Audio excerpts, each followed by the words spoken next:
All right, and we're back. Sorry about that. It's our quota disconnection for the day. I still need to pinpoint what the hell makes me disconnect from the stream.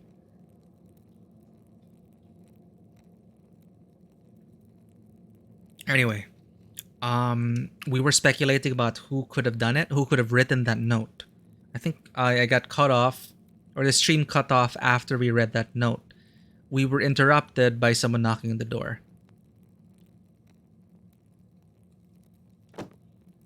It's Werner, the doctor of the town. Brother Florian, could you open up? It's Werner Stolz, the physician from Tassing. Yes, I'm in the middle of something. Could you return after supper? I'm afraid I can't wait. Father Gurnot asked me to examine the Baron's body. All right. Just give me a moment. Andreas, I need to hide yourself.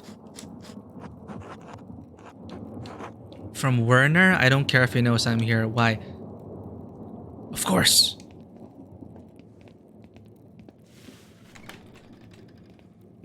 Hide in the closet, not...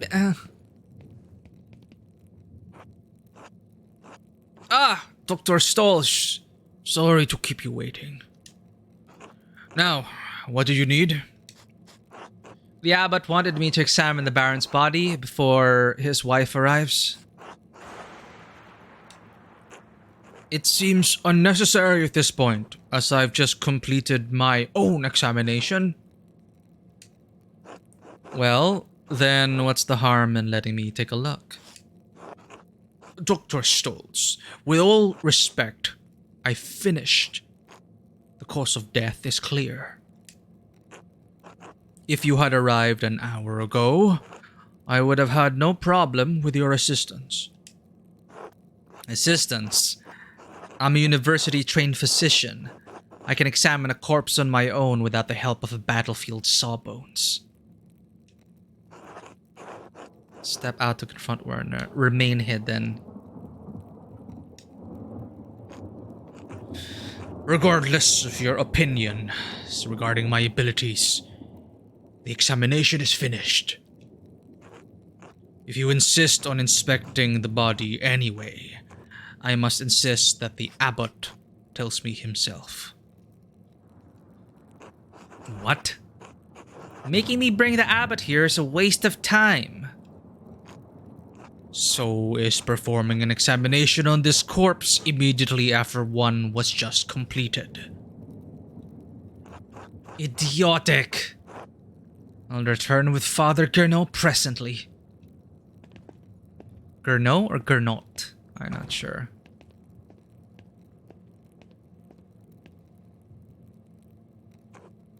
That was close. Now, quickly, leave through the cloister before they return. Of course. Thank you, Brother Florian. Think nothing of it. I'll see you tomorrow. Until then.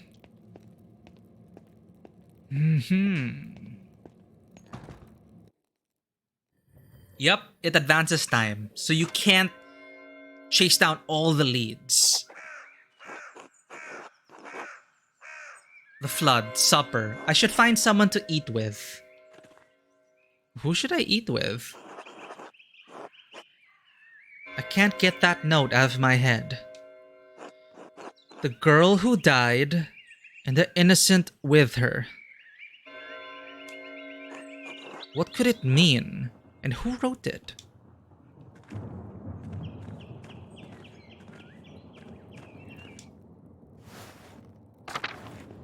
Oh, all the nuns are here. God bless you, Master Mahler. God bless you, Master Mahler. Master Mahler? Yes, it's me, sister. Do you think Brother Piero really murdered the Baron? No, of course not. Oh, then why did Father Abbot have him put in the cellar? Oh no, the cellar. I don't know the answer to that, Sister Marguerite. I'm sorry. Father Abbott is afraid of what will happen if we can't figure out who their killer really is. Do you think the devil could appear here at Kirsau? No, I think people see the devil where they want to see him.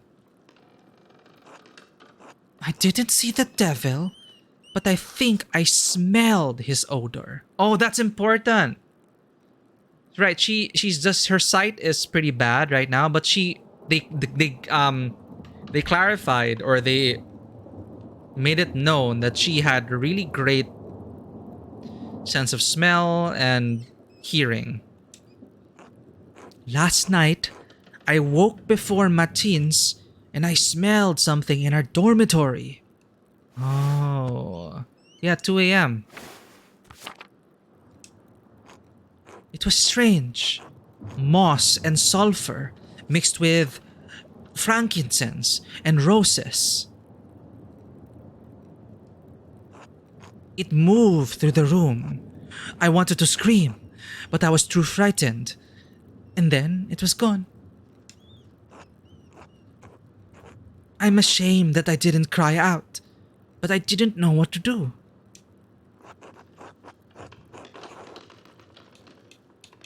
I don't know what I would have done any better, sister. Did any of the other sisters smell it? I don't know. But I think they were all asleep. Thank you, Sister Marguerite. God bless you, Master Mahler. Wow, that's important. Who's this? Sophie. God bless you, Matilda. Brother Matthew maintains the shrine along with some of the sisters, obtain badges for the pilgrims. Anything different with the shrine? A reliquary containing the hand of Saint Moritz, which is said to have once held the Holy Lance.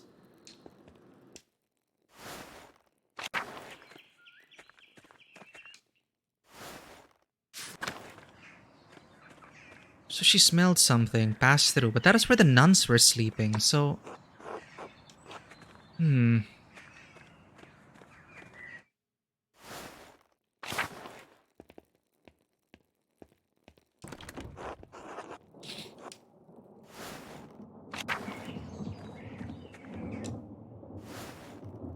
Oh, she's not here.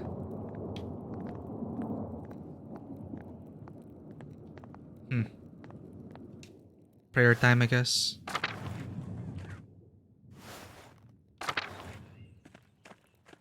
Alright, what do you know so far? I should find someone to share supper with. Most of the families in town are welcoming. Lady Salomea may also want to speak with me after she arrives at the Abbey's guest house. Maybe I could even visit Smokey in the forest. So it's really choose your own path here. So what happens if I choose badly and we don't find the killer? Is that possible? I don't know.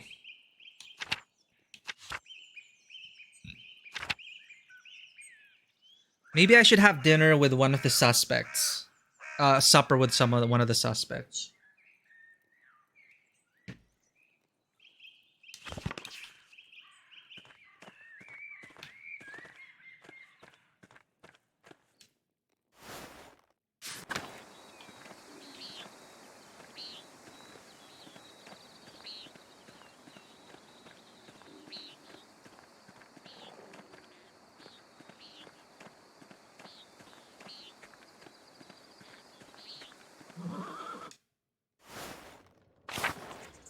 Wait, has she arrived already in the guest house?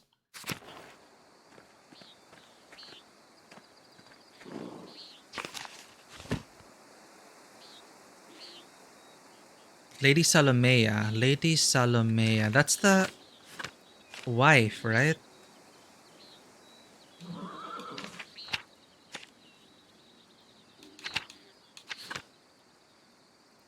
The wife of Lorenz Rothvogel. Well-respected Viennese family, has been married to Baron. I don't think I'll get anything out of her. Wait, I don't think it's important right now. Just arrived. Her husband's murdered. Let's give her a break. We could even talk to Smokey, but why would we?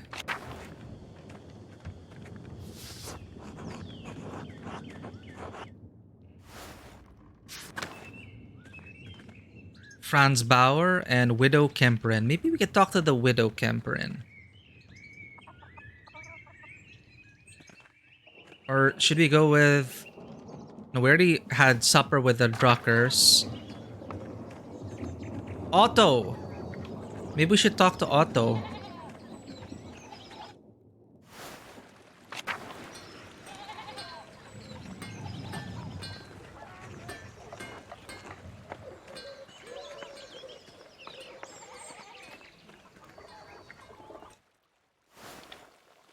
Hey Otto, we gotta dig shit up. Let's go.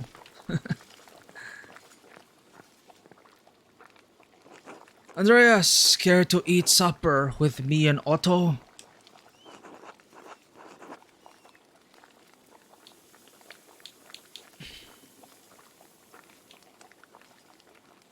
Going down the Ferenc. Yeah, I'm so curious. We already did a lot for the Ferenc conspiracy. Let's talk to Otto. I'd like that, thank you.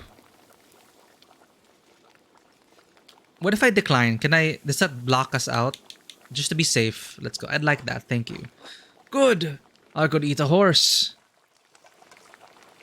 Bless us, O Lord, and these thy gifts which are about to receive from thy bounty through Christ our Lord, amen.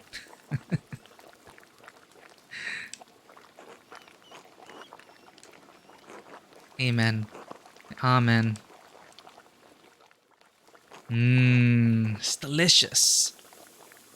How are you feeling today, Dad? Hand's been killing me. Back's been killing me. Goddamn knees been killing me. You want some advice, boys? Don't get old.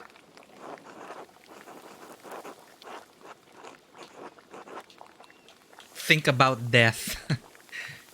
Is there some way I could help? I'm not as educated as Dr. Stolz, but I studied medicine in university. Already talked to that fraud for all the good it did. I'd be better off talking to a priest these days. Only relief coming my way is death, I suspect. A farmer's fate ages you beyond your years.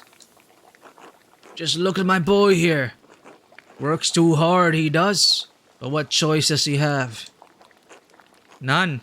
Where the abbot breathing down my neck. I tell you, he wants me to replace the roof on his house next.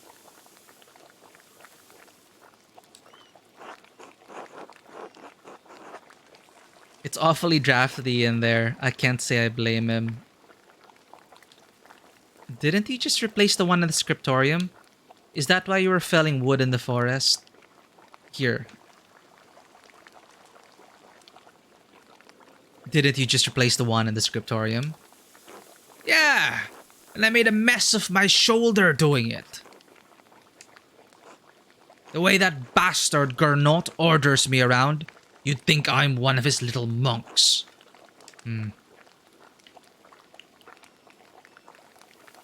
Poached egg, rye bread, and salmon. Damn. Let's eat some salmon. He works you like a dog and says it's for the glory of the Lord. It's not right. But the work does need to be done, and Otto's the only carpenter in town. It's not, I agree.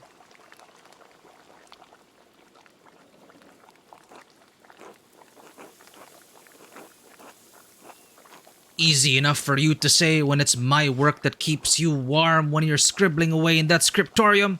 Wait, did I misunderstand the choice? Apologies, that was not Christian of me to put that on you. But neither am I wrong. The abbot's bad, but the miller might be worse. That shithead, Lenhard. Lenhard's been screwing us for years with his toll. I've never spoken to him. Is he really so bad? We did speak to him. He's worse. even than you know. Or, well, he's worse he's worse even than you know. Or will ever have to know, being a visitor, for which you should thank the Lord. Imagine your only income for the year was in the wheat you could grow in the summer, and the miller determines how much it costs you to grind into flour. What if you have a poor season? What if the miller raises his toll? What if everyone has a great season and there's too much goddamn flour to make any money with it? The farmers are at the mercy of the weather, the church, and the miller. Two of those are beyond their power to influence. But the miller is their neighbor. He sees them struggle.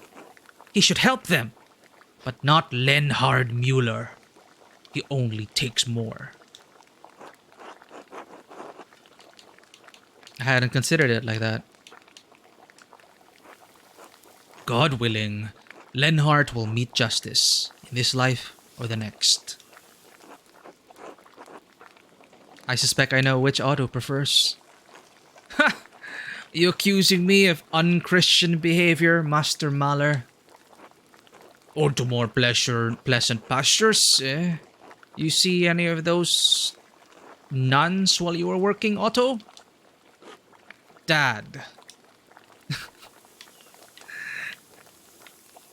Poached egg. I remember that Cecilia woman being pleasant to look at back when I worked up there. Wow, that's many years ago. Mother Cecilia would not appreciate being spoken about that way. Do you pay much attention to the nuns, old Otto? Oh, I pay attention to everything now that I can't work. Lots to see in the world. Like nuns. Say nothing. Mother Cecilia would not appreciate being spoken about that way. Our hedonist background. Why not? I've seen a few nuns myself, time to time. Other pretty sisters up there as well. Sometimes they catch the wrong man's eye. Like the Baron. Shame what happened to that one a while back.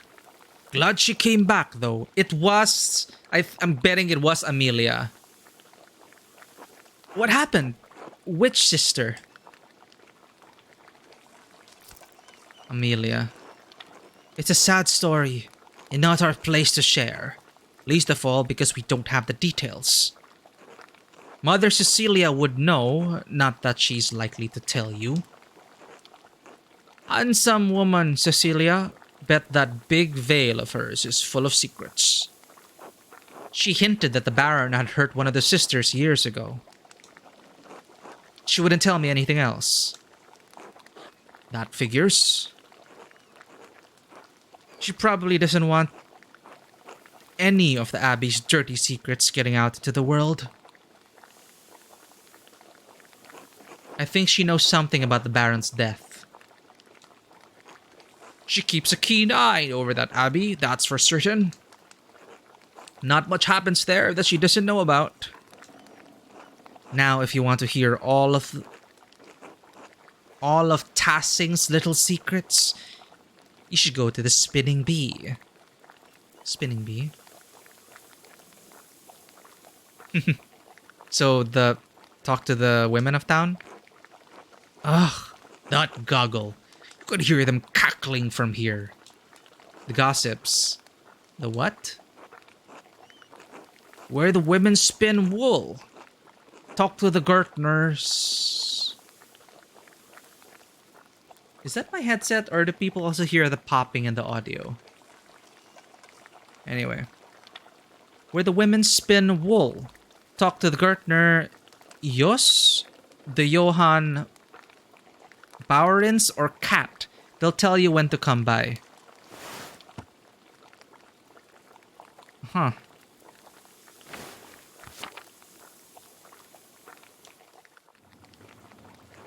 Hey, son. I need to lay down. Why don't you say goodbye to your friend here?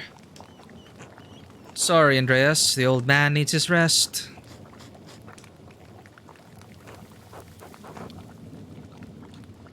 Of course. Thank you for having me. Sure, of course. Can I tell him to dig up the stuff? No, it's sleeping time. I should get some sleep. Or break into the library. Yeah, let's break into the library.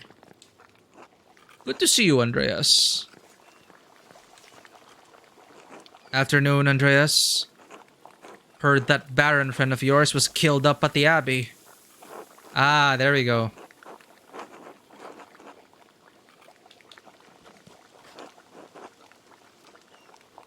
My mentor, Brother Piero, has been blamed for the crime. One of the elder brothers, isn't he? Might have met him while I was replacing the scriptorium roof. Seemed an alright sort for a monk. Sorry to hear it. Anyway, did you need something? Otherwise, I got things to do. Do you think you could help me dig up a grave at the Abbey? Let's go with that.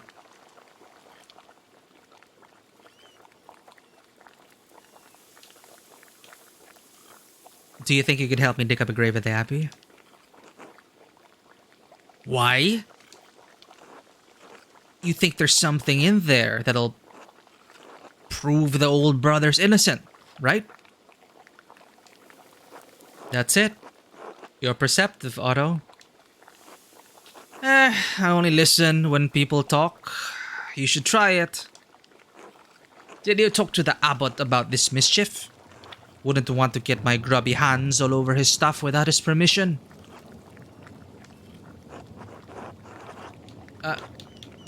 Of course. The abbot knows all about it. You're not a very good liar, Andreas. But it's alright. I don't care what the abbot thinks. It'll take a few hours, especially if I'm digging alone. You got time for that? You don't care if the abbot doesn't know? What do I give a shit if he gets mad? He's an asshole.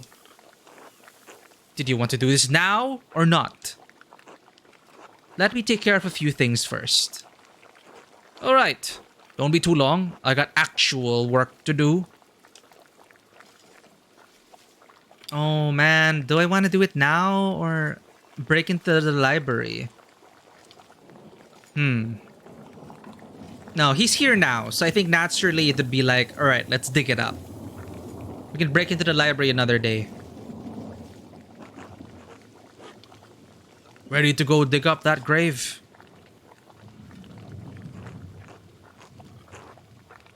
It's gonna take a few hours, is that alright with you?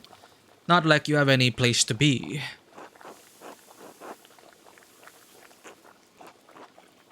Oh, what? We can't do it.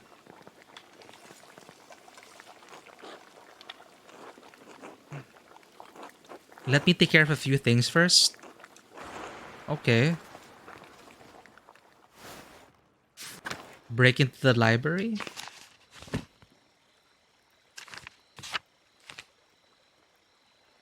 It's getting late. I should head back to the Gertners and get some sleep. I have a lot of work ahead of me if I'm going to figure out who really killed the Baron. But I could also try to break into the library to take a look at those records. What to do? Break into the library!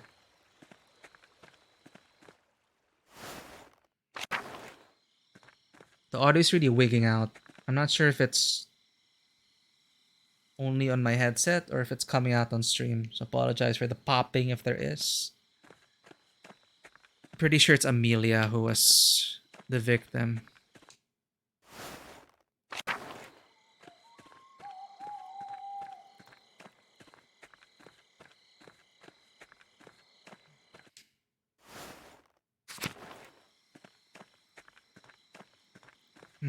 Guest house is locked. Of course. Everyone's in their houses. This is the perfect time to break in.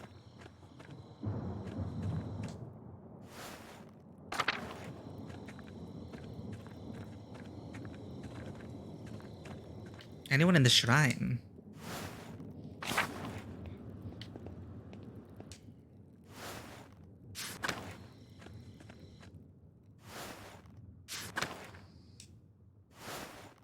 she's back. God bless you, Andreas. God bless you, Mother Cecilia. There's something I can help you with. No, nothing.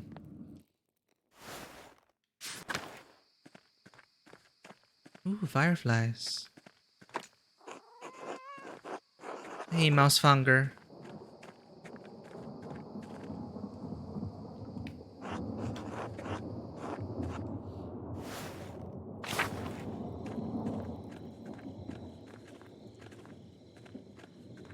Church. From the church. But the cloister, he probably got murdered in the... hit in the cloister. But will I get spotted in the cloister?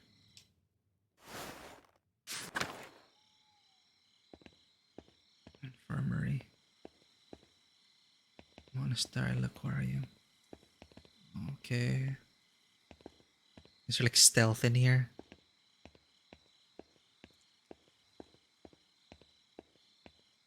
Dormitory is locked. Kitchen and cellar.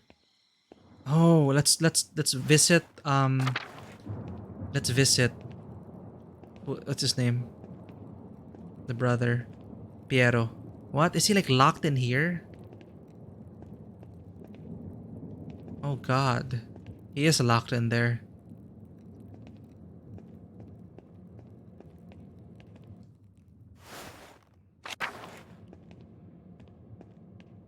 Factory.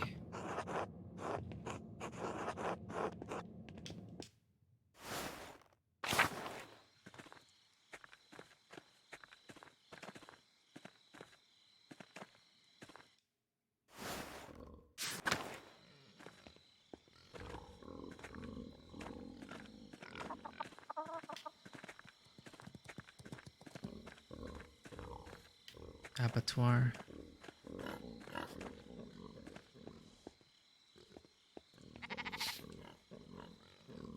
Oh, it's this thing again. Pilgrim Badges of St. Moritz. Andres makes these.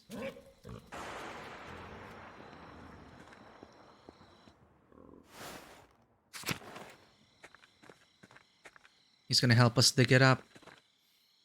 Soon. Church it is then.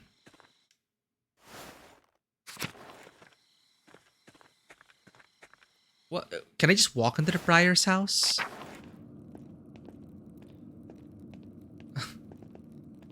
No one's really around, huh?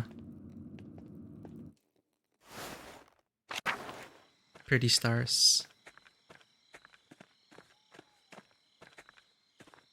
Okay.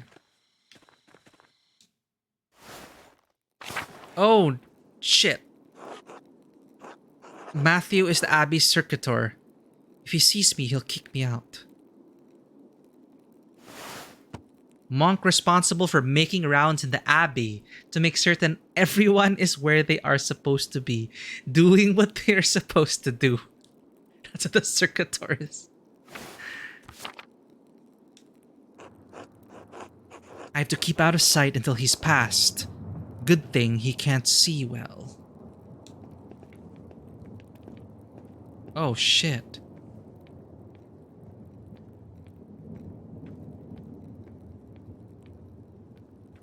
Wow. Well, cool.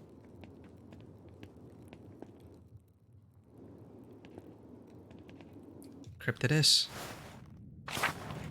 Okay. Don't want to risk investigating the other places. Library.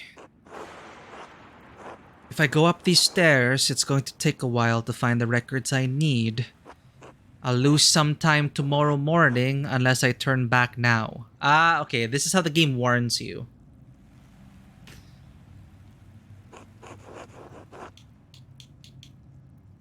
Enter the library. Search the nuns' records. Okay.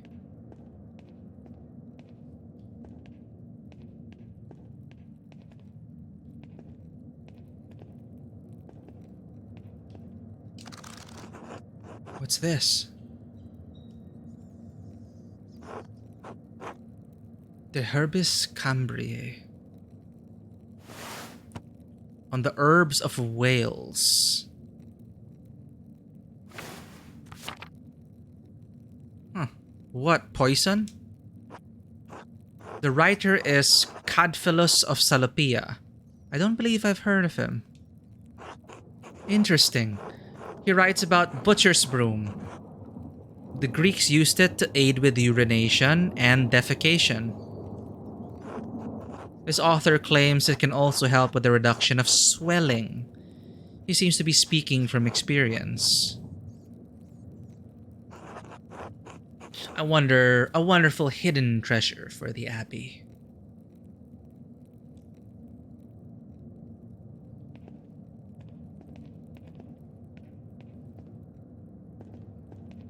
Oh, we can go up?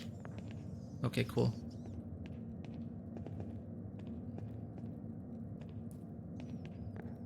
Oh, so that's how you go upstairs. I think I missed other floors because of this.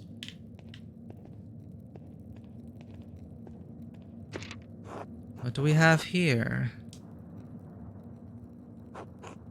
A bifolium taken from a larger text.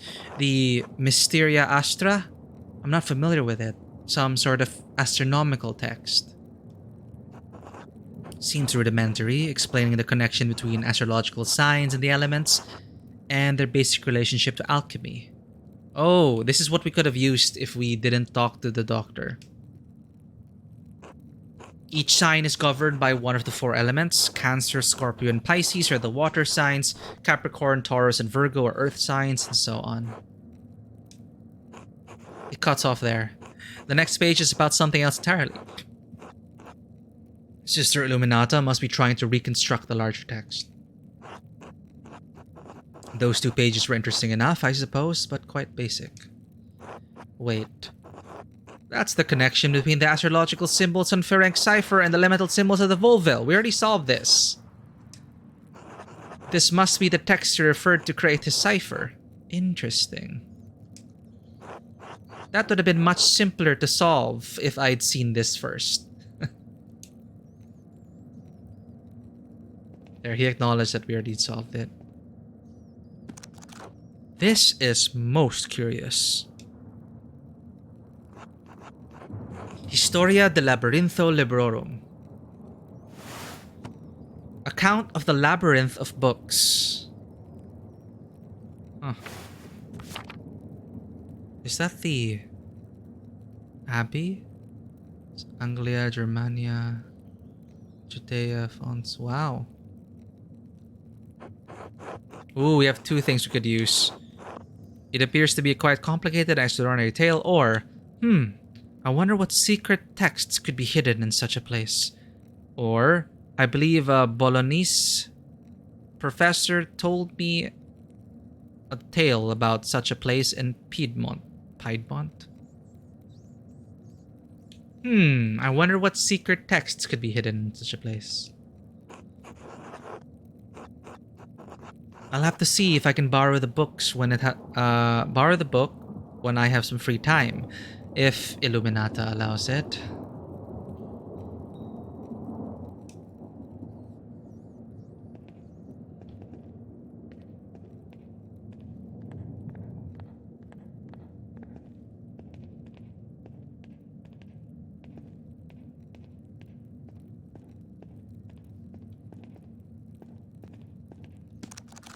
This looks promising.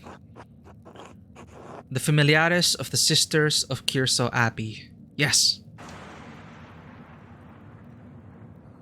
Oh my god. Nomine Anna, Goldrich, Ravensburgum, Latin, Mensa. Soror Cecilia. Sister Cecilia. Adelheid? Oh, this is Mother Cecilia's record. Wait. She's from the Welser family? They're one of the most powerful families in Augsburg. It looks like her family donates a lot of money to Kyrso every year.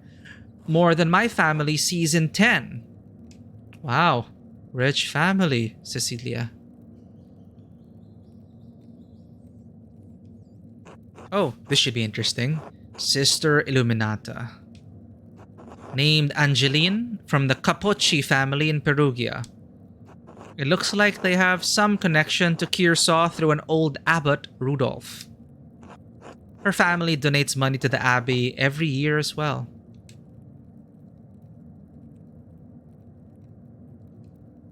Matilda Oblate. Yes, the nun-cellarer.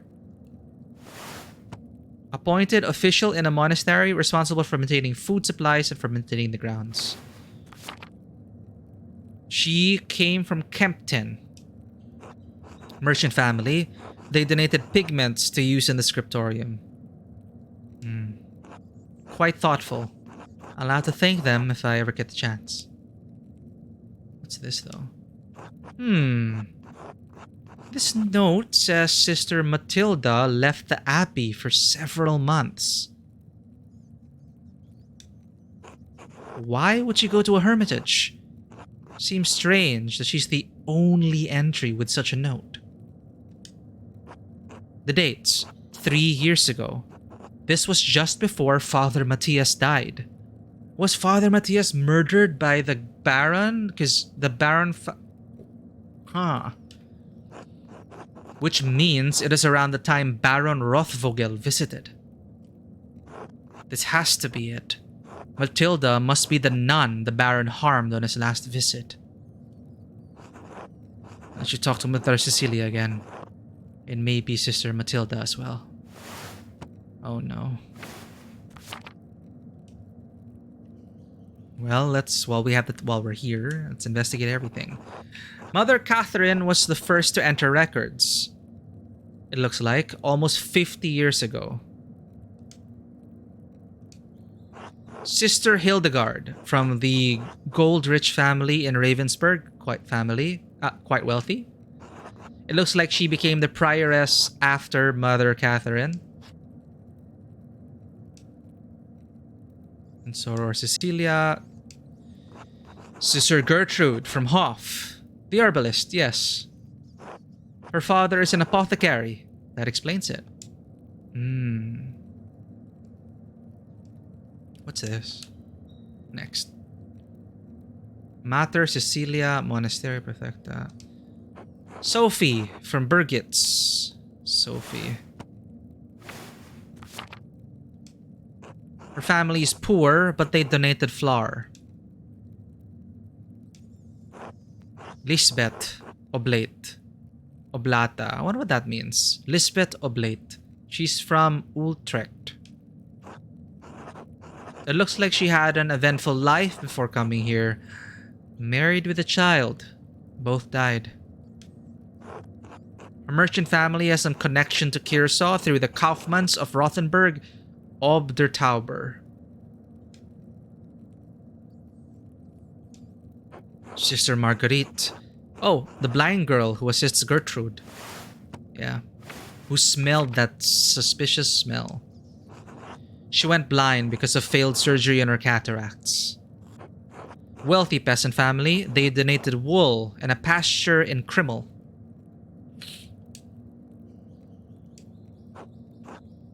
Soror Sister Zedena. This should be good. Creep. They donate a fortune to the abbey. No wonder Mother Cecilia and the abbot let her behave as she does. Because she's money. Alright, that's all the sisters. Cool. Let's get out of here. Talk to Cecilia or Matilda. Who do we talk to? Do you go directly to the victim or do we go through... I think we should go through Cecilia. Near the top of the library, I found a record of admissions for the nuns. There was a note about Sister Matilda staying at the hermitage for several months after Baron Rothvogel's last visit. I should ask Mother Cecilia or Sister Matilda about this. Notes on Sister Matilda. I should ask Sister Matilda about her stay at the hermitage following Baron Rothvogel's last visit. It can't just be a coincidence. I think she works in the convent garden during the day. Sister Sophie of Birgitz, quiet, dutiful kitchener for the nuns of Kearsau Abbey. Alright.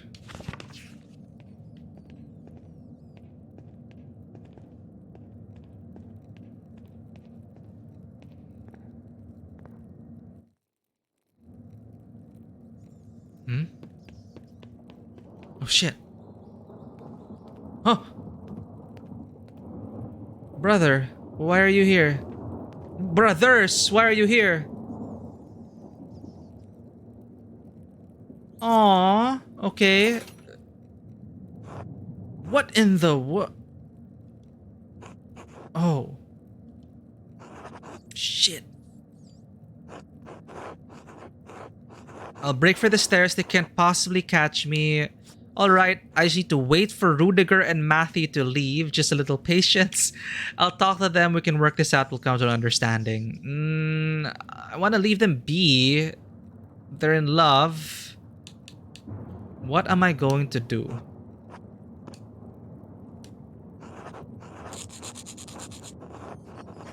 Just wait for them to finish, then leave.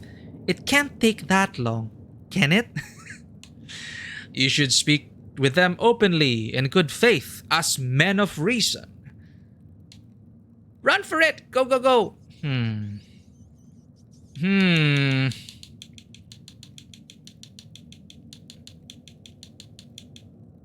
Well, shit. We can't be spotted here. But we're gonna wait for them to finish?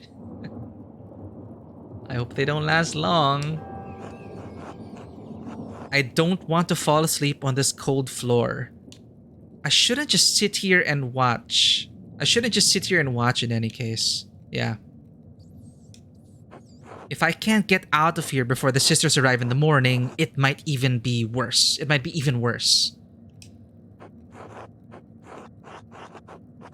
It may not be awful if Zdena finds me first. Maybe we're friends? Sister Illuminata will certainly not be amused. I can't tell with her. I'll break for the stairs. I'll talk to them. We can work this out. We'll come to an understanding. Alright, I just need to wait for Rudiger and Matthew to leave. Just a little patience. If I wait, I might get trapped here and then the sisters might find me. If I make a break for the stairs, they might ban me forever. Or be more on the lookout for us. I'll talk to them. We can work this out. We'll come to an understanding. I'm understanding. But they might, again, I don't know how they're going to react. So I think best is just to either, oh god, make a break and not be sure who it was, or I just need to wait for them to leave. Oh my god. Alright, I just need to wait for Rudiger and Matthew to leave. Just a little patience. Oh my god, we fell asleep here. Oh my god. Anonymous gifter, thank you so much for the gift sub. Whoever Violet's TV is, I hope they enjoy their subscription. Zdena did find us first. This was a gamble. Andreas! Andreas! Wake up! Oh my god. Sister. Well, are you here for the books or for me? I was walking in my sleep. A book. The library is so poorly organized that I fell asleep looking for it. I was looking for clues, trying to figure out who killed the Baron. Brother Piero doesn't have much time. Will she help us out? I think this might be a bit too risky. You, of course. But she already said we're not sure. It's like mixed signals. Is she into us? Are we into her? We don't know. Can we rely on her as a possible insider to get this? I was looking for clues, trying to figure out who killed the Baron. Brother Piero doesn't have much time. Sure, let's just say this. Quite noble of you to risk the Abbot's wrath by breaking in here.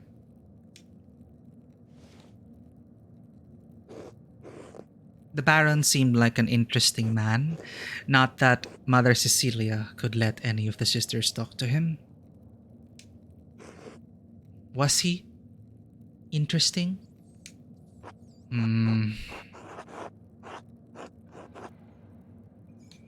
Knowing what he was accused of, don't even... He had a great appreciation for art, which as an artist I also appreciate.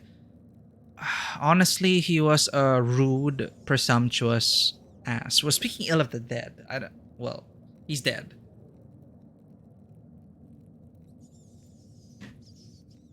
But I believe in the stories they're telling about him, how he beat up people, how he probably assaulted one of the nuns. No, he was a rude, presumptuous ass. I wish more rude, presumptuous asses would visit us. I wish anyone interesting would visit Kearsaw. The Abbey is incredibly boring unless you love praying constantly, selling medallions to pilgrims, and shuffling books around. I don't, so I have to find my own ways to entertain myself.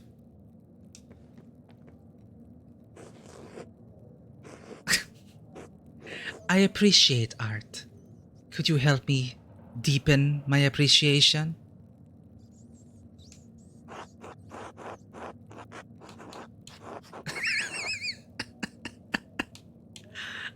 I suppose. You're a nun. I don't think that would be appropriate. Well, we just saw two brothers having at it. So, yeah, we're all here. This library is locked up in secret passage for a reason. Hedonist background, go! Of course. There's a lot I could show you right now if you'd like a lesson.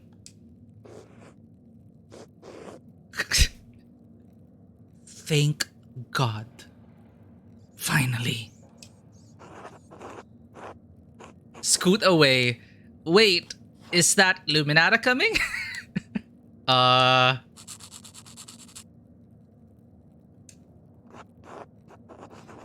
Beatrice says, this is exceedingly dangerous. It's a bad idea. There are worse things than sharing the embrace of an eager lover.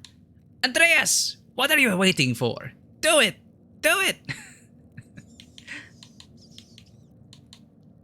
We already chose the others last time. Let's go with the jester for this chaotic energy. If Lubinata catches us, it will destroy any respect she had for me. True, if we get caught. Still, what's to say she won't tell someone later and ruin my reputation?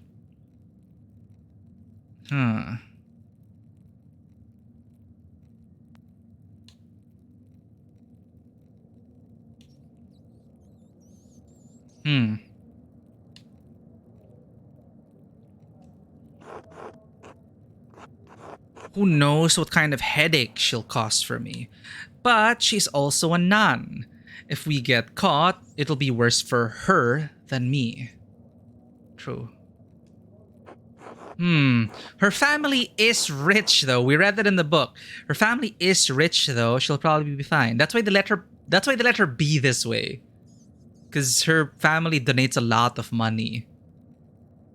Probably.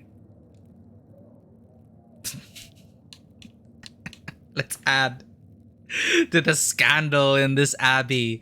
We already saw the two brothers making out. Let's have a lesson, a private lesson. Kiss her. How inappropriate. This is blasphemy. We're gonna go to hell.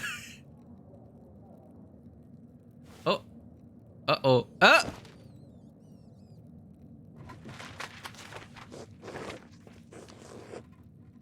Oh. The hedonist in me says, oh, you know what you're doing. That's a nice surprise. Sister Sedena, are you here yet? Oh shit. Sister Sedena?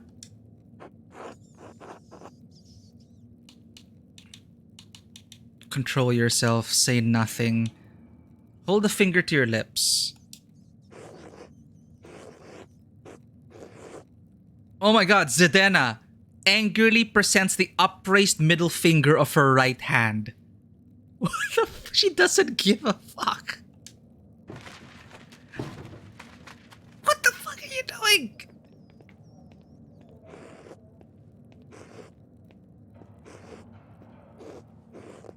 Oh, okay, that's how she... What? Oh, God protect us! Sister Illuminata, come quickly! Someone is sleeping behind the bookshelf! What? You're ratting me out?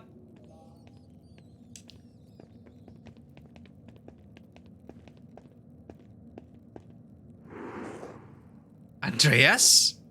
How did you find your way in here? Why are you here in the first place? You scared Sister Zedena half to death. Oh, she believed it.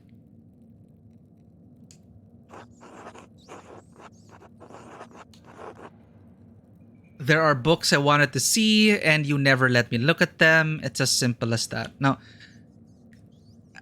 can they help me out with this investigation? I was looking at the Abbey's admission records for clues about the Baron's death. What do the Abbey's records have to do with Baron Rothvogel's murder? Well, actually, I didn't think that through. I learned that the Baron hurt one of the sisters on his last visit to Kearsaw, and they're gonna defend her own. Oh. I see. Yes, Sister Matilda. What happened to her was evil. But if you're reading about Sister Matilda, you can't really believe she killed the Baron. Hmm? Matilda killed Baron Rothvogel? Calm down, sister. Shush! Of course not.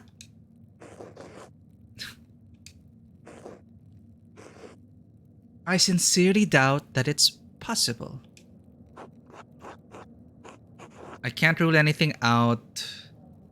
Why not? Grief makes people do terrible things. You must admit she had good reason.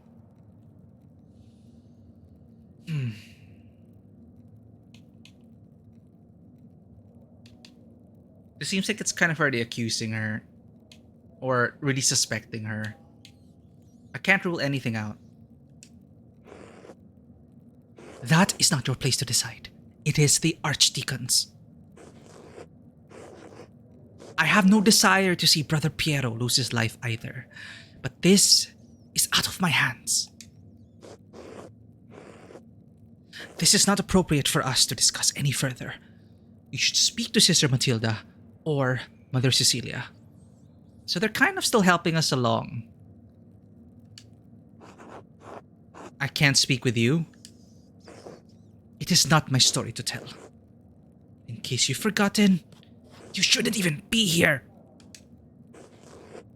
Please leave. Immediately. So soon. Of course. I'm sorry for the trouble. As you should be. Come, Sister Zedena. We have work to do.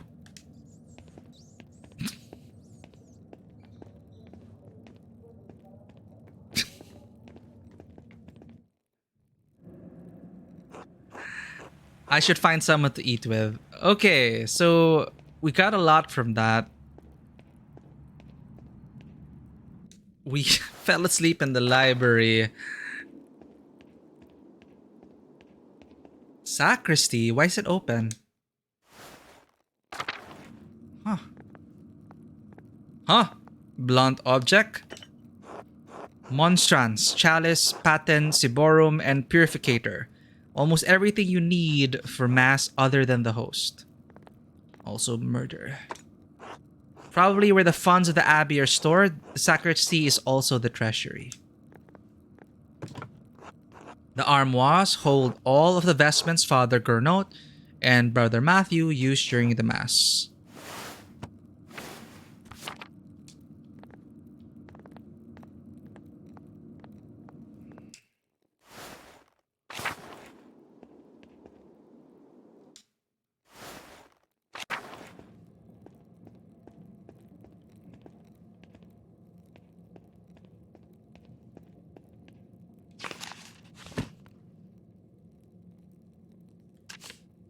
Who should I eat with now?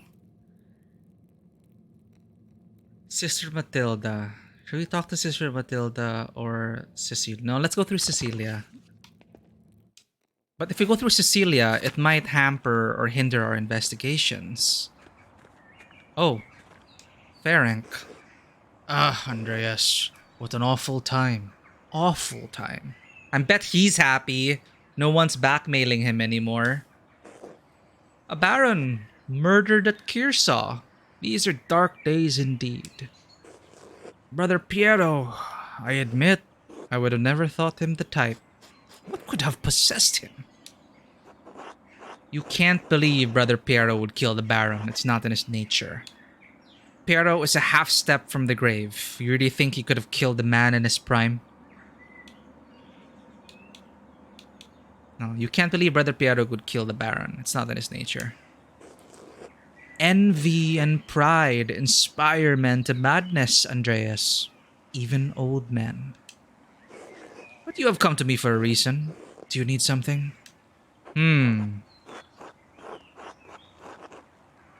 You rush into the scriptorium and hid something strange at your desk. Not now, thank you. Should we tell him about what we found?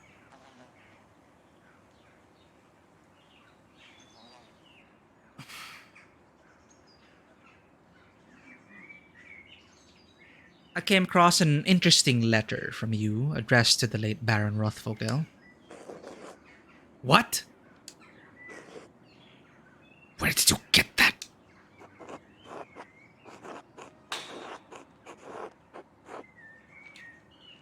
Wait, did we Lawrence's manservant Miklaus? No, we didn't get it from Miklaus. That's a lie. Were you performing occult rituals with the Baron? You shouldn't leave this type of thing lying around. An unscrupulous person might use it for devious ends. Because this doesn't look good. It's not as it looks. He meant to coerce me into performing a ritual to help him with the condition. The STD. Or the spine injury. But I refused, as the letter makes abundantly clear. The Baron's threat remained, and you know how fickle inquisitors can be about what books people choose to read. The French disease. Or should we lean into this? The line between one who knows such rituals and one who practices them is thin as a spider's thread, Prior. This seems interesting to pick. Some would say it is only a matter of time before the temptation became too much. Do not question my devotion to the Lord, Master Muller. I am the prior of the Kearsaw Scriptorium, one of the few of its kind left in Christendom.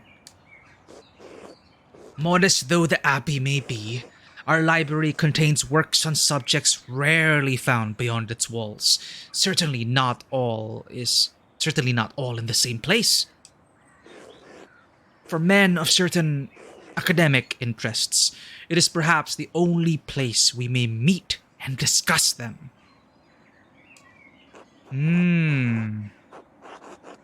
Yet he threatened to expose you to church inquisitors. I've always thought it's a perfectly reasonable area of study, so long as you avoid certain subjects. It's a rich area for scholarly insight. The Baron's interest was more than academic. When he wished to make it practical, I refused. There is nothing more to it. I see. Now, is that all? I have duties I really should attend to. Welcome back, Vanua. Good thing the lights are back on. What did you miss? We snuck into the library. We found records that Sister Matilda was the one that the Baron hurt 3 years ago. 3 years ago, the record showed that Sister Matilda left for a few months, then came back. So Sister Matilda's the victim 3 years ago. We're gonna talk to either her or Mother Cecilia. we also bumped into Sister Zdena. Sister Zdena is bored and horny. So she caught us. She caught us because we also stumbled upon something interesting. You know that secret passage? The brothers did use it, indeed, but it wasn't to rendezvous with the nuns. It was for Brother Matthew and the singer. The two brothers, they used that secret passage to make out or more in the library. So we were about to escape the library. We stumbled upon them. We hid. And we didn't want to risk exposing ourselves, so we fell asleep. When we woke up, we were lucky that it was Sister Zdena who saw us first. But Sister Zdena was like, "Are you here for me or the books?" And I told her, I'm here to look for evidence to help Brother Pryor. And then she's like, "I'm bored." And then you had an opportunity now to. So you kiss her, you go behind the bookshelf to do the deed.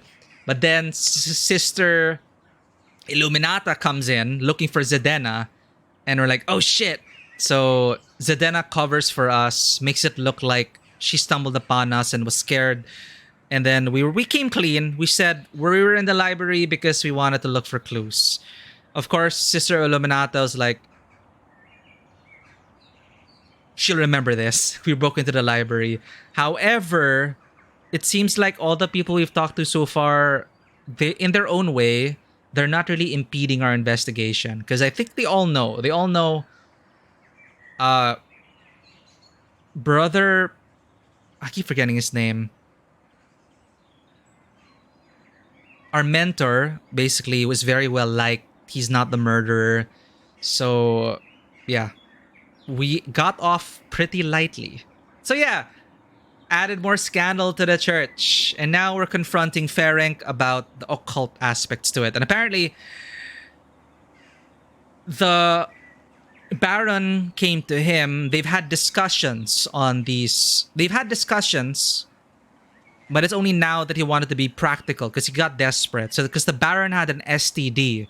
So, the Baron blackmailed Ferenc to do a ritual to cure him of the STD.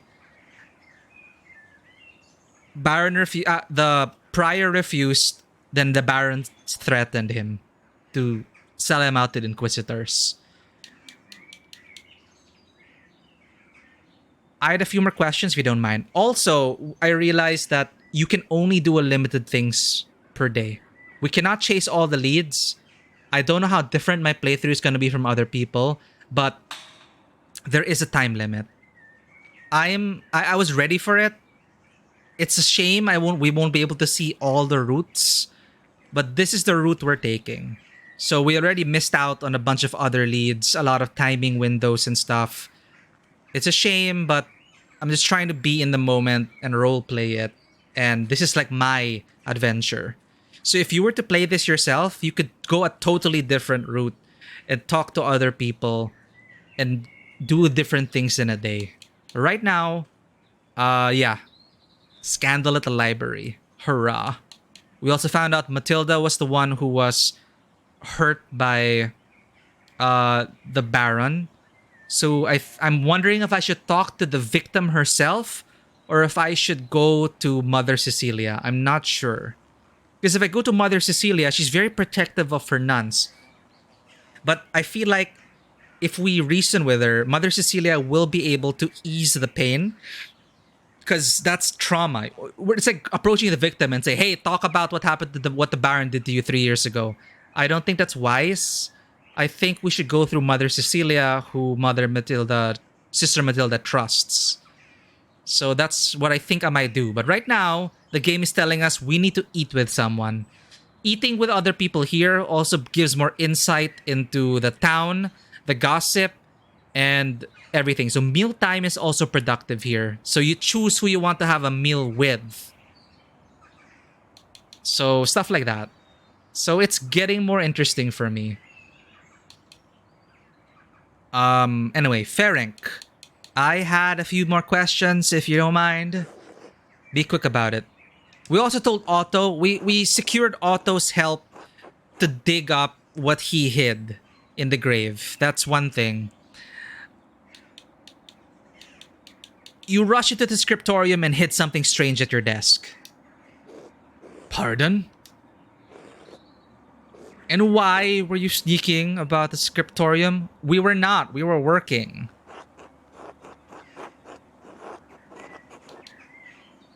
I wasn't sneaking. I dropped a bottle of paint on the floor and was cleaning it up.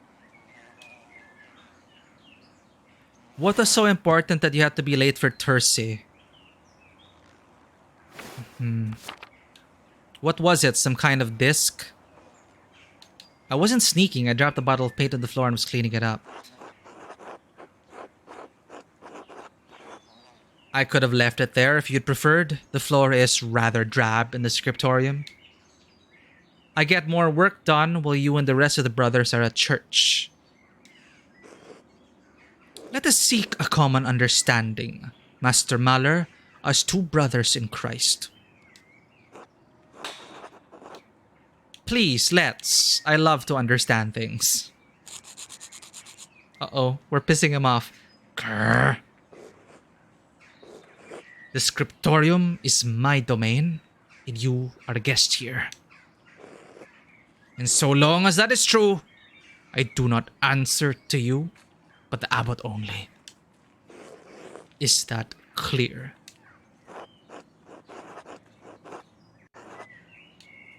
Oh no, this would be too much. If you don't mind me asking, why aren't you the abbot? I don't think we need to antagonize him further. There's no point in that. I am curious about why he was why someone else was chosen as the abbot and not him, but not my place, I suppose. Praise be. Will that be all from you then? For now, be well, Prior Ferenc. Bless you, Master Mahler. Defensive and evasive. So let's dig up the thing and confront him with it. I asked Ferenc if he knew anything about the Baron's death. He was defensive and evasive. Of course. Will he let us in? He doesn't even care that we're walking in. We can read the note if we want to. Huh? What's this? Uh-huh! Uh-huh! Someone was in a hurry to get rid of this parchment. It's the same penmanship. Smells recent. Probably wasn't burned more than a day ago. It's the same it's the same handwriting.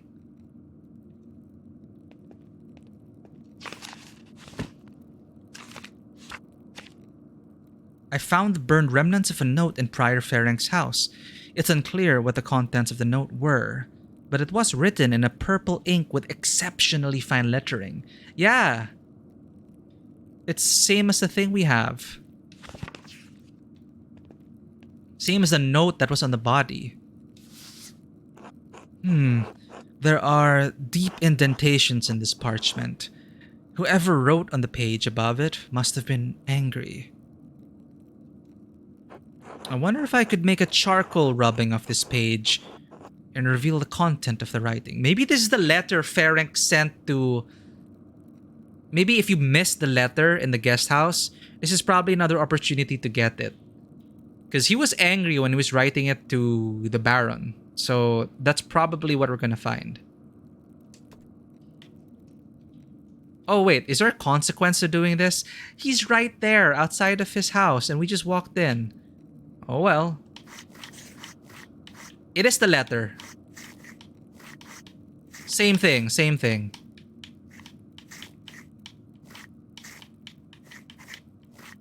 Same letter.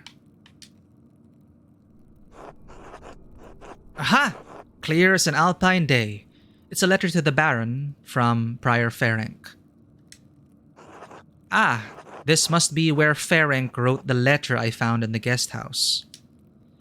Lawrence was blackmailing Ferenc. It's the same text. So they give you an opportunity to get the clue from elsewhere.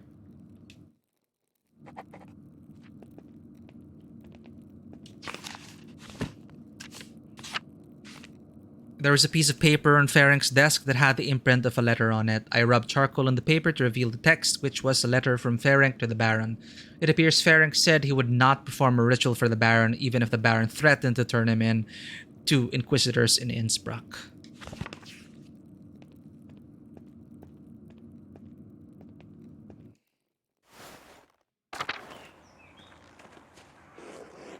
Andreas, may I help you with anything? I found a strange note in your fireplace. It is written in an unusually fine hand. Do you really want to tip him off at this point? Not yet. Not now, thank you.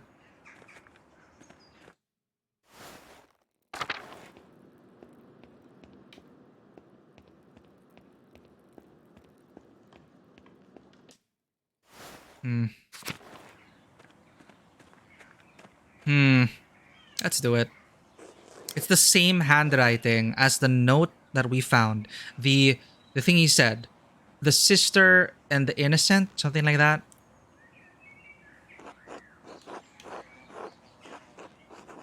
I found a strange note in your fireplace. It is written in an unusually fine hand.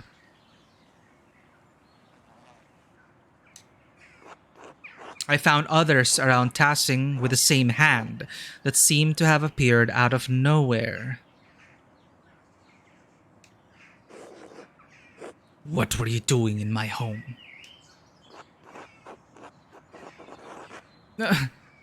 Just looking around, seeing the sights. Orator, I called out your name and thought I heard a scream inside. Well, sure, why not? I called out your name and thought I heard a scream inside. I feared you were being gruesomely murdered, so I let myself in. Well, next time... Don't! Let Friar Ferenc be killed. Alright, I'll try to remember that. You'd rather I let you be killed in cold blood, Prior Ferenc? You impossible! Ugh. Any person of manners knows better than to go snooping through others' things. I have nothing to hide. Then why burn the note? What was left was difficult to read, but I could make out the red bird, Matins. Again, with Matins, 2 a.m.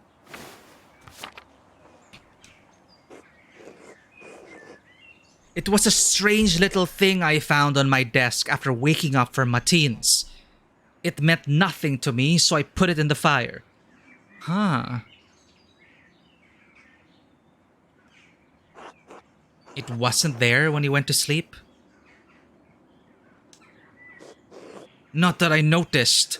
But again, Andreas, it was small. I could have easily overlooked it. Surely it's just a loose scrap. But the hand was handsome. You're correct. Unlike anything penned by the brothers in the scriptorium, to be certain. How unsettling.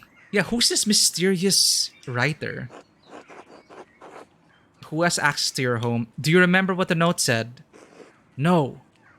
Only that I found the contents nonsensical and disturbing. The remaining legible part read, "The Red Bird." You don't know what that could be? A scrap from some bestiary? I couldn't say. My eyes watch the heavens, not the trees. Although, we do not see many red birds at this altitude. The common robin, perhaps, or a swallow. But that doesn't matter. I'm telling you, it was nonsense. One more thing. Who has access to your home? Everyone at this abbey.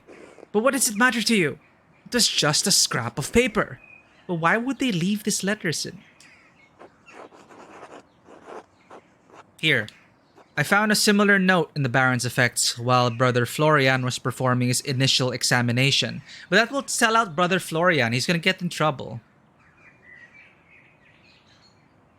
Why not? I found a similar note in the Baron's effects while Brother Florian was performing his initial examination.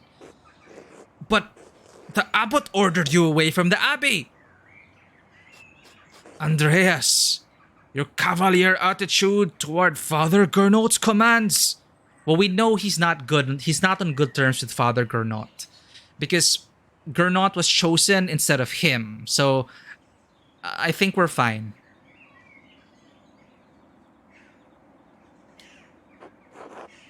But don't you find the coincidence strange? No. We operate a scriptorium, Master Mahler, and house perhaps the largest library in Bavaria. We are awash in parchment scraps. They multiply like silverfish between the pages of our books. Are you satisfied now? I suppose that will have to do. Thank you. Excellent. Are we done here? I will leave you in peace. Be well, Prior Ferenc. Be well, Master Mahler. We're so sneaky. Alright, we're gonna ask Otto to dig that shit up.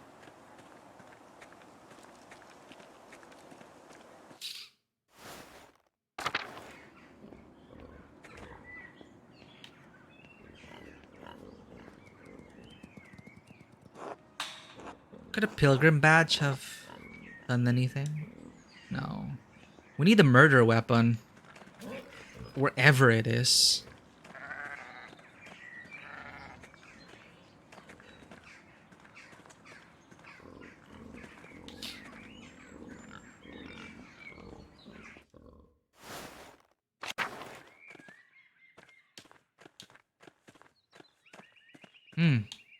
Anything in the Abbot house? Can we climb up the stairs? No. Lower Abbey.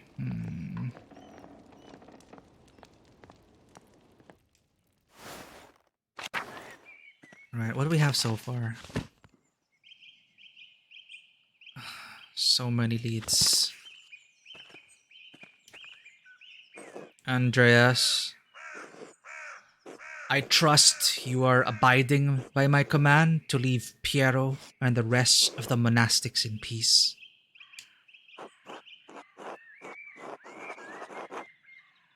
I've been abiding by your command, frustrating though it is. No, I've been pursuing other leads, as you should be. Maybe, have you made any progress in finding the Baron's true murderer? Father Gernot is in a difficult position. He hasn't been at the abbot long, and he's young. The elder monks don't respect him. A friend of the Prince Bishop murdered under the roof of his abbey. It doesn't look good. If I represent a threat to the abbot's authority, he could expel me from the abbey, masterwork or not. I could lie and say I haven't investigated a single thing. But if the abbot discovers my treachery, it will damage my reputation with him. I don't think the abbot would expel me, but the abbot could make my life very difficult for the rest of my time at Kearsaw.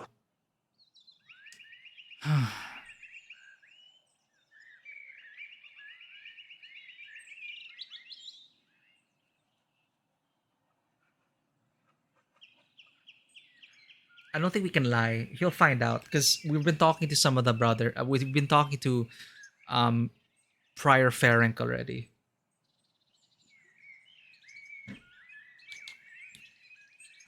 What should I do?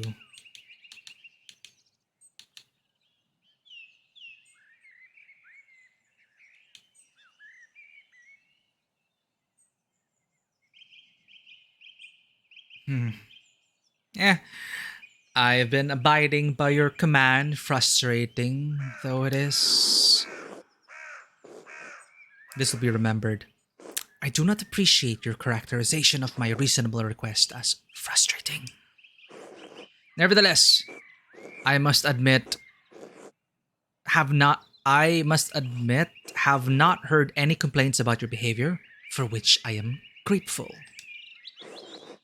I know you and Brother Piero are close.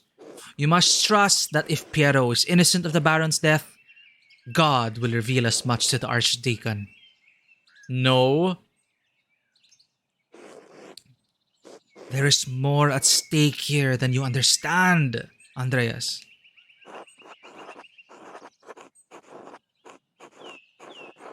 What is at stake here exactly? Your authority? You can't collect taxes anymore? That may be, but I can't in good conscience let an innocent man face death while a murderer runs loose. Given that I am not the Lord and don't have perfect understanding of all things, of course that's the case. Like it is. That may be, but I can't in good conscience let an innocent man face death while a murderer runs loose. Which is why I've come to you with a request. And?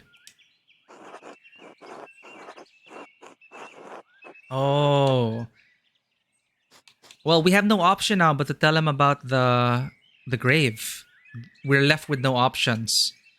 I have reason to believe that there is something hidden in Brother Gerhardt's grave, and I'd like to dig it up. I have reason to believe Prior Ferenc has hidden something in Brother Gerhardt's grave, and I'd like to dig it up. No, he's gonna. They're rivals, so I don't think I want to give him up yet. Ferenc is Gernot's assistant. Suggesting Ferenc might have killed Lorenz might anger the abbot if the two were close. The brothers chose Gernot over Ferenc because they didn't find Ferenc trustworthy. Gernot might not either. I could keep Ferenc's name out of it entirely, but then my reasoning would sound rather vague.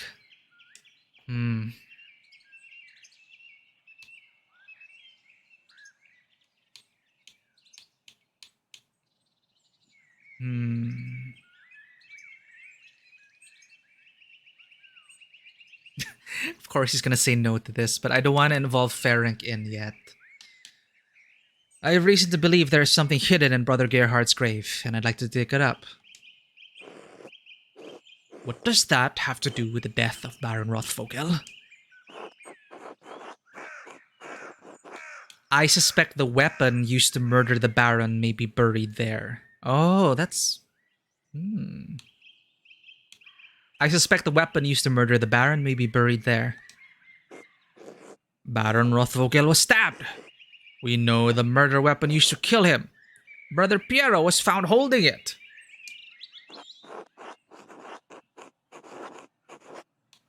The Baron's stab wound was self-inflicted. He was killed by a blow to the head. It's a good thing we went to the examination. How do you know this? I recall telling you to stay off Abbey grounds after the body was discovered.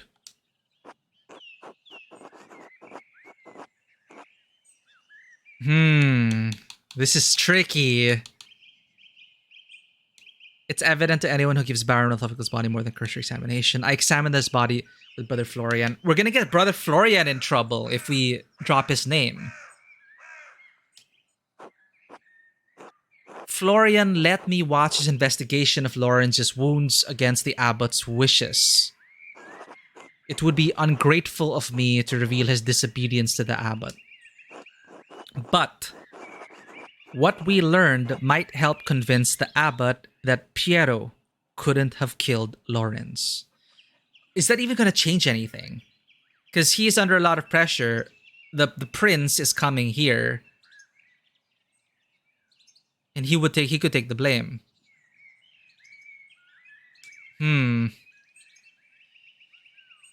Should we leave Florian out of it?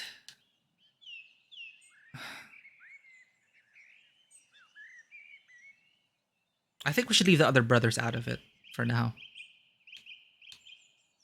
But it's so vague.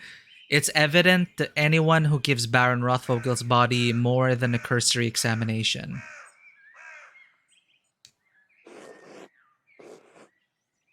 Are you suggesting I didn't give the murder of Baron Rothvogel my due attention? You seem to think I don't care who killed the Baron. or whether Piero is the one who did it. I do. But I have a role to play here, and I can't be seen to undermine the authority of the Archdeacon in stepping outside of it. What? Why would he be undermining the authority of the Archdeacon and stepping outside of it? Do you take me for a fool? I will not let you exhume Brother Gerhard's body on a hunch. Oh no. We objected to Piero's assumed guilt, so that's what prevented us from convincing him now. Sad. What does it matter? He's nothing more than bones now. I'm sure he won't mind. Well, we can't convince him because we objected to Piero's assumed guilt. Of course well, we didn't follow our own advice.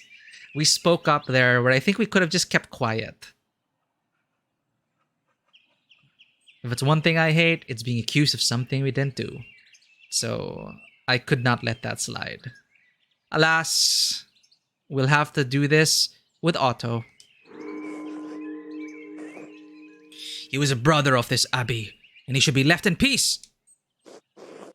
Just as I would like to be. Leave now, and do not pester me about this again. Okay. Father Gernot did not give me permission to dig up Brother Gerhard's grave. I made to convince Brother Volkbert to help me dig up the grave, or maybe Otto Zimmermann would be willing to help. I'm gonna go with Otto.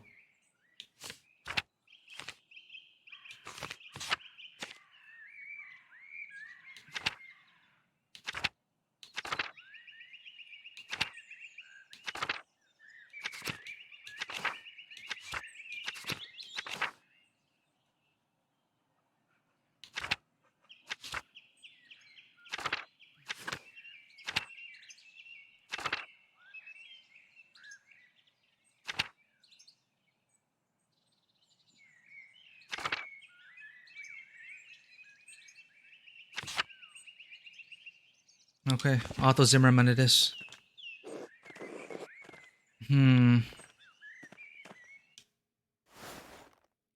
Oh.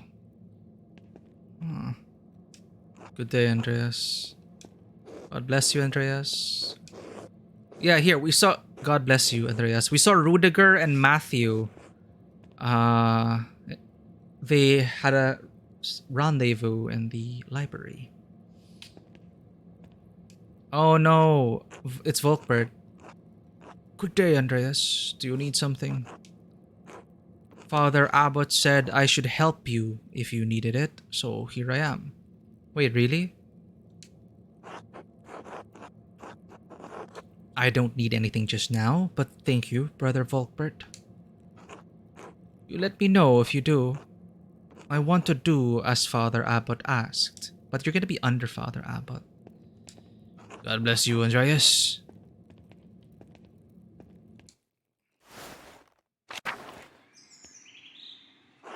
Andreas, I'm sorry about what is happening to Brother Piero. I do not know him well, but I find it hard to believe he could have killed the Baron. Do you have any idea who might have done it? Did you see anything? Sadly, no. Most mornings I spend my time reading in the courtyard, but the rain made that impossible. And although the brothers are friendly, I do not know them well enough to speculate. I am sorry. I know it might be far from your mind, but have you considered my offer to eat with you and the townspeople? Oh. The gospel says that man cannot live on bread alone, but from time to time, a little bread is required.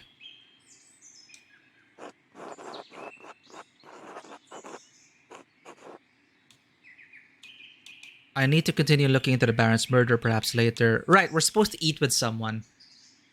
Of course, I'll talk to Gret. Oh. And see who she wants to come along. Where should we meet you? Not now, but perhaps later. Of course, I understand. God give you health. Until later. Okay, that's one thing we can do.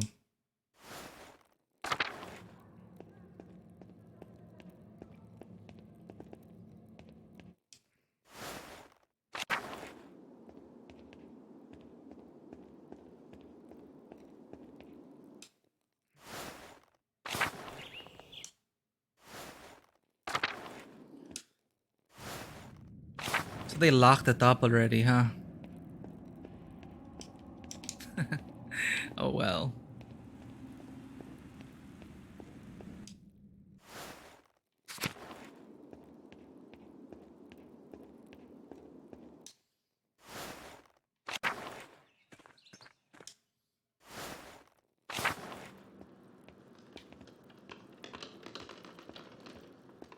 Before we talk to Cecilia, we should talk to Sabat. Talk with another family as well.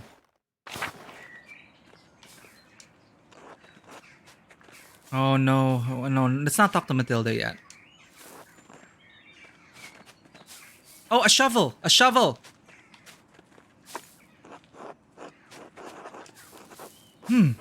This shovel has blood on the blade. Not normal. What?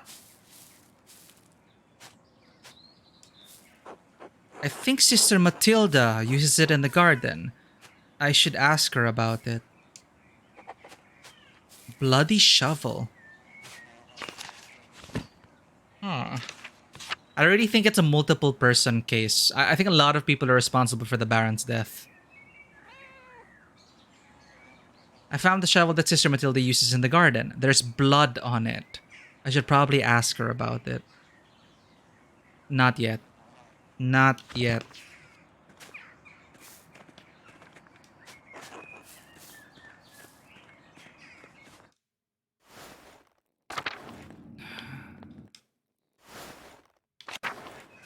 It is kind of stressful. Like, you can only do one thing per time slot. So, let's have that meal.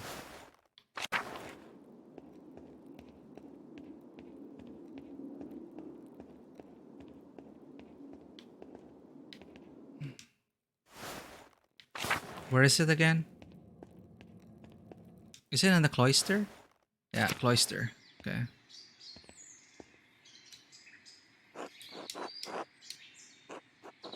Do you have time to eat with me and some of the townspeople?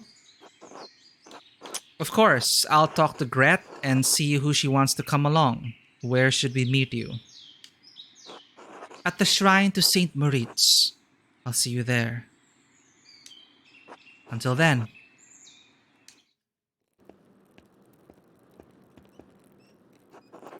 Oh my. Andreas. Oh wow, that's a lot of people. Yes.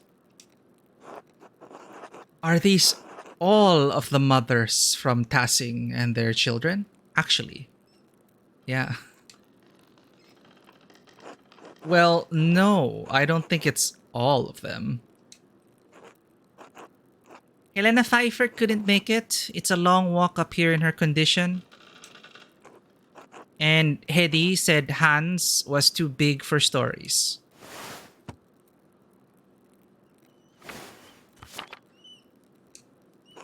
Stories?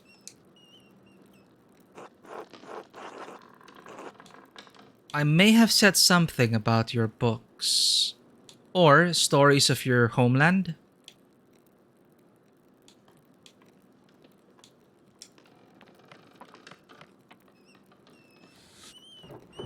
I like stories. Yes, maybe a little too much. Ha! Alright, I can tell a story, but first let us pray together and eat.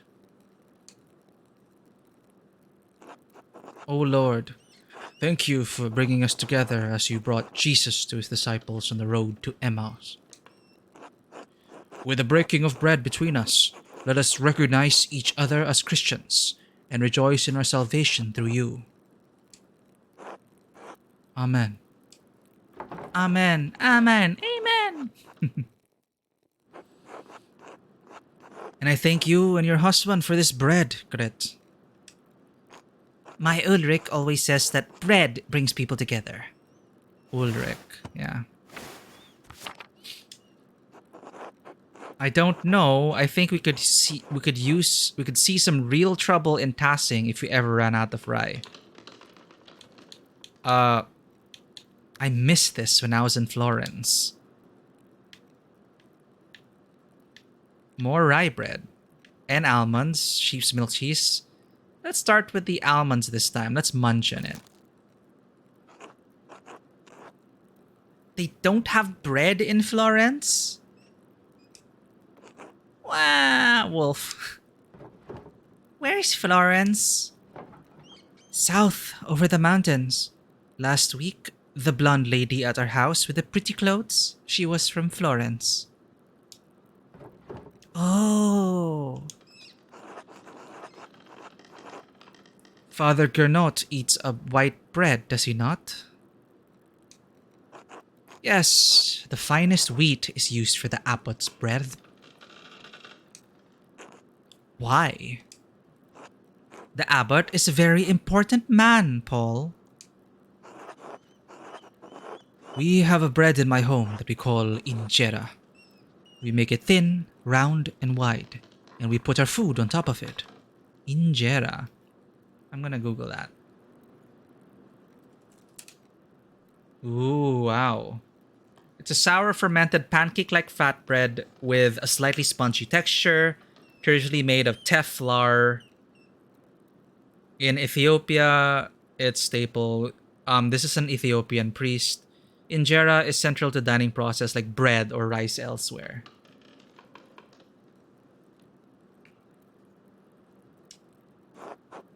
We eat it with almost every meal. As you love the bread of your home, so I miss mine. Oh, speaking of bread, let's eat the bread. Oh, what's the recipe? Maybe we could make it. Thank you, but no. We use a fine grain that does not grow here, called teff. Surely someday you'll go home and can have your fill of it. I hope you find our local bread satisfying, Brother Sabat.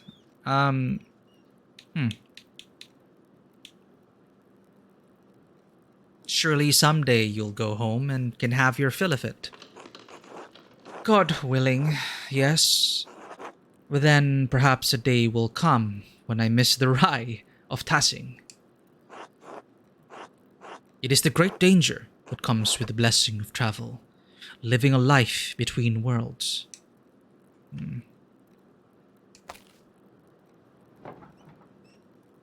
I don't want to talk about bread anymore. It's so boring. Bread. Don't be rude, Bert. I did say I would tell a story. Children, have you ever seen a Bible? Father Tom. Yeah, Father Thomas has one. It's huge. Oh, him. My dad has one. It was printed in Bamberg. Thank you for the lurk, Vanua. Have fun cooking. Very good. This is a Bible from my home that I brought to give to the abbot. Andreas, do you have a favorite story to illustrate from the Bible? Adam and Eve at the tree of knowledge of good and evil. Jacob wrestling with the angel. The Annunciation when Gabriel appears to Mary. Elijah and the chariots of fire. Christ being taken down from the cross. What would I like painting? Adam and Eve at the tree of knowledge of good and evil, I think. But these are pretty badass too. I don't know what to paint. Or what Andreas enjoys painting. Not this, taking that from the cross. Elijah and the chariots on fire, not really. Annunciation. The Annunciation. This might be interesting. when Gabriel appears to Mary? It's either this or Adam and Eve at the tree of knowledge of good and evil.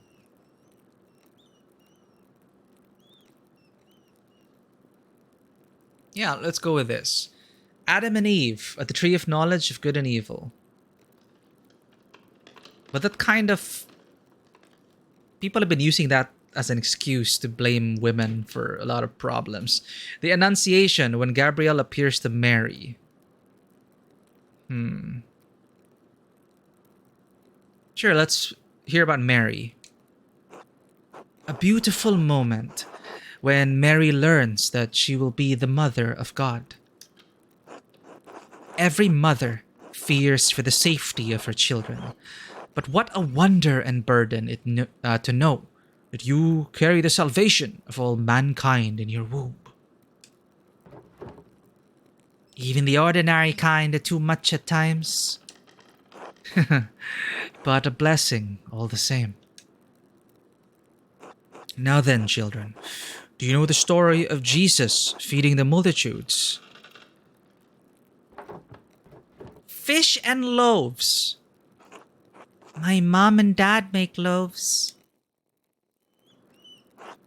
This is from our Bible. How we tell the story of how Jesus fed thousands from only a few fish and a few loaves of bread. Why is everyone brown? Because where I am from, everyone looks like me. Why? Because we are all as God has made us. I know Tassing seems big to you, but the world is so much bigger than we can imagine. There are many people of many different colors all over the world. There are places where no one looks like you or me. Really? It's true. In Venice, I saw people come from across the Mediterranean Sea. Not just like Brother Sabat, but people of different places and cultures, even farther away. Persians, Moors, Ottomans, each with their own way of speaking and dressing, their own customs. Brother Sabat, did you know the Baron who was murdered? Oh. Bert!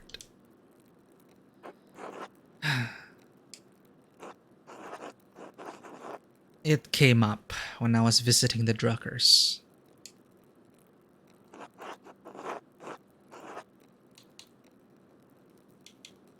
I needed someone to talk to. I think he's old enough to understand death.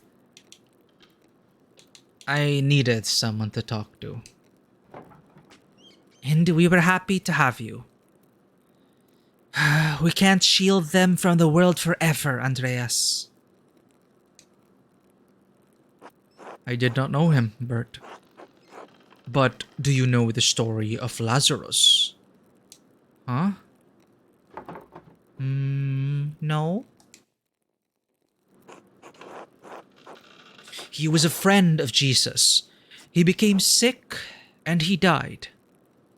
I wonder if this is really from a manuscript, an Ethiopian Bible. Die. Der. Hat. But Jesus brought his followers to Lazarus' tomb. He prayed to God, and when they opened the tomb, Lazarus emerged, returned from the dead. Jesus can bring people back from the dead? He can, Bert. One day, Jesus will bring us all back from the dead. Everyone who has ever lived and died will come together and be resurrected on Judgment Day.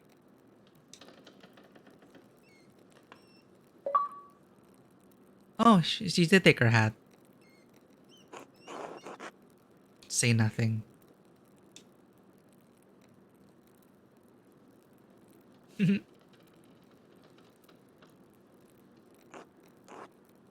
Even the Romans? Oh, yes. The Romans too. Hmm?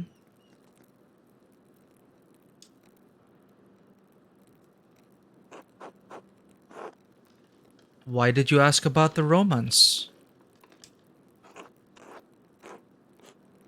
There we go. Paul did see someone. I saw one come out of their tomb, like Lazarus. That's the ghost we saw near the ruins. What do you mean, Paul? Well, the ruins below the mill. They're Roman, and they all died a long time ago. But I saw one come out the other night. They were in white, like Lazarus. Let's stop telling stories, Paul. And you shouldn't have been outside at night. Andreas, what does he mean? I don't know. It's troubling to be sure. I think I may have seen something similar the other evening. Probably just someone slinking around after dark, up to mischief. I know of texts, rituals that an educated man could use to attempt to summon a spirit. Nah, I don't think that's appropriate to say here. I think I may have seen something similar the other evening. Oh, back so quickly, Vanoa. Welcome back. We were just having story time with Sabat, the Ethiopian priest, and Paul did say that he did see someone come out of the Roman ruins last night. I think I may have seen something similar the other evening. What? Really? Where? The same place, by the Roman ruins. Maybe Paul did see a spirit of some kind.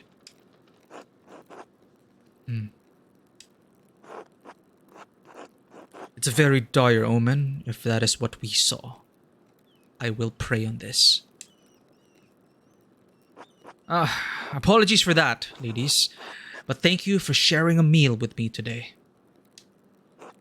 I'll be leaving for Rome soon, but I'm glad to have spent some time with you and your children. Thank you, Brother Sabat. It was wonderful.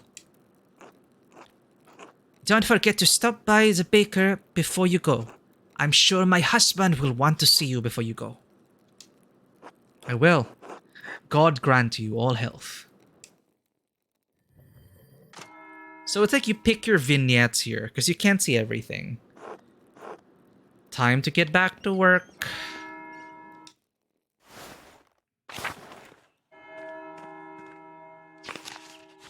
Okay, so we got a bit of something there, the ruins. Wolf Bauer is the infant son of Martin and Brigitta Bauer. What do we investigate now? It's so open-ended. Right. We have a bloody shovel. We could ask Matilda about this. But I think I should talk to Cecilia first about Matilda. I don't wanna... She's probably for sure traumatized about what the Baron did to her. So don't wanna breach the topic like that. Let's talk to Otto first. Let's ask if Otto's free. We could also visit the guest house to talk to the wife of the Baron. Maybe it's about time to do so? No. Let's dig up that thing. I think the murder weapon might be in there, but why would the abbot, why would the prior,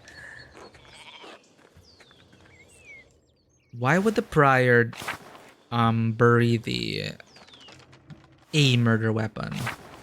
Okay, this is the mill. Collapsed. This must have allowed access to the aqueduct.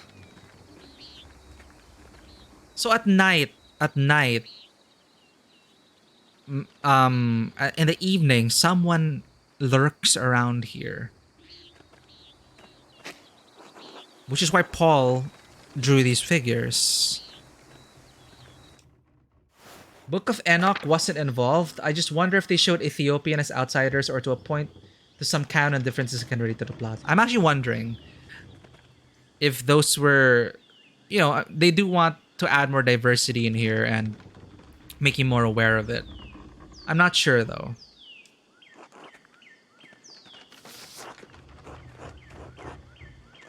Hello again. Hi, Paul. It's good to see you at home. Uh-huh. Where's your home? We're not far from Tassing, I'd remember. I live in Nuremberg, but I'm staying with the Gertners for a while. Oh, but you're not a farmer. Why are you living with the farmers? They're letting me board with them while I work in the Abbey scriptorium. You're a monk? I'm an artist.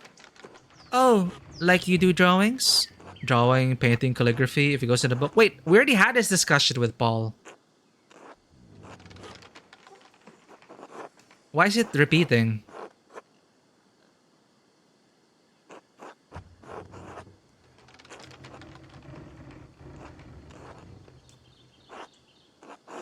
We encouraged him to draw.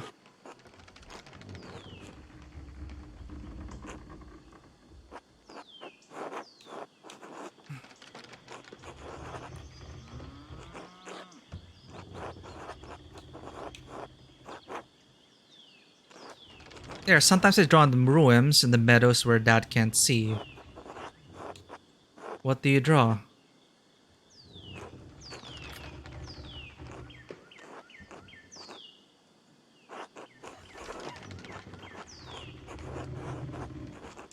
Oh, why did that conversation repeat? Oh, I guess it's a bug.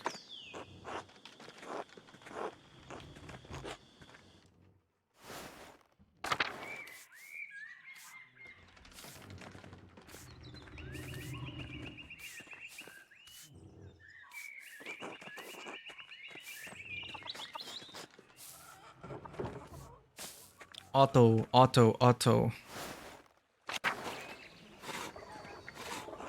Ready to go dig up that grave? It's gonna take a few hours. That alright with you? Not like you have any place to be. Let me take care of a few things first. Alright, don't be too long. I got actual work to do. I don't think there's anything else we have to do. Let's go dig it up.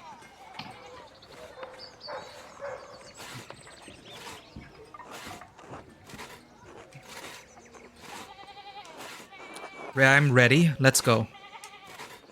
Fine. I'll grab my tools.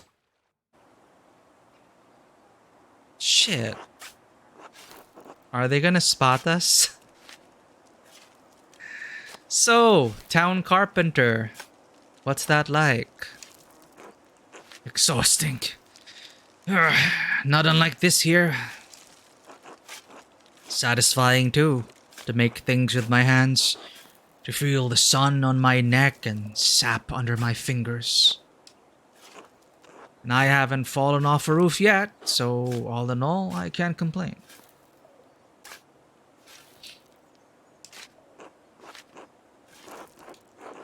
Did you want to be a carpenter? Being the only carpenter in Tassing must keep you busy. Did you want to be a carpenter? It hadn't ever crossed my mind that I'd do anything else. I was always going to do what my father did. How else would I have learned? But I like being a carpenter. It's necessary work. Keeps me talking to everyone in town and aware of what's troubling them. Many people in Tassing are struggling, Andreas.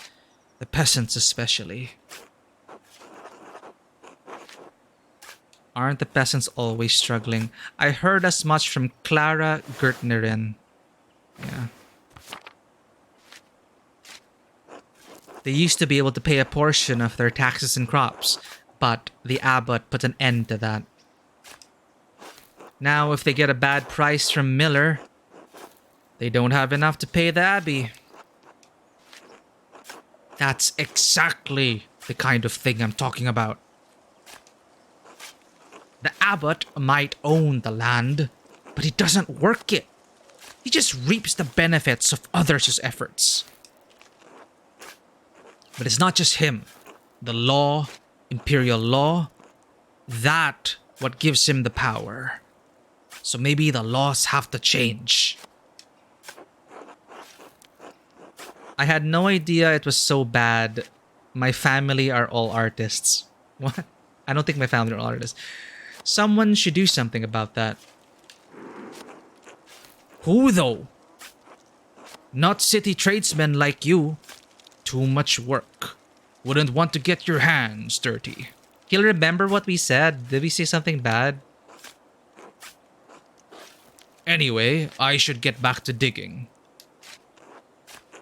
It's going to take a while.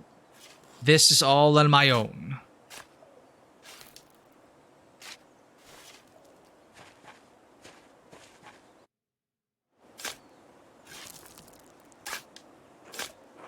Got a ways to go yet. Why don't you take a look around? Sure.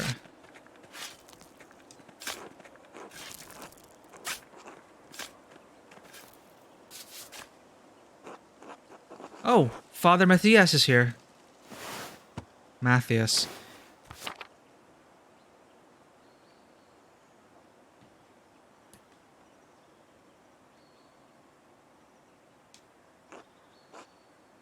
With a wooden headstone too. Things must be worse for the abbey than I thought. Oh.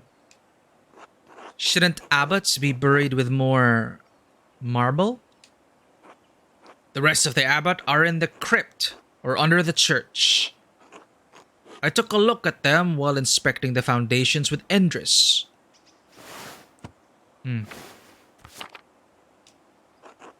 Kirsov's built on top of an old Roman fort. Not cheap to maintain by any means.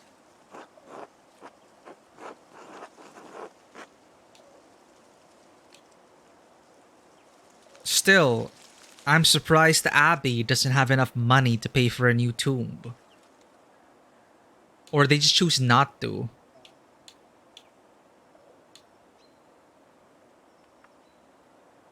Surely they can do better than a wooden gravestone. Take it up with the abbot if it bothers you so much. Me? I think they should all get wood. Ooh.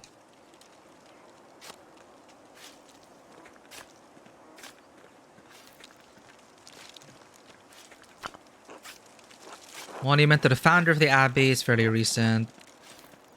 Funds were donated by their descendants. Who's this? Brother Jacob from Cologne. Do you ever meet him?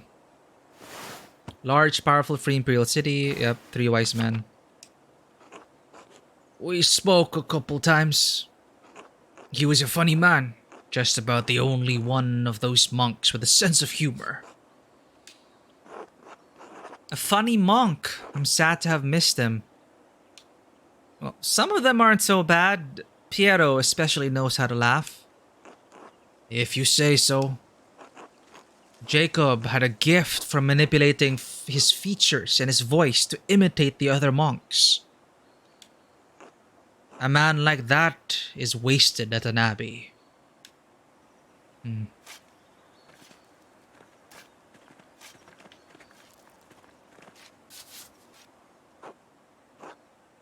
Mother Brunhilde?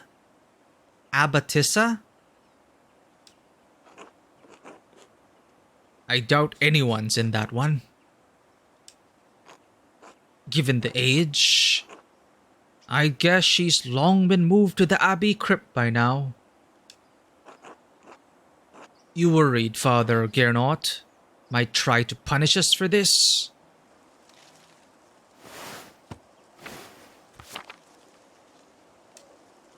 God willing, we'll be done before he finds out about it. So you want me to speed it up? Sure. What do you care about my back? Can't we help? Christ.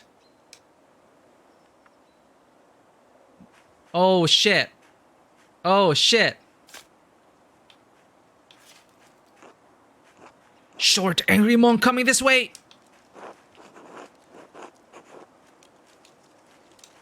Shh, Mattheo's not gonna like this. I could hide, but then I'd be putting Otto in a tough spot. He's not going to be happy with me if he has to deal with Matteo on his own. But this could be the clue that unlocks the truth about who killed Lawrence. What's a little trouble if it saves an innocent man's life? I can't leave Otto. Ah, hell. We're destined for an earful. This will be remembered.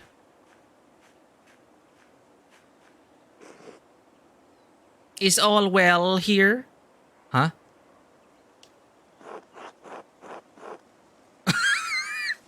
What?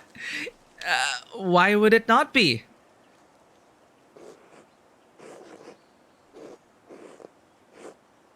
Why have you coerced the carpenter into digging up the late brother Gerhard?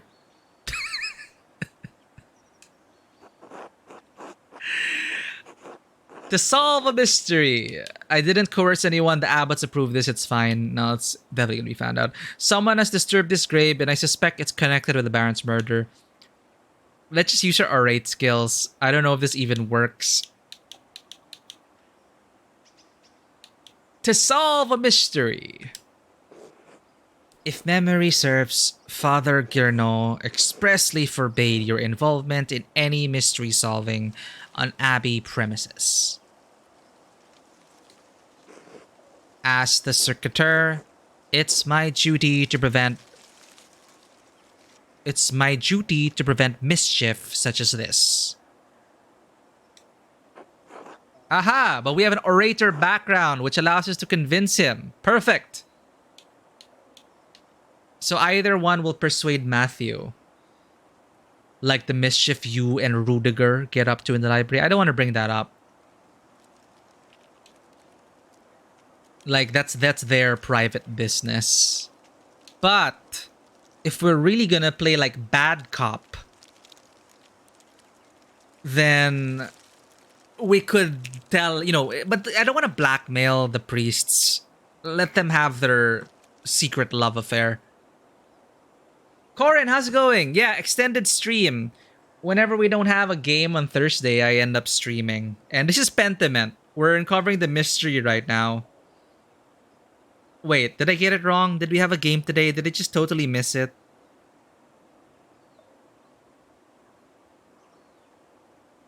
Oh, okay. Yeah, you were preparing for something, right? Welcome in. I think you'll find this very interesting. And yeah, you'll encounter spoilers ahead. However, there's a time limit to this game, so it's very Persona. Like, you only have a limited number of time slots per day. So, for example, doing this scene will advance the day. So, if you play this on Game Pass, you might choose a different line of inquiry. It just so happened that, well, we're here. So, you also choose your character's background, which I like. So, that's why we have an orator background, because, of course, I love having good charisma and social skills. So now, because of how our actions and our whatever, we can persuade Matthew. But I don't want to blackmail them. That just seems too petty. No. Their love affair is not my business. I made such a convincing case, the abbot couldn't help but humor me.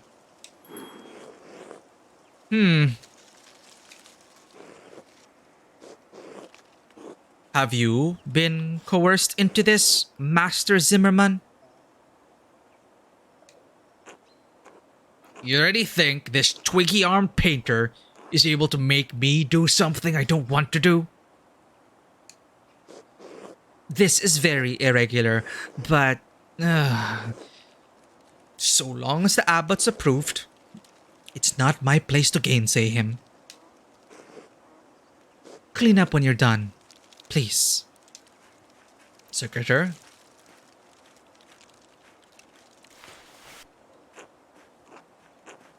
Is that gonna cause problems for you?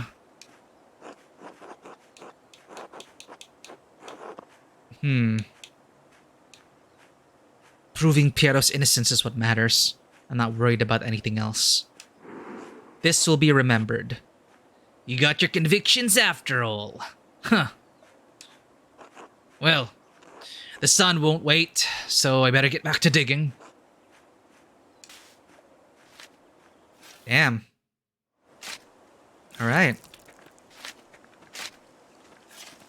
Yeah, like this is our character. And of course the ancient manuscripts and stuff, it's super nice. Illuminated manuscripts. It's, you know, it's a lot of text. It's talking a lot. It's investigating as well. So you get to choose. We all play as Andreas Mahler, but you also get to choose your background, which influences the choices you have in conversations. Typical Obsidian RPG stuff. So, you know, nothing new there. But in terms of the setting with the illustrated manuscript, the use of fonts to denote the different class and education backgrounds, how it's being tied together so far, it's not bad. Not bad. So obviously we have something pretty interesting for what's going on right now. A hedonist, medicine, occultist, orator.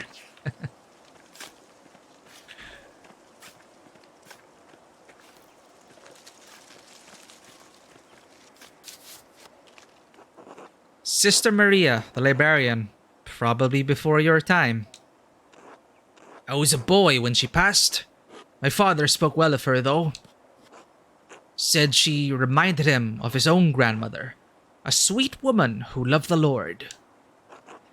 I expect the abbot will have her dug up soon. Ah, for the crypt. A ghoulish tradition, I've always thought. What's dead should remain buried. But then, they don't have much space here, and many of the monks aren't long for death themselves, so... Well, I've reached the body, but... What? Is something wrong with it? Looks fine enough, decay notwithstanding. But someone stuffed a sack up under his ribs. Good God. Let me see. Huh. Holy shit. This is the murder weapon? Wait. Thanks to our occultist background. Arcane tools. They could serve no other purpose. Except for murder. Tools? What do you mean? What would you use these for? Magic. Two are plated with precious metals and engraved, a silver chased rod and a golden plate. The rod has symbols of the zodiac on it. The plate has some script I don't recognize. And a knife seems ordinary enough, but together with the other two buried here... Why would someone bury them here together? Yeah, the prior decided not to push through with the ritual, so he buried his implements. Because they're forbidden. But this is interesting. This might be our murder weapon. Wait, there's blood in some of the symbols on this rod. Dried to be certain, but not that old.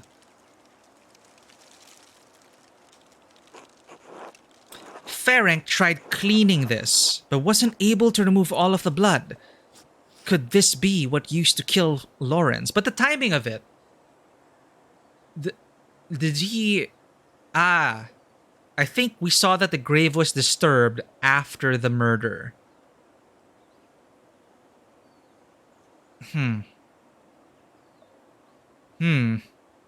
But it's not the tip that... Okay, but this is closest to the murder weapon as we can get.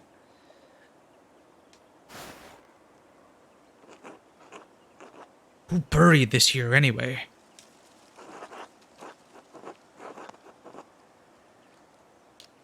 lie. Well, I suppose it's part of the mystery. I can't say, but it may be connected to the Baron's murder. What? None of this makes any sense. What's going on here, Andreas? That's what I need to figure out, Otto. Thank you for your help.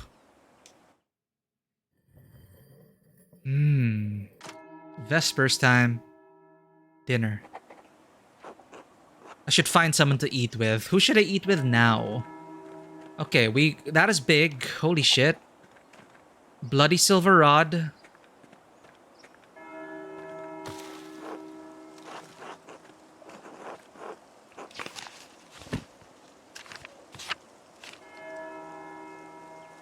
I discovered a silver rod with occult symbols on it and traces of dried blood in the engravings.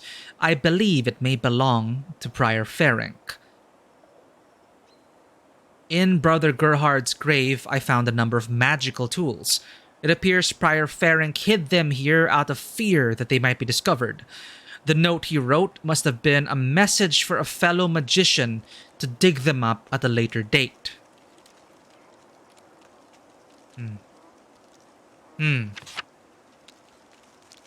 Not looking good for you, Ferenc. Not looking good for you at all. Please explain.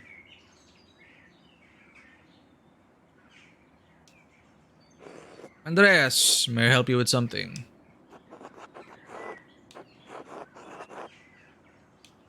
So, Otto Zimmerman and I were digging up Brother Gerhard's grave. Oh. And we found some interesting items. A knife, a plate, a rod, all engraved with zodiac symbols. How curious. That's all you have to say. Why did you hide them in Brother Gerhard's grave? We don't know if he was the one that buried it. What are they, Prior Ferenc? No. I'm so happy I chose this background. These are magical tools. Ritual tools. Are they? Oh, my. What are they used for? How should I know? One of the brothers must be playing an especially ill-advised joke. Likely Brother Guy. He has no respect for anyone, deceased or otherwise. But is Brother Guy known to have an interest in the occult? Does this have anything to do with the disc you hid at your desk? I see. Well, if you'll excuse me, I must discuss this with him immediately. Does this have anything to do with the disc you hid at your desk? The one you refused to talk to me about. This is preposterous. I will speak to the abbot about this harassment at once. And yet, you're still standing here. Because if you do go to him, you're gonna out yourself. And yet, you're still standing here. You are correct. The knife, plate, and rod are mine. I hid them for fear of the Baron. He was pressuring me to perform a ritual, as you know. I believed, foolishly I see now, that if the objects could not be found, I could persuade him to give up his obsession with using them.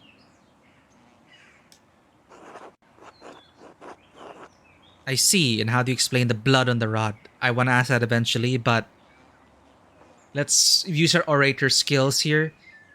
He put you in a very difficult position. He did, but no harm came of it in the end. Now, well, I see. And how do you explain the blood on the rod? the what? On the silver rod. It's obvious you tried to clean it off, but it stained the engravings. It's pretty hastily scrubbed. Like, if you wanted to get rid of the blood, you could have just gotten rid of it. But they left so much on the rod.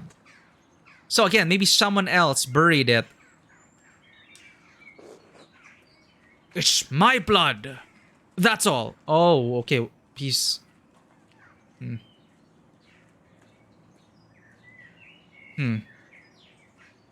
Did he go through with the ritual, but it didn't work?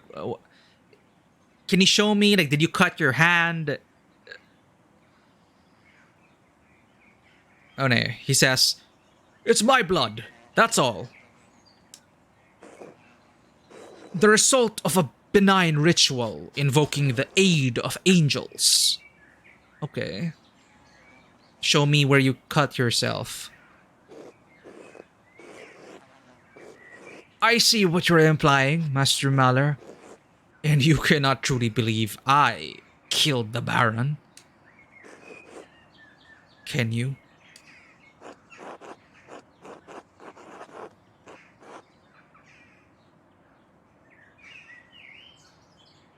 You have a compelling motive. You are in possession of the possible murder weapon. There's blood on it. You hid it right after the Baron's demise.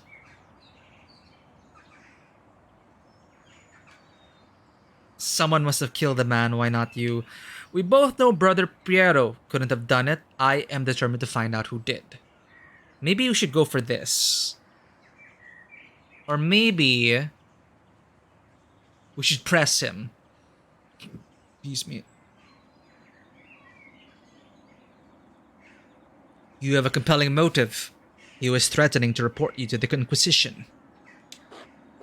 I would never. I am a man of God. This is a matter for the Archdeacon to decide, as the abbot has tried to impress upon you.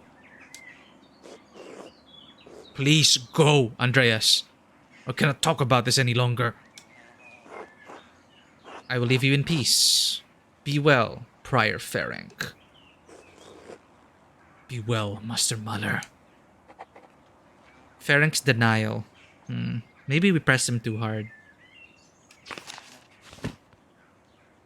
Prior Ferenc denied that the magical tools in Brother Gerhard's grave were his. What? No, he admitted they were his. What is with this note? Okay, that's weird. No, he admitted to us that... Well, this is an Obsidian game, right? Obsidian games tend to have bugs in them.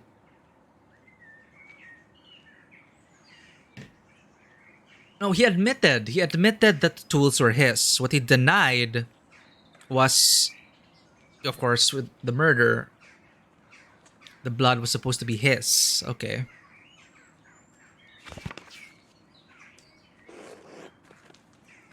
Where do we go now?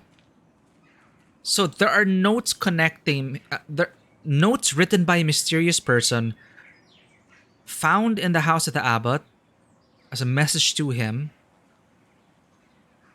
Something about a red robin, a red bird.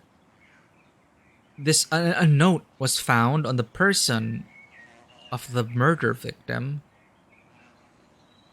Also cryptic, pointing to a time and a person. The mother and the innocent, like the woman and the innocent. Something about that.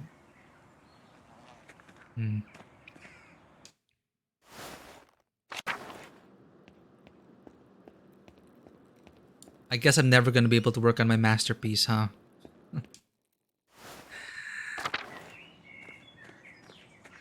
Alright, let's talk to Mother Cecilia. Let's go down the Matilda route now.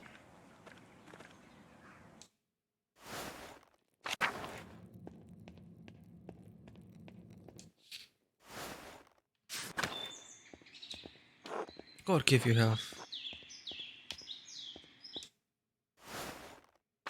You never know, might find something here. No. I remember a conversation with Piero. Can we meet Piero? He stuck him in the cellar. Monastery Laquarium? What's this again?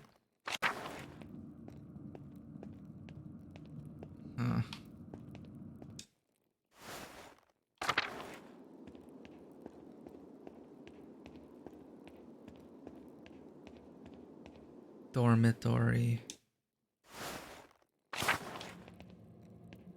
Old Bailey. Cloister. Where's the... Oh, the kitchen should be here. Lucas. Adoc. Gernot. Volpert. Rudiger. Matthew. Florian. And Guy.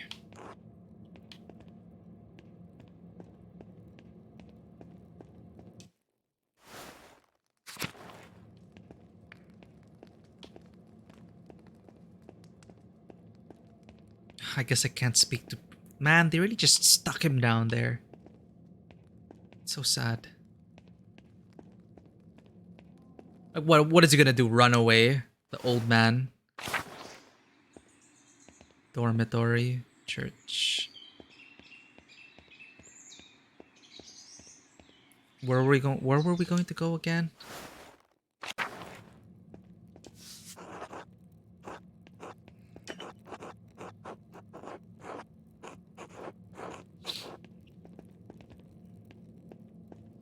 Ah, right. We're going to go to the nuns. We also found a bloody shovel, which could also be a murder weapon. Like, why was there blood in the shovel?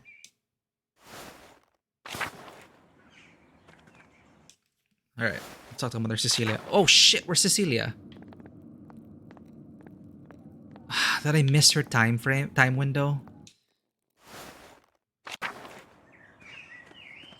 Where are the nuns? What time is it? Are they in the shrine at this point?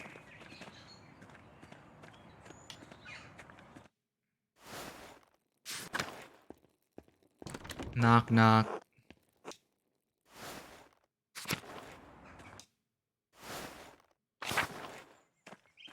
Well, I guess we have to wait for... Oh, they're all here.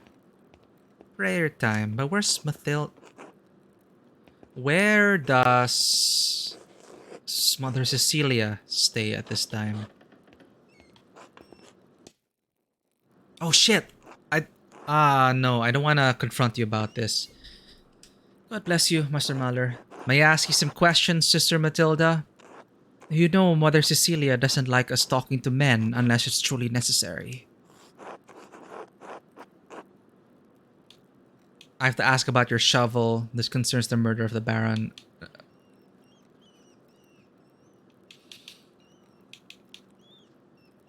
Well, we know what the Baron did to her, so no. Forgive me. I'll leave you to your work. Thank you, Master Mahler. Let's look for Cecilia. Wherever she is.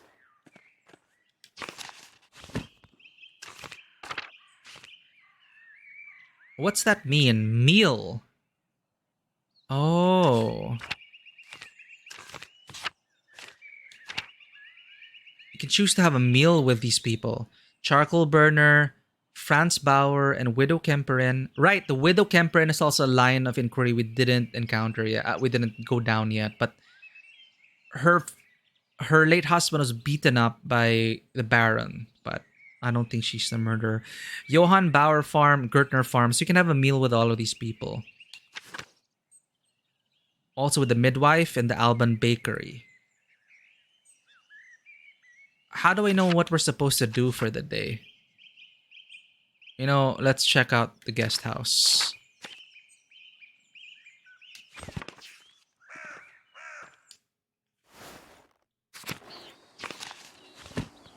As for people, where is Cecilia? Cecilia.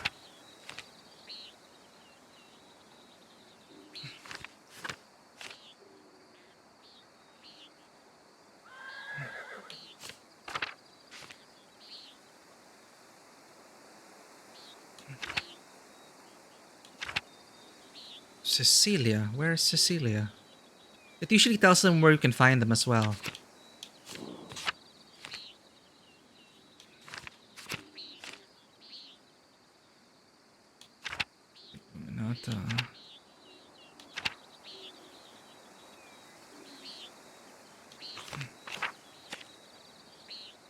Here, Cecilia. Once the Abbey's librarian. Okay. Guess we just have to remember where they are each day. Sure, let's stop by the guest house. Oh, the nobles. Pet the Furchen.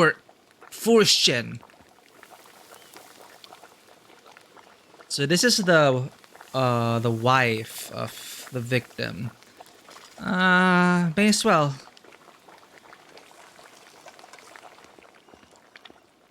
Lady Salomea, and this is probably her handmaiden.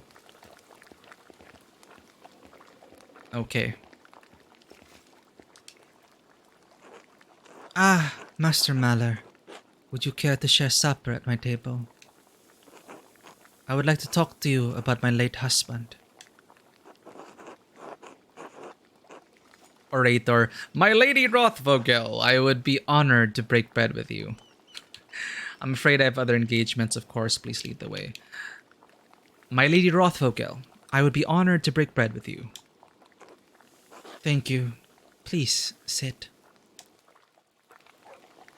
Bless us, O Lord, in these the gifts which your Father is here and the bounty through Christ our Lord. Amen.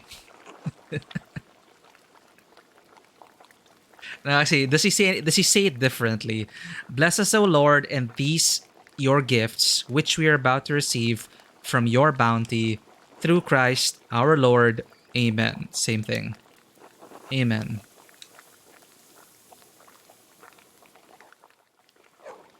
I find myself rather out of place here without the comfort of the Baron. Thank you for agreeing to share a meal with me, Master Maller. Of course, the honor is mine. Oh my god. Hedonist, you are welcome to any comfort you may find in me in this difficult time. No! Maybe it goes a bit too far, the hedonist background. I guess my character is trying to get away from that past. We did a lot of that in Italy already. Her husband just died. But I'm actually curious how she felt about her husband.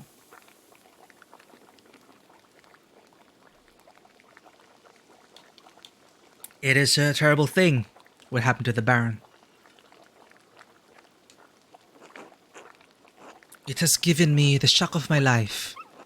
I am trying to find comfort where I can. In my ladies... I'm trying to find comfort where I can. In my ladies and the Lord. Oh, right. God. Lord. God. I was wondering which Lord.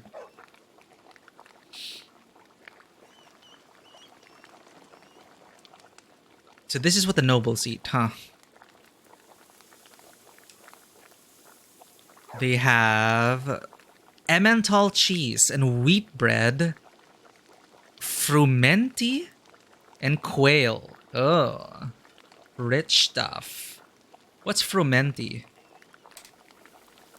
Frumenti was a popular dish in Western European medieval cuisine. It is a porridge, a thick boiled grain dish, hence its name, which derives from the Latin word frumentum, grain. It was usually made with cracked wheat boiled with either milk or broth and was a peasant staple. Oh.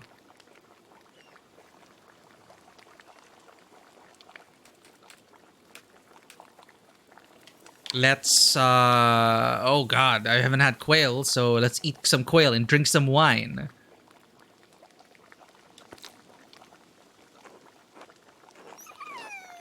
Not that there is much comfort to be found in these cold and dreary alpine towns. Lawrence and I had meant to take a tour of them before returning home to Worms, but... What kind of name is Salomea? I wonder where that's from. Worms is a prosperous imperial free city in the western part of the empire, located on the Rhine River. Yeah, the diet. Well, return we shall. But not as you'd hoped. Say nothing. What do you say? I'm sorry for your loss, my lady. This sorrow is just the first of many, I'm afraid. Are you married yourself, Master Mahler? Not yet. There's so much of the world I've yet to see, if you take my meaning. No, in truth be told, I'm not looking forward to the prospect. What backstory do we want? A woman waits for me in Nuremberg. When I finish my work here, we will be wed. Will she remember this? Oh no. Do you not look forward to the responsibilities of marriage, Master Mahler? Perhaps it's no surprise you and Lawrence became fast friends. Huh. Wait. What does she mean? The... Huh. I imagine he saw something of himself in you. I think she's trying to say that the marriage wasn't exactly good. Oh. My. He even gave you one of his pins. He must have been quite fond of you. Ah, it's because you chose to wear the pin. Huh. Hedonist is dating sim mode. For further notes. I think it is a bit much. Like her husband just died and you're like, I could give you comfort. Oh my god. That's a bit too much. But apparently she's, well, in her own way, she's been complaining about the marriage, and now she's like, "Oh, my husband has been quite fond of you. We shared a passion for the finer things." No. Rarely have I met someone with such a depth of knowledge and a thirst for debate.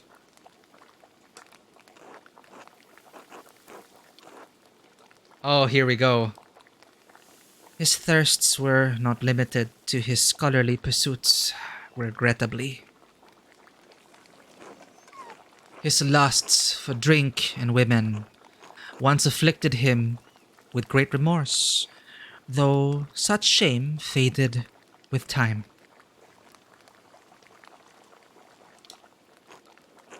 Lawrence was a flawed man. His various infidelities were no secret to me. But are we not all flawed before Christ?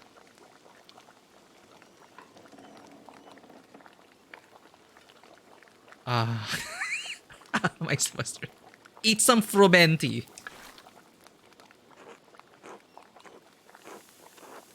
I also like how it looks like blood with a knife and everything, and the wine. I loved him as a wife should properly love her husband, but I would not say that we were friends.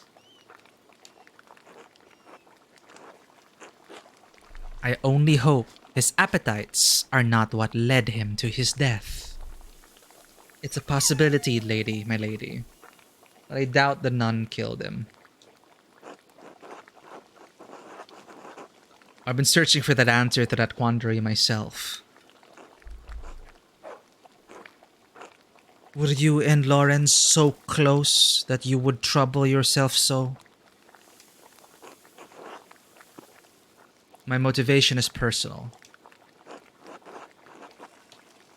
I'm afraid I could say no more than that. Okay, she's established that she's not happy in her marriage. She said in so many words that he didn't really like him. So, my mentor, Brother Piero, was found with the Baron's body, but I do not believe he killed your husband. Is that too much detail? Why not? Let's be open. She's been open about her feelings for Lawrence. My brother... No, I want to clarify. I'm not doing it for your husband.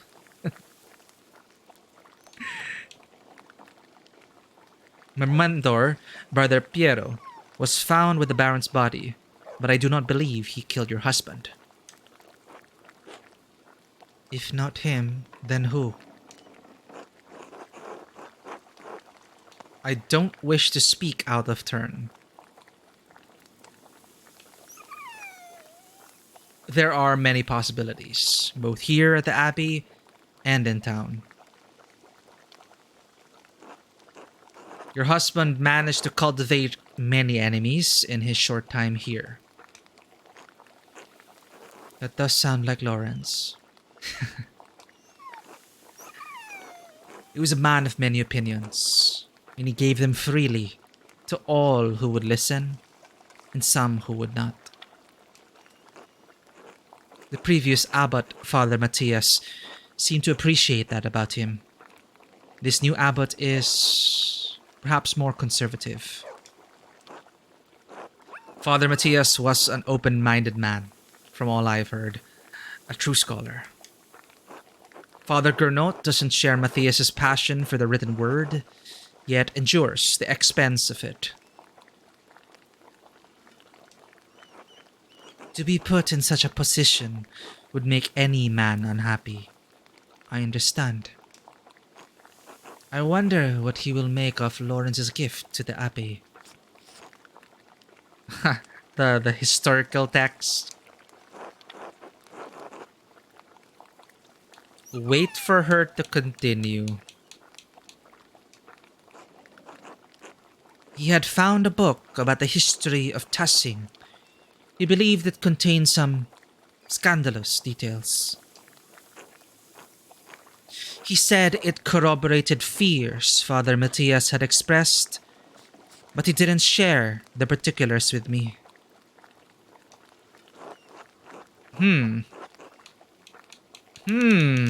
So maybe Father Matthias was also murdered. Do you have a sense of what the scandals involved? Beyond the broad basket of Tassing's history, I cannot say. My understanding is that this community is quite old. I'm sorry I can't be of more help. I have some education, but I lack my husband's thirst for knowledge. If you find the book, hopefully its significance will be apparent. Where is the book? Nod solemnly.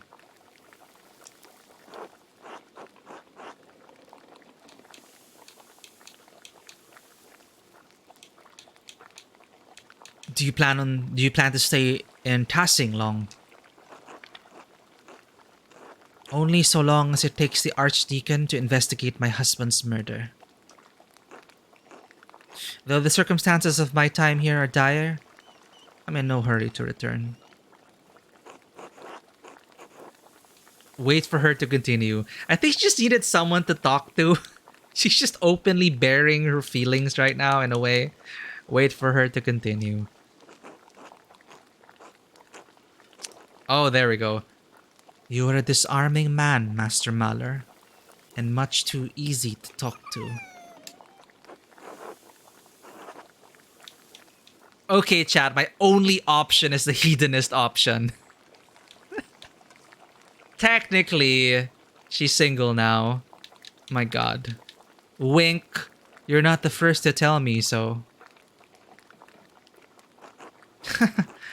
That does not surprise me. To be frank, I do not know what will become of... We? Me. I do not know what will become of me when I return to Worms. My title and residence may be in jeopardy, actually. Yeah. Do they have an heir? Or will it go to his brother? Or who is it going to? Oh, there. Lawrence and I have a son, but he is young yet. I don't know many of the legalities, only that my position is at some risk. I don't know how it was in this time, but I'm assuming it's gonna go to the next male, the closest of kin.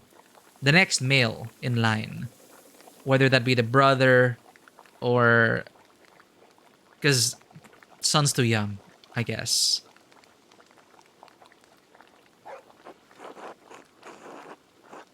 I suspect you'll survive just fine.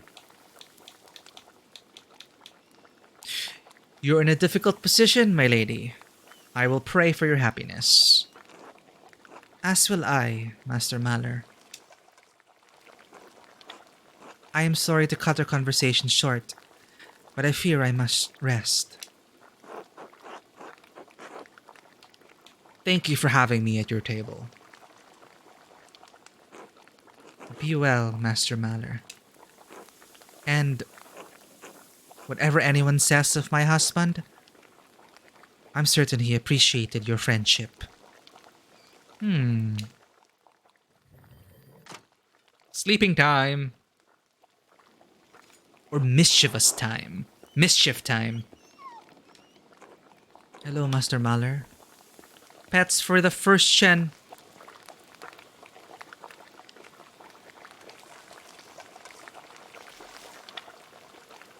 I think it's actually a wise decision that they made your character an artist, because you're kind of in between.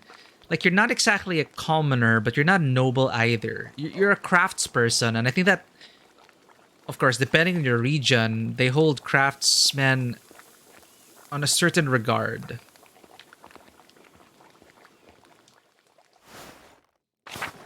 Okay.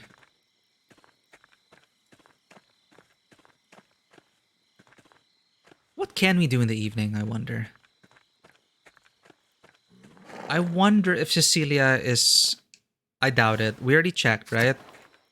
None of them are present in the evening. They're all in their dorms. Oh, no. Cecilia's here. Okay, she's here in the evenings. So before we go home, let's talk to Cecilia. God bless you, Andreas. God bless you, Mother Cecilia.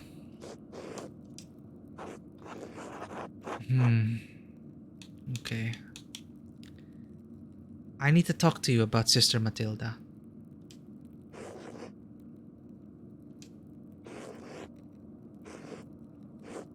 I warned you not to go into the library. I should have known you wouldn't listen.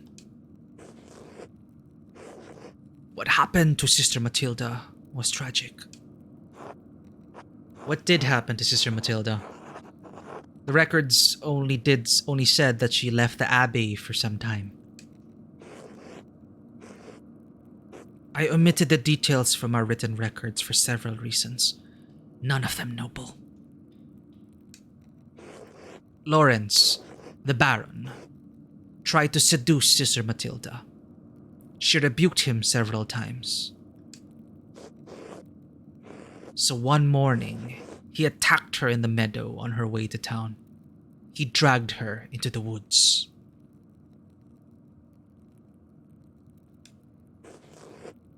Sister Matilda is a strong woman, but her resistance was met with violence.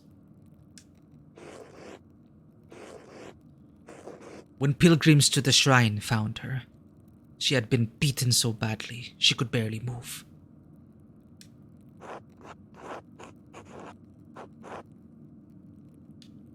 My God.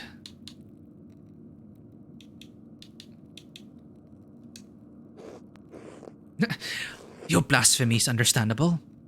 It was beyond shock. We took the Lord's name in vain. Your blasphemy is understandable. It was beyond shocking to see what he had done. As terrible as the attack was, I knew that bringing it to Father Matthias... Matthias. I've been calling him Matthias because that is how it's pronounced sometimes, or at least here, around here. Father Matthias?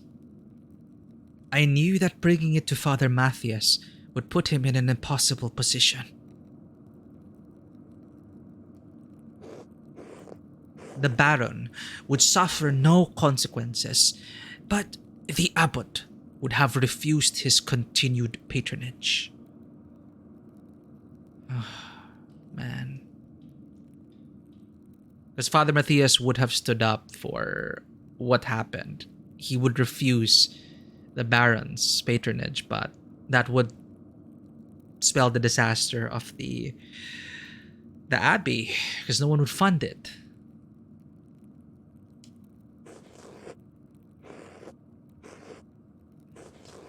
I concealed the assailant's identity from Father Abbot and had Sister Matilda taken to a hermitage near Mittenwald.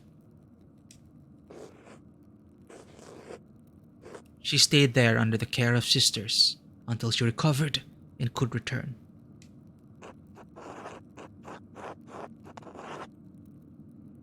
You really don't think the abbot would have taken action against the Baron?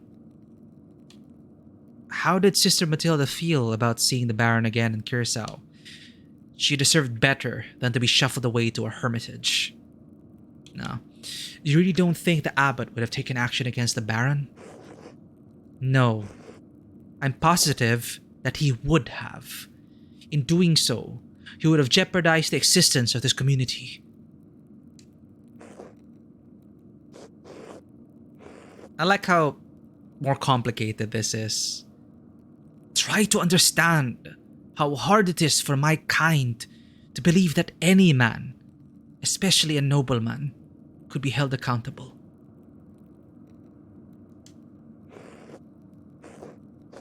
I'm not proud of what I did, Andreas, but what's done is done.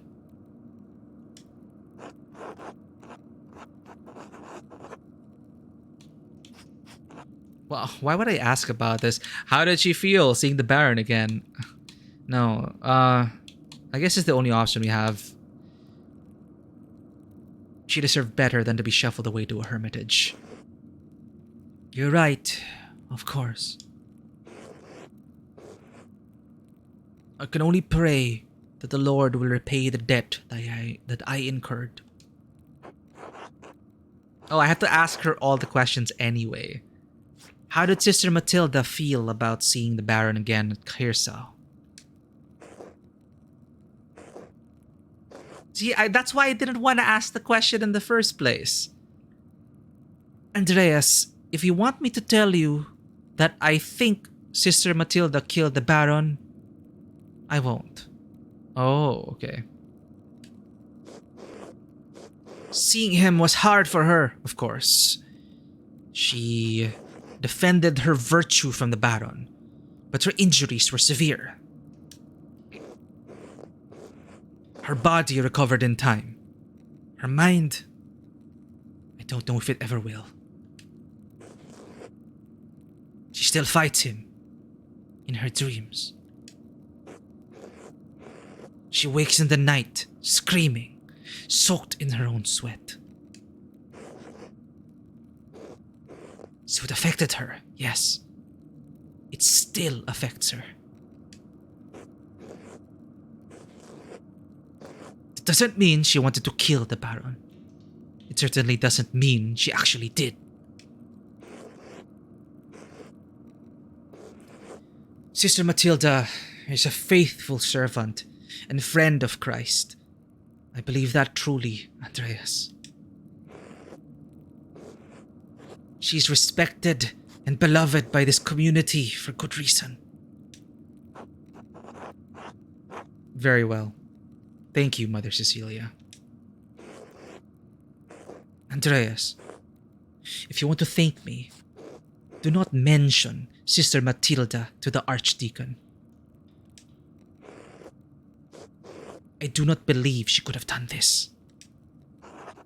Oh wow, was the Archdeacon going to believe our investigation? Just because you believe it doesn't mean it's so. How do you...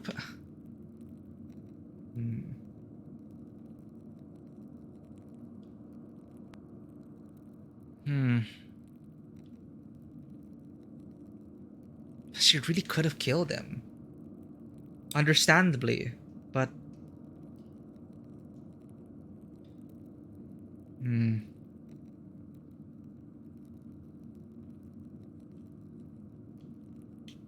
This is more like, if we're gonna be more reliable, we don't know who. We can't accuse anyone. We can also absolve her Like, she has no alibi. We haven't talked to her yet. That's the thing. So it's too early to say. So it's either just because you believe it doesn't mean it's so, or of course.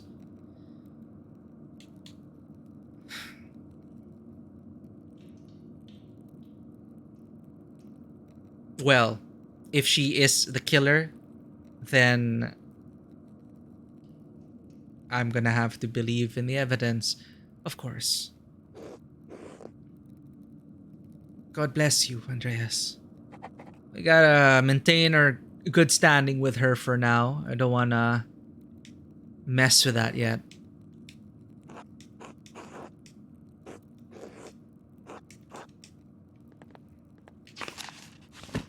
Okay. Mother Cecilia acknowledged that Sister Matilda was the nun who Lawrence Rothvogel hurt on his last visit. He tried to seduce her. When she rejected his advances, he beat her. Mother Cecilia had her taken to a hermitage to recover and to avoid a scandal. I need to decide what to do with this information. That's so hard. Well, like, maybe I could go to Matilda and ask about the bloody shovel. I should do that, but I'm not gonna bring up the forest incident. That's for tomorrow morning. Oh god, this is stressful. I need to pet mouse. I need to pet you, mouse funker.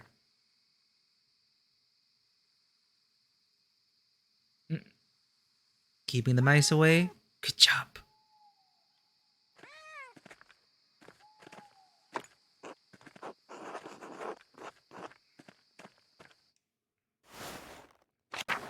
Okay, do I have to sleep now?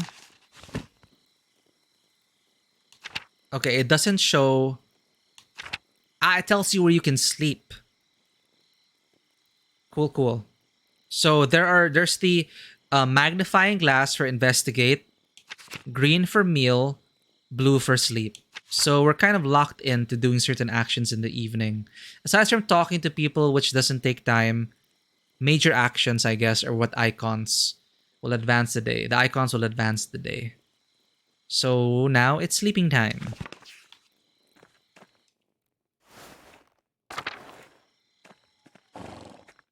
Will we see the ghost again?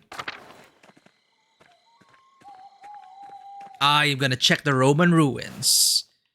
Who knows? We might catch the ghost.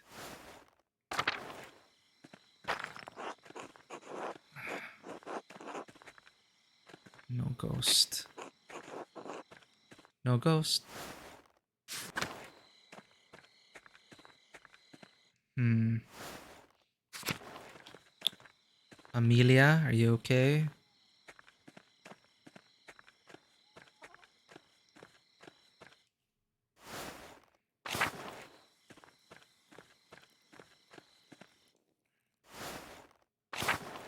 I wonder who stays awake at or stalls. I wonder if anyone's out in the evening.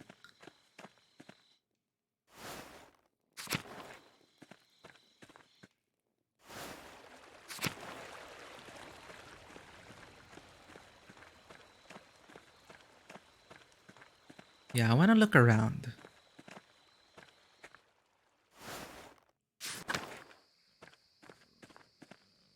Who knows? We might get some night owls in here.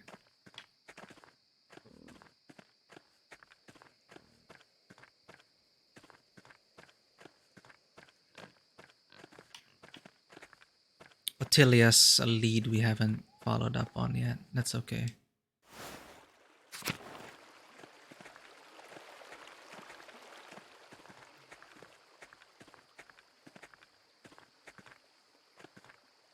I want to check the outskirts.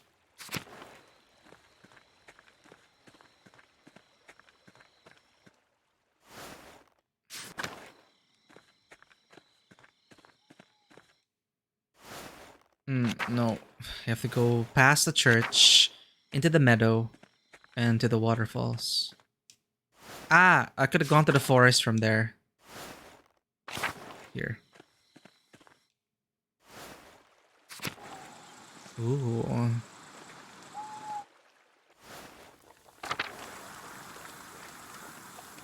Sleeping.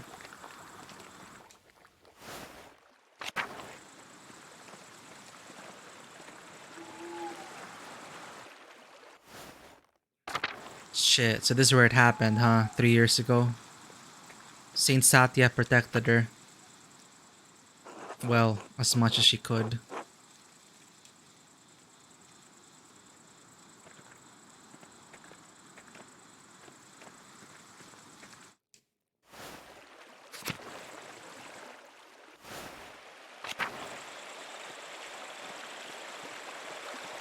Ooh, big owl. I remember there was something metal in here.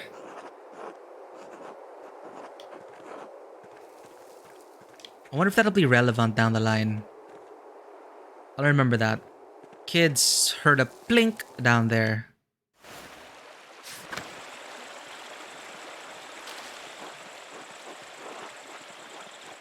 Oh, that's it. Let's go to sleep. No one's sneaking out in the evening right now. So I guess evening is for us to do mischief.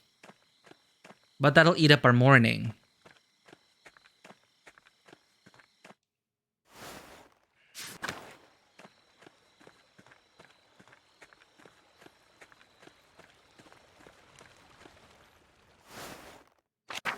Oh.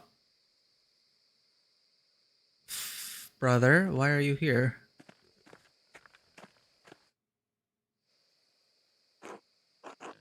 Andreas!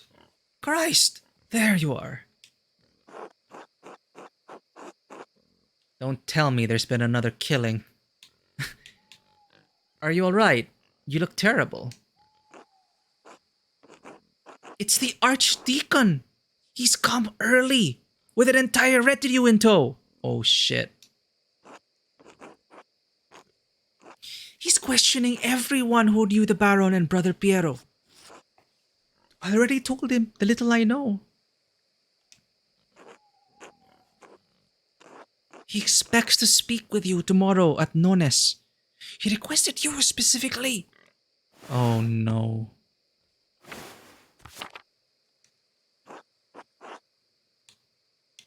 Did he say why? It's no secret you've been poking about the town and the abbey, sticking your nose in the rot. I hope your prying has borne fruit, or Piero's neck will meet the sword. Oh, what? Oh no, the time limit. We didn't... Shit, are we gonna say Ferenc did it?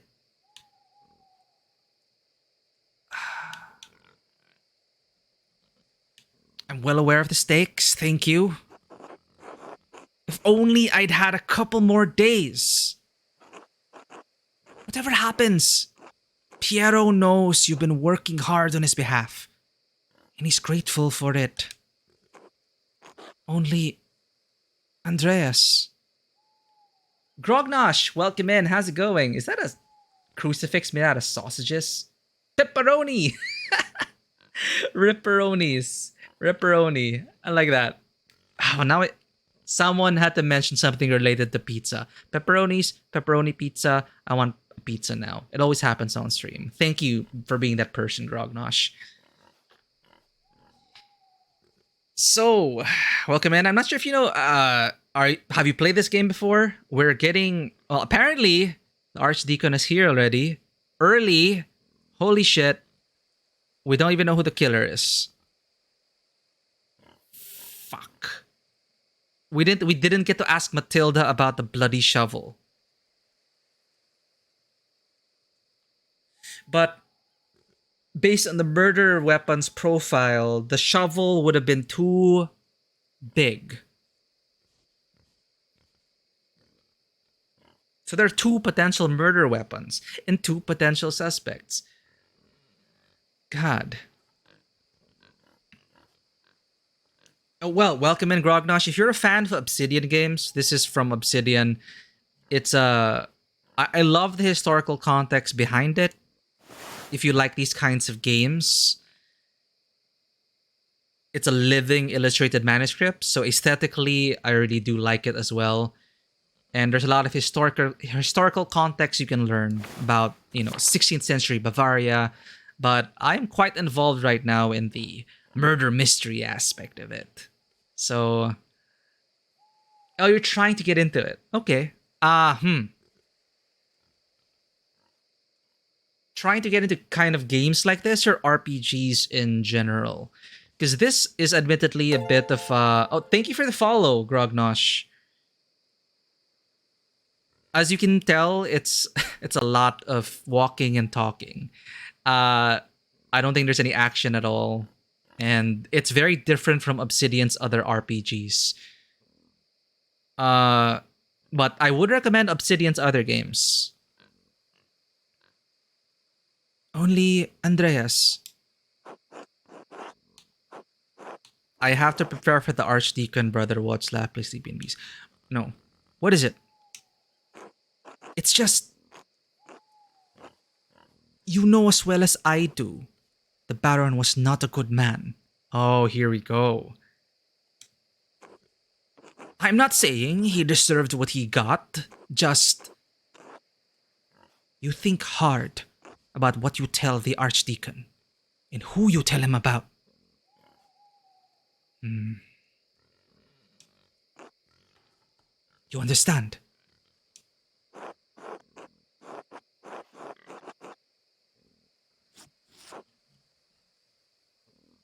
You don't need to worry, I found nothing that implicates you. No. You're worried I'll tell the Archdeacon what I've heard of Sister Matilda. All I'm saying is, if in your searching you heard anything about her, I'd ask you to keep it to yourself.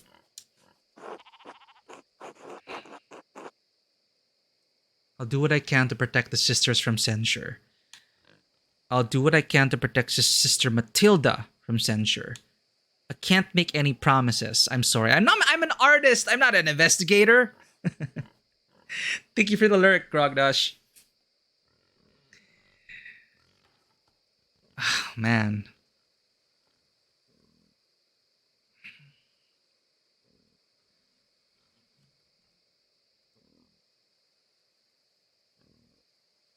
I have to be honest. I can't make any promises. I'm sorry. I wouldn't ask you to lie, Andreas. It wouldn't be Christian. Only consider who your words put at risk. I should return to Kirsau. The abbot will be having a fit about right now. Be well, Andreas. I will pray for Piero's deliverance tonight. You should as well. There's so much at stake for this abbey.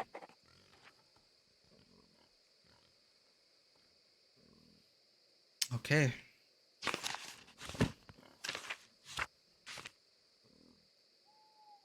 Jacob Essler, the Archdeacon of Freising, has arrived at Kearsaw Abbey and will be questioning people connected with the Baron's death.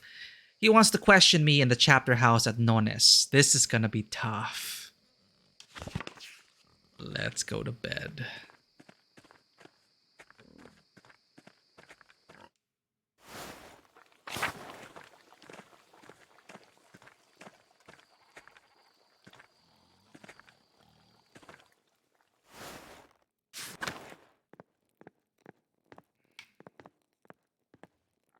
Man. Oh, God. Okay, let's talk to the Archdeacon. Go to sleep.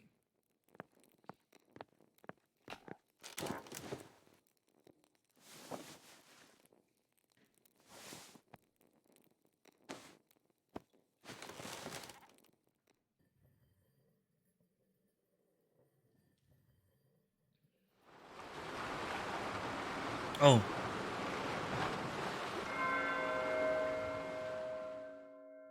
Is this a dream? Are we gonna talk to our the voices in our head?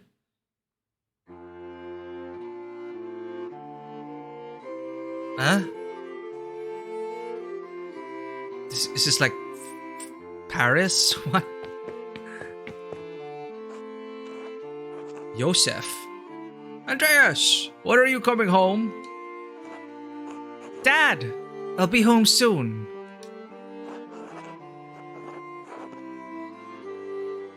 Oh, house business. I just need to finish this commission for the Abbey. I'm a little nervous about this girl, Sabine. House business.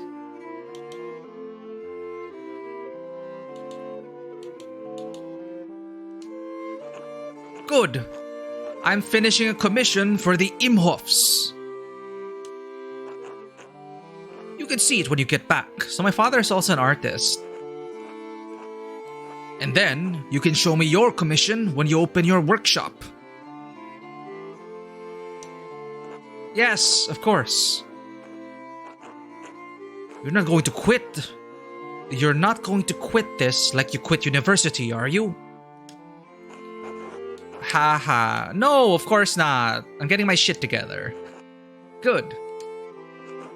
If it weren't for the work I did for the rector, you never would have had the opportunity. Ah, we got it through our dad's connection. Most people never get a second chance after they throw something away like that. I know, Dad. We'll see you when you get back. Sure, alright.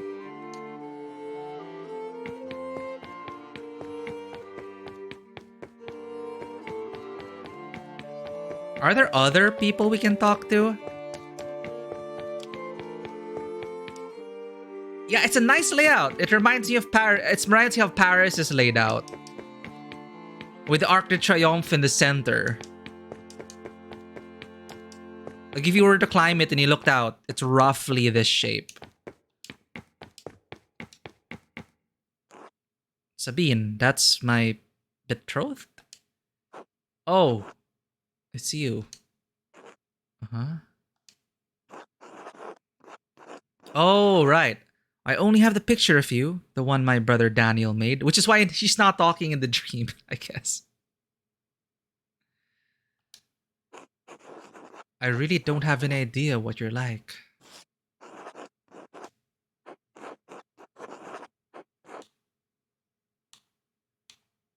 So, what are you like? Please don't imagine me telling you in your own mind. Fair. Why? You'll imagine I'm wonderful, or imagine I'm horrible. Either way, it's not fair to me, is it?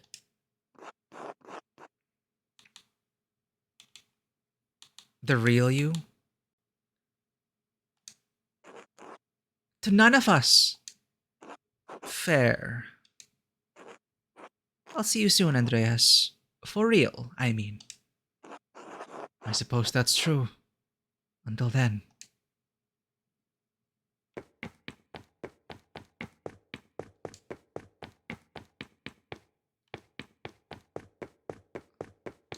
I don't know if certain quadrants trigger a dialogue, or if I should just go to the center. The music stopped. Here we are again. Prester John. Welcome back, Andreas. It has been too long since you have graced this court with your presence. They're probably gonna check up on us with our decisions. Because each one of these characters represented a certain kind of response. Apologies, Your Majesty. My mind has been preoccupied by a tragedy at Kearsaw Abbey. What manner of tragedy? The murder of a nobleman, a close friend of the Prince Bishop of Freising. My friend, Brother Piero, is the abbot's only suspect. I know that he could not have done it. Ah, it is Socrates. How do you know? Examine your assumptions, my son. In addition to having no motive and violence not being part of his character, he's not physically capable of the act. He's of limited strength and has a palsy in his hand that makes holding a paintbrush difficult. It's inconceivable that he would have the strength and resolve to kill the Baron with a blow to the head. A whole lot of inconceivable shit happens on this hell of an earth, Andreas. I just don't believe he could have done it. There has to be a better explanation. I do not deny that it is possible, but I believe it is extremely improbable. So, what do you intend to do about it? When I'm brought before the Archdeacon, I'll tell him what I know about the other people who had motives to kill the Baron. I have to believe he'll see there are much more likely suspects than Piero. But then it's gonna be like I'm selling out these people we've come to know. They're gonna give them a hard time. And they keep reminding us, do not mention Sister Matilda, because that might cause the most damage to them. There's a lot. No one, like, everyone stands to lose something. And it all hinges on what we say. Socrates is a good question. Why have you taken this task upon yourself? I can't get Socrates from Assassin's Creed Odyssey out of my mind.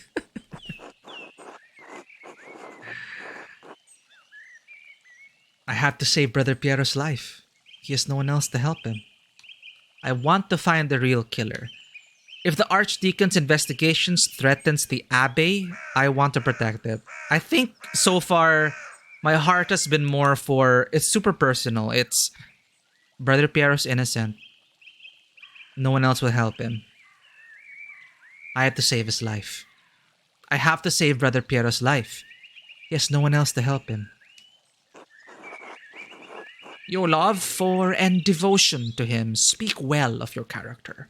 A man who is humble before his elders honors also his gods. Wait, didn't Socrates say that?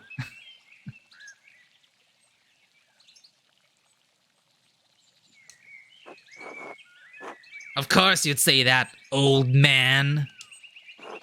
He is right, though. If Andreas doesn't help him, no one will. Exactly. I understand why the brothers and sisters cannot act against the abbot, but I must do something. Why does that shit for brains abbot care about the death of a useless fart like Lawrence Rothvogel anyway? This is a way to help. This is a way to summarize everything for you before you talk to the Archdeacon.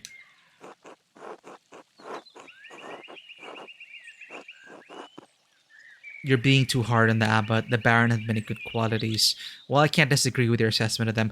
Powerful people get upset when other powerful people are murdered. This could threaten the existence of the Abbey. Oh no, the Abbey! Who gives a damn about these hypocritical assholes?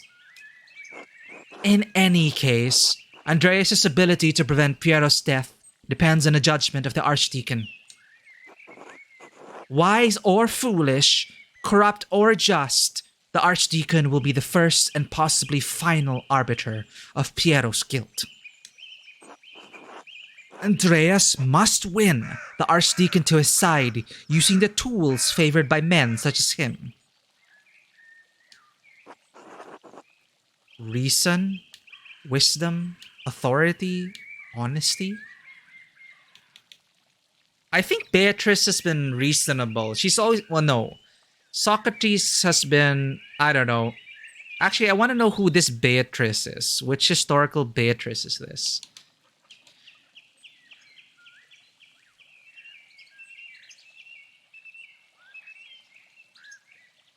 Let's Google it.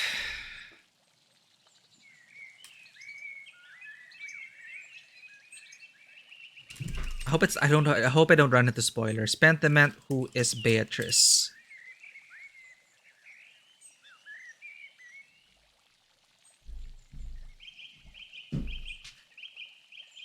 Who will you listen to as your voice of reason?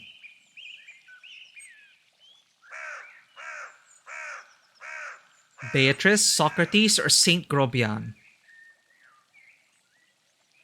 People are replying to this tweet like, hey, I'm ready to choose all the Saint Grobian options. Which Beatrice is this?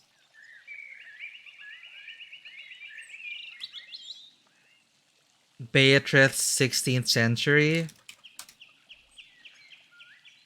Beatrice Cenci was a Roman noblewoman who murdered her father. She was beheaded in 1599 after a lurid murder trial in Rome. So the Beatrice, a quick Google of Beatrice 16th century loads up a lot of Beatrice Cenci. Engineer Naval, how's it going? Yes, do play this yourself, Engineer Naval. Thank you for dropping by and saying hello. So far, I'm finding it quite engrossing. It's very different from other Obsidian games, obviously. It's really more walk and talk, but the way everything's coming together is interesting so far. And yes, I know spoilers are a thing, but also there are many paths and not enough time to do it. So your playthrough is going to be very different from mine. I'm looking forward to hearing how your playthrough will go about. Because the path I'm taking now is going to be very different from yours. You'll understand once you start playing it. Okay, probably not Beatrice Cenci. But this might, no, because this Pentiment year.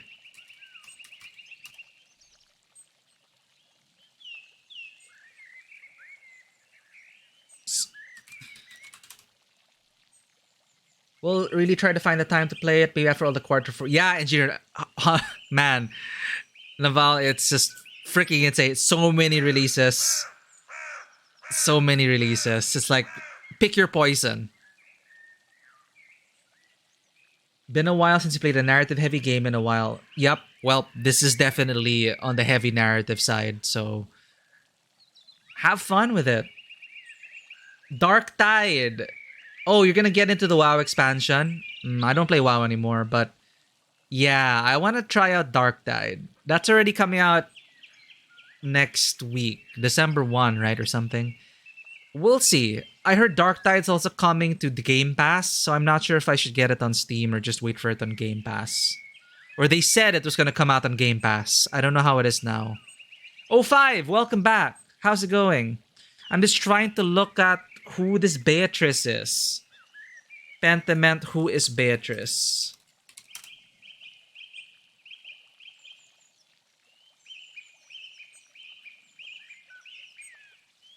Pentiment is a medieval murder mystery with a lot of respect for its audience. Ah! Okay.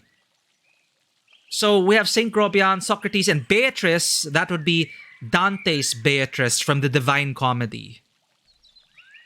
I have not read the Divine Comedy. So, I'm sorry, Dante. What do you mean, Dante from Devil May Cry? So I'm not familiar with this Beatrice. Thank you for the lurk. One of the day one games, Game Pass. Yeah, it might have changed. I haven't seen announcements for it, but I do want to play Dark Tide. Take care, Engineer Naval.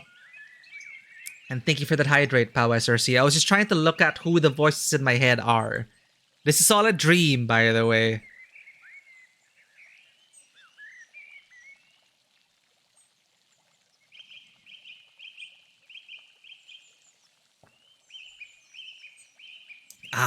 So we do have Socrates here.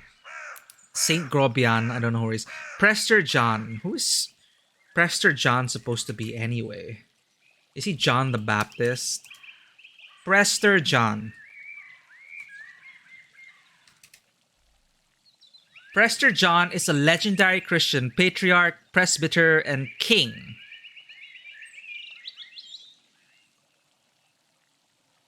My bad. Prester John was a legendary Christian patriarch, presbyter, and king.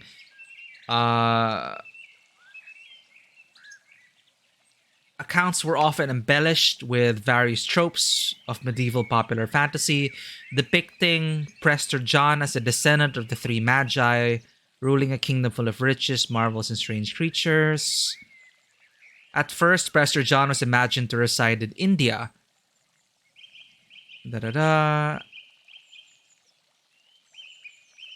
Portuguese explorers came to believe that the term was a reference to Ethiopia, by which time it was been isolated. It had been an isolated Christian exclave, distant from any other Christian-ruled territory. Oh, that's the Or Ethiopia. Okay.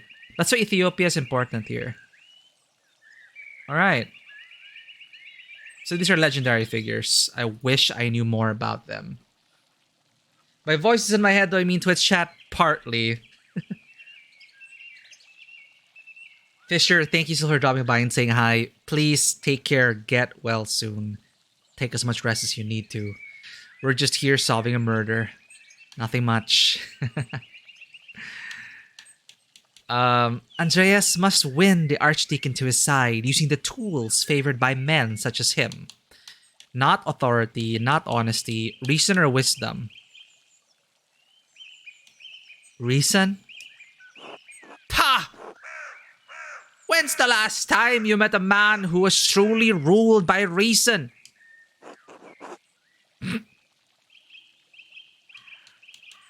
Wisdom? Wisdom can be shared, but the audience may not comprehend it. Honesty?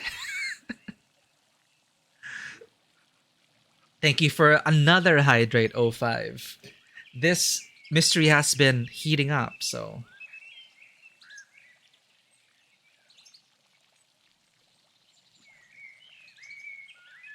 Water is wet? No way. That's news to me. Honesty? You must be honest in all things, Andreas. But many are not willing to accept the truth. Well, yeah. And the cost of honesty can be high. Authority? Despite your talent, you are merely an artist. He has been invested with power by the Prince Bishop of Freising, religious and secular ruler of scattered territories in the Holy Roman Empire, including the lands containing Tassing and Kersal Abbey. You have no authority with him. If reason, wisdom, authority, and honesty cannot triumph, what am I left with? Hope. Lies. Truth. Above all, faith in Providence. Well, what do you plan to tell the Archdeacon, Andreas? There were other people in Kersau and Tassing who had motives to kill the Baron. Sister Matilda was badly beaten by the Baron for assisting his advances. She almost died. Why was the Baron not punished for it? It seems the Baron was beyond the reach of justice, at least at the time. Mother Cecilia sent Sister Matilda away to a hermitage to recover away from the rest of the nuns. How did you come to this understanding? Mother Cecilia told me that the Baron had harmed the nun during his last visit, but would not tell me more. I crept into the Abbey's library after dark and investigated the nun's admittance records to learn the sister's name. Once I knew the name, I confronted Mother Cecilia again, and she told me what happened. Well, I guess this is a great summary before the talk. You risked a great deal by trespassing in the library. Right, Andreas. Right, Andreas might have seen the monks and nuns fucking scandalous behavior. Not that Andreas would know anything about that. Lawrence couldn't get his way with a nun and he almost killed her for it. I wish I could say it's surprising. Sister Matilda's motive is a powerful one. But by what means might she have killed the Baron? She may have hit him with a shovel. I found a bloody shovel in the convent garden. A plausible weapon, to be sure. A shame we cannot confirm whether the blood on the tool belongs to Lawrence. Are there any others you suspect? Prior Ferenc feared the Baron would report his occult interests to inquisitors. How so? Prior Ferenc and the Baron shared a fascination with the occult texts. The Baron was pressuring the Prior into performing a ritual for him while he was visiting Kearsarge. When Ferenc refused, the Baron threatened to turn him in to the Inquisition. How did you come by this knowledge? I found written evidence, a letter from Ferenc to the Baron in which he discusses all of these matters. It is a dangerous thing. A monk dabbling in the occult. His very soul could be in danger.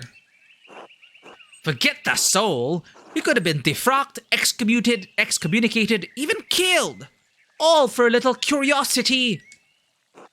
Better to stay stupid and ignorant. That's what I say. Heh. We're well aware.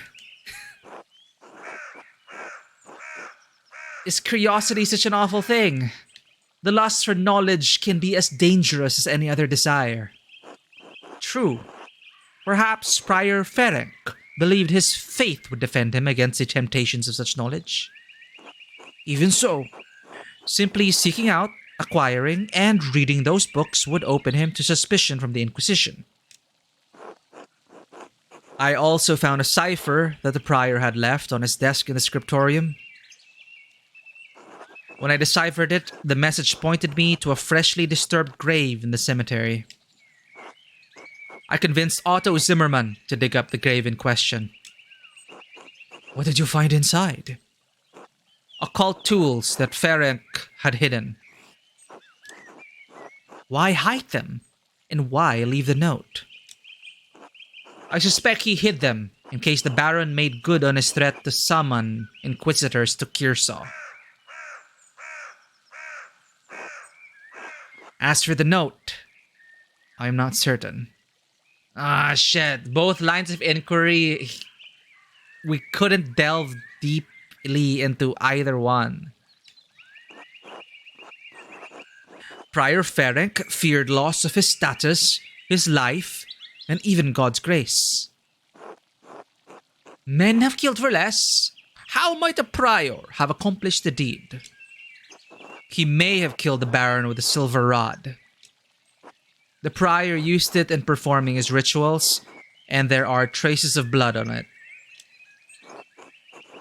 If that was the weapon, it has a certain dramatic property, at least. Propriety. It has a certain dramatic propriety, at least. It will be a challenge to condemn a prior for murder. But if that is where the evidence leads, the Archdeacon should see the wisdom in it. Are there any others you suspect? Oh God, I found no other suspects. You have brought a worthy mystery before this court, Andreas. I pray to God we have granted you the insight you need to face the coming challenge. Thank you, Your Majesty. I am prepared to meet the day. Before you go, Andreas, there is one more thing to consider. You will be summoned to the Archdeacon to tell him what you know. But you need not tell him everything. What do you mean? She means you should only tell him about people you don't mind dying. That is one way of putting it. There is a place for a noble lie. This is not one of them. Why? The Baron is dead. All of the people with the motive to kill him suffered, either directly or indirectly, from his wickedness. Simply mentioning a name to the Archdeacon may endanger them, whether they had anything to do with the murder or not. Right, no point throwing everyone waist deep into shit. I protest any attempt at deception, but you must ultimately follow your own conscience, Andreas. Little time remains before you must stand before the Archdeacon. Use it wisely, I'll do my best. Until we meet again, Andreas. God be with you. And also with you, Your Majesty. Oh, shit.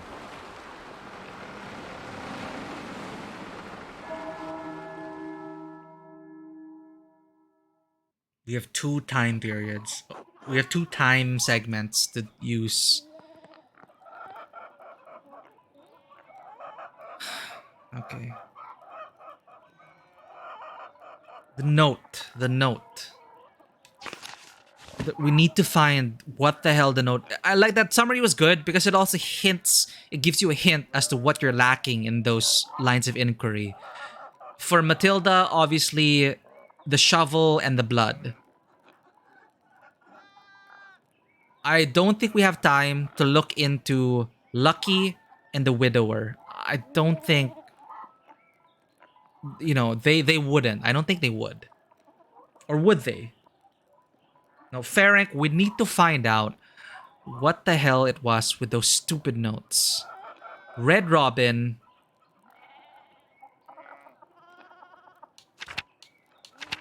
Occult hands.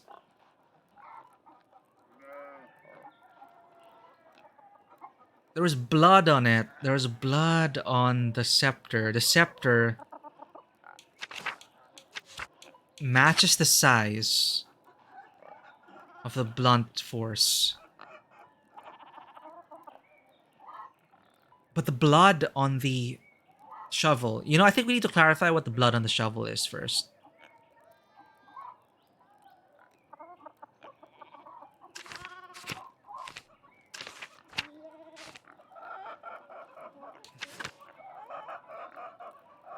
I don't have time to pursue this.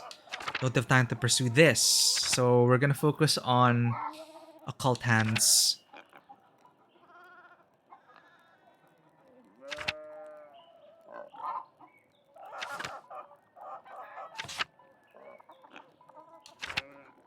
Notes on Sister Mathilda. I found a shovel that Sister Mathilda used in the garden. There's blood on it. I should probably ask her about it.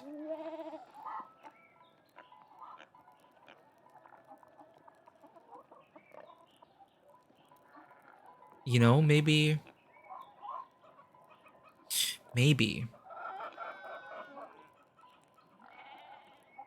Maybe Ferenc wants to frame Matilda or one of the nuns, so he steals a shovel from the convent. He kills the Baron. He uses this shovel to dig up the... Wait, no, why would he then bury the evidence? Okay, we need to clarify 2 things. The notes, and the shovel.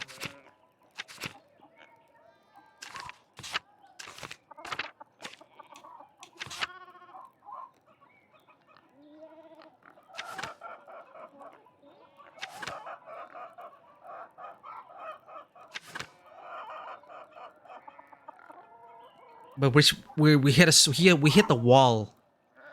Prior Ferenc denied that the magical tools in Brother Gerhard's were his. No, he didn't deny it. He admitted those were his. But he denied... He just said... He explained the blood was... I discovered a silver rod with occult symbols, A number of magical tools. It appears Prior Ferenc hid them here out of fear. Shit. No, we missed our time frame. They're talking about... It is a scavenger hunt. We missed it. Ah, shit. They're talking... There's a specific time and a place. Again. Maybe more buried stuff. Good morning, Ursula. Hello, Andreas.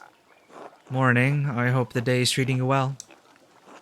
Well enough, though there's too much to do and not enough hours to do it all. The storm made such a mess of the town, and there's the leaks in the roof at home, and there's all that wool. Lord, what's this about wool? The ewes are near to lambing, so we sheared them last week. I must have spent ages washing all that wool. Have you ever smelled wet, dirty wool, Andreas? Ah, there's nothing worse. Now that it's clean, we've got to spin it. And that takes an age all its own. Lord, I don't know where I'll find the time. Surely you won't be doing it all yourself. Won't Clara help you? Certainly. Sometimes I forget you are from Nuremberg, Andreas. Clara, Hedy, Veronica, Kat, even little Ursula will be there. Though she makes mischief more than she helps. At least the work goes quickly with the women working together. Lively conversation helps pass the time. Sometimes we even get visitors. I could be a visitor. What kind of visitors? Sometimes the men in town will come by to say hello. Peter, George, perhaps even Otto.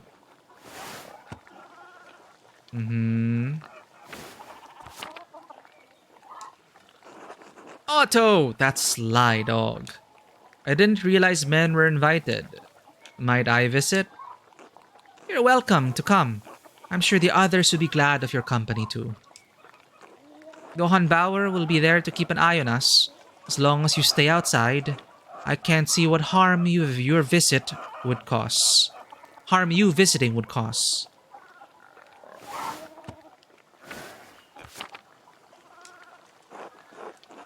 I'll consider it. Come on, everyone will be glad to see you mingling with regular folk. Hedy especially. She worries you think too highly of yourself. Well, we have an investigation. We meet at Johann Bauer's home. Come by in the morning or afternoon and speak to Johann. I should get back to work. It's a pleasure running into you, Andreas. Be well, Eva. Thank you for redeeming the cat. I'll go ahead and pet them. I hope we see you at the I hope we see you at the spinning bee, Andreas. Alright. Let me go ahead and pet the cats. I don't like, how do we progress the investigation further?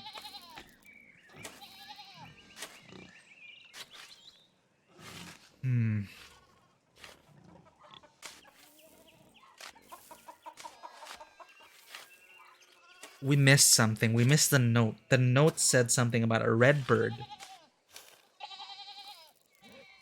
and a specific time.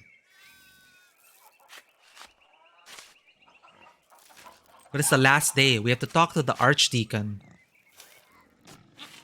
at 3 p.m. So we can't even investigate that. We should have investigated it yesterday. Crap. But what's the red bird? And why 2 a.m.? I'll have another look around the town. Let's pet the cats. Perhaps I'll get inspiration from them.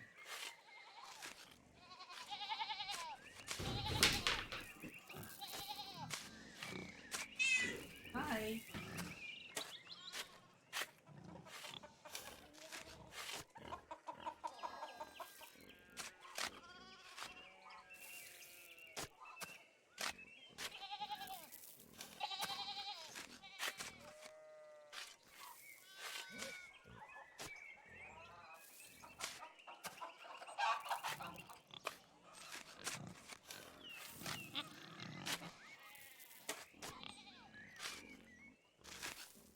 Are they a cognito hazard? What is that?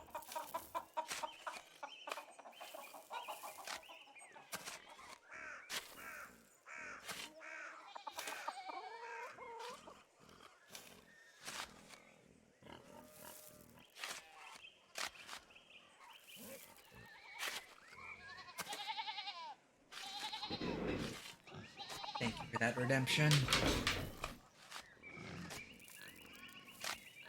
She loved it.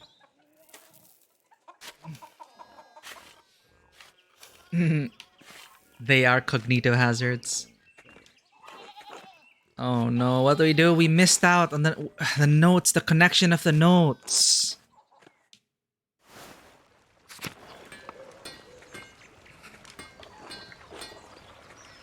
Red bird, red bird. What the hell does that relate to?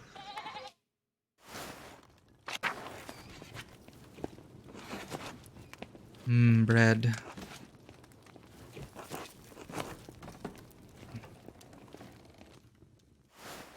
Sorry about that, 05. Think you're catching that. Sometimes forget this the scenes. Red bird, red bird.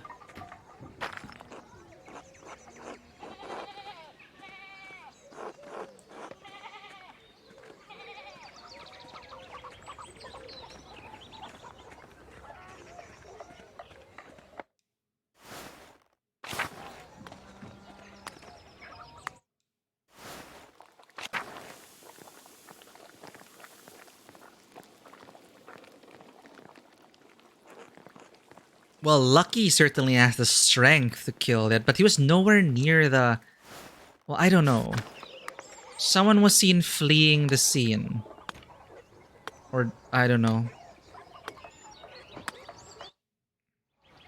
Hello, Andreas. Something you need? I can see you're busy, so I'll keep it brief. I'd hope to ask you a few questions about Baron Rothvogel. No.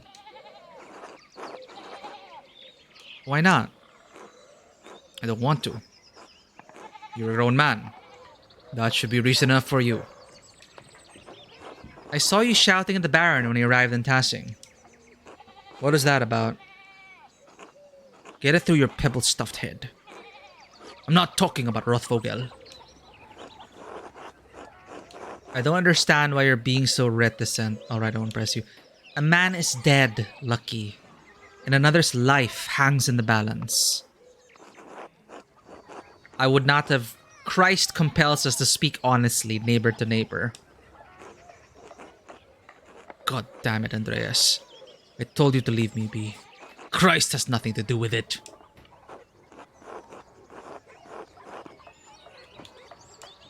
Lucky already told me he didn't want to talk about Lawrence. But it's clear they argued over something important, or Lucky wouldn't be so hostile. Lucky's known to be an honest man. Maybe I can push him just a little more. Though I don't suppose he'll take kindly to my suggesting he's a murderer.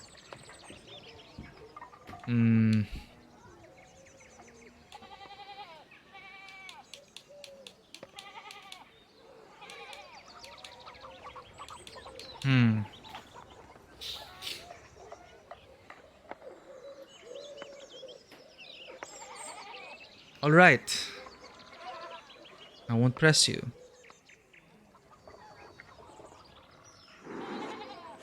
Good day, Andreas. This will be remembered. He was not being forthright with me, and he seems eager to get away. If I wait here, maybe he'll leave and I can observe his actions. But should I do it now? It will probably take a while. Oh, you can follow him. I'll observe Lucky later. Shit.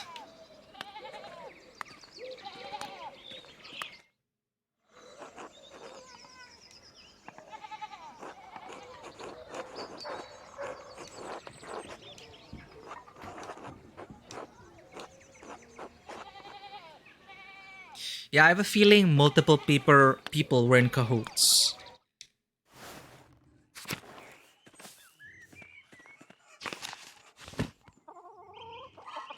I spoke with Lucky and he was evasive about his relationship with the Baron. I should follow him to see if I can learn anything more.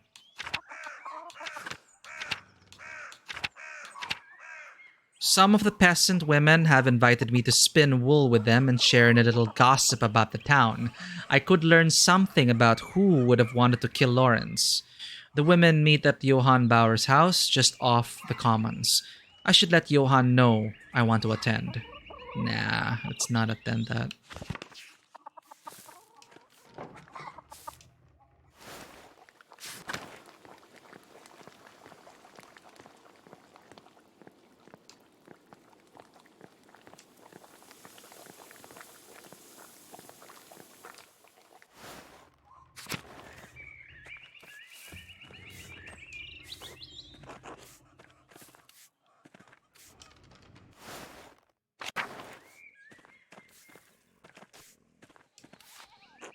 Hello, Master Mahler. I'm sorry to cause you trouble, but have you seen Martin recently? Actually, yeah, we have not seen Martin around for 2 days. 3 days. He wasn't feeling well, so I let him sleep until prime. Monastic hour during the first hour of daylight, one of the little hours of prayer.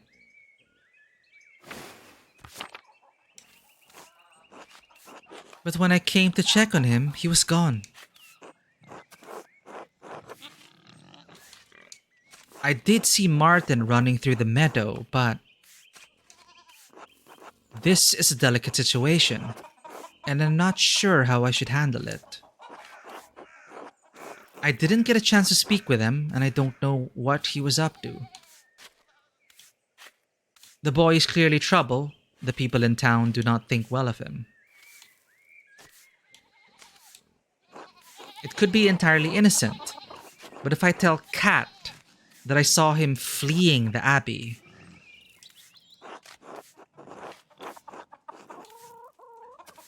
she might think I think her son killed Lawrence. That could cause her undue stress. I don't want to get embroiled in their problems.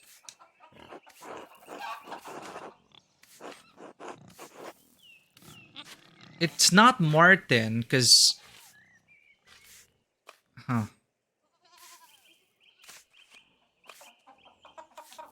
Even if it was Martin who killed Lawrence, I don't know where he's gone now anyway. Well, why would he even kill him? He stole from him, sure. But that is it. Ah! And he hides it in the salt mine. He hides his loot in the salt mine, I think.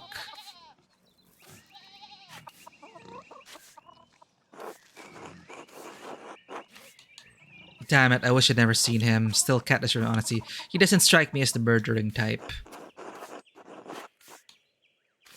Still, Cat deserves my honesty.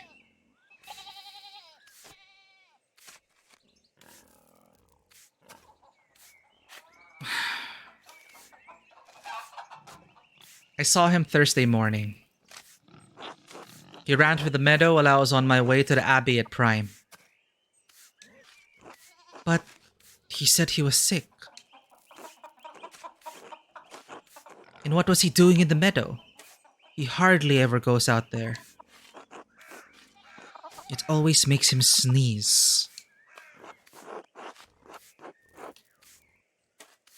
Well, I honestly don't know what he was doing.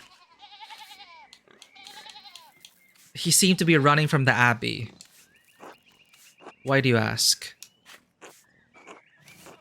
Martin has not been home in some days. He has a history of making poor decisions. How do you mean? He steals things. Bread from the Albans, eggs from Johan's and Peter's farms.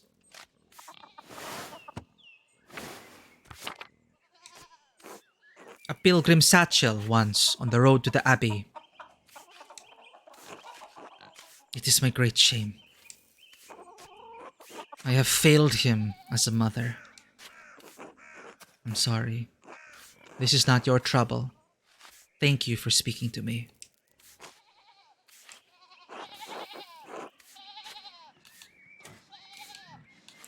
Anytime, Cat. Thank you, Master Mahler. Be well. Oh my god, I think Matthias fell down the well. Not Matthias. I keep forgetting the kid's name. I think her kid fell down the well. So when the kids were like tossing the rocks, the clinking sound was probably the treasures Martin found. Or Martin himself down there in the salt mine well. But who could have murdered him and why? Or was it all an accident?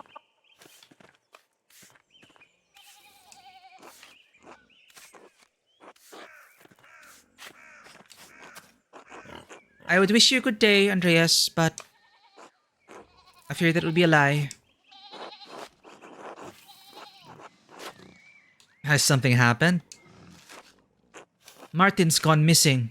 Oh my goodness. There might be another dead person involved. Kat is beside herself.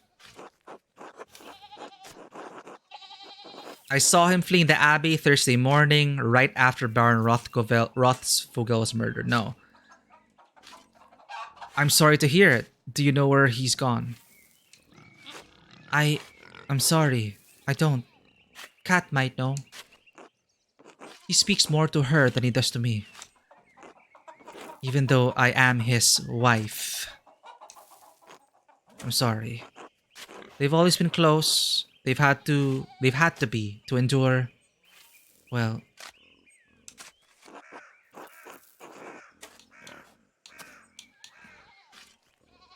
No, they have to endure France.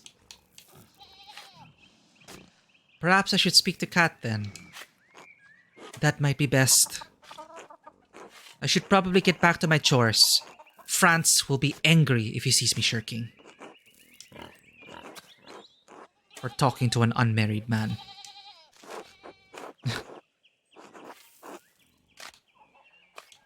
Of course, God willing, Martin will come home soon. He will. I must trust in Providence. Be well, Andreas. Be well, Brigitte.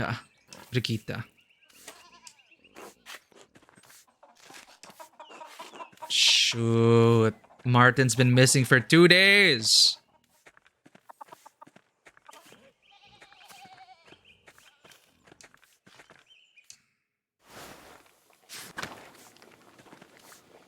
I'm pretty sure he fell down the salt mine. Well, if it isn't the late Baron's new best friend.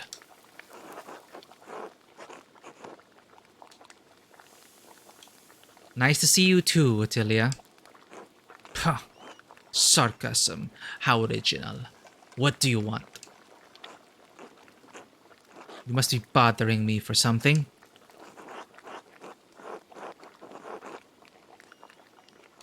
We've never really talked. I thought at time we get acquainted. Huh. No one wants to talk to a surly old widow out of the goodness of their heart. No, I know your type. You want something from me. What is it, boy? Spit it out! Can't a young man come to entertain an old widow out of simple Christian charity? If you insist, I was hoping you could answer some questions about Baron Rothvogel's death. I knew it. Not the first time Perkcha answered my call. Perkcha's their pagan goddess of the Alps, associated with animals and spinning wool. So they believed, of course, in the old gods. You want to know what I think? I'm glad he's dead. I hope whoever killed him gets the abbot next. Maybe burns that entire abbey to the ground. And that's all I have to say about it. What did the Baron do to earn your ire? I know he beat up her husband.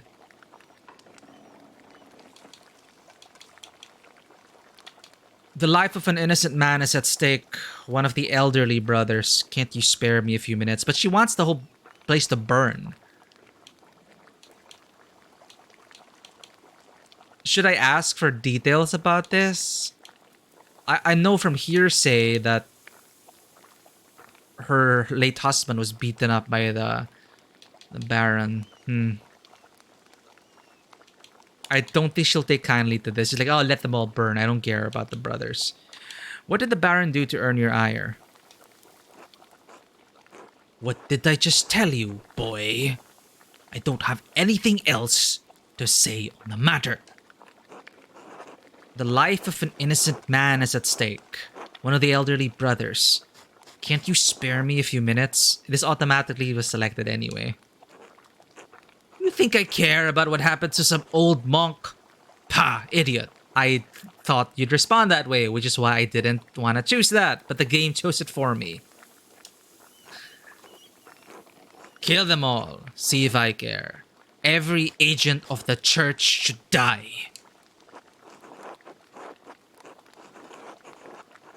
You shouldn't talk about the church like that. You could bring inquisitors down on tassing. Where is this anger coming from? Is it something I can help with? No! Well, maybe. Oh. Don't suppose those skinny arms of yours can hold more than a paintbrush? Hold on, are you asking me to do your chores? I'm not so strong as Otto. But I can lift things and reach high places if that's what you need. Not often someone offers to help out old Ottilia. Fine. You do some things for me, maybe it'll jog my memory. But it's going to take a while. Lots of things been building up. Things I am too old to do. You got someplace to be? In fact, I do. I've always got time for you, Ottilia. I do actually, but I'll be back later to help. Sure you will. That's what they always say. Don't let the door hit your ass on the way out. Pleasant. But I really doubt. Oh. Murder weapon? Oh no. This must be Rannig's cane. Rannig Kemper, the late husband of Ottilia. It's strong, sturdy, and here, the head has broken off. The break looks recent. Could Ottilia have used this cane to kill Lawrence? No. Ottilia, your husband's cane is broken. Do you remember how that happened? How should I know? Everything in here is broken and falling apart. The head broke off at some point. I don't remember how. Alright. Pah.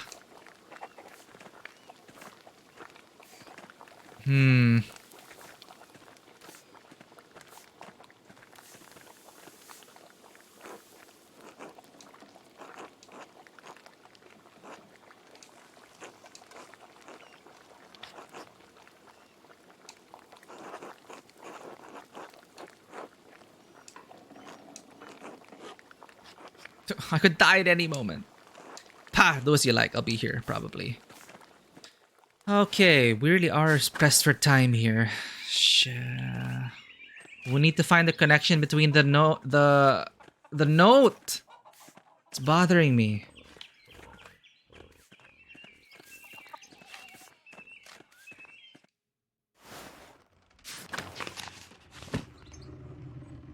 I talked to the widow Kemperin about Lawrence Rothvogel. Well, I tried to, but she only wanted to say that she was glad he died and hoped the abbot was next. I won't be able to get any more information out of her unless I help her around the house, it seems. I found Rannig Kemper's old cane at the widow's house. The head of the cane was missing and it looked like it had broken off recently. I should see if I could learn how it broke.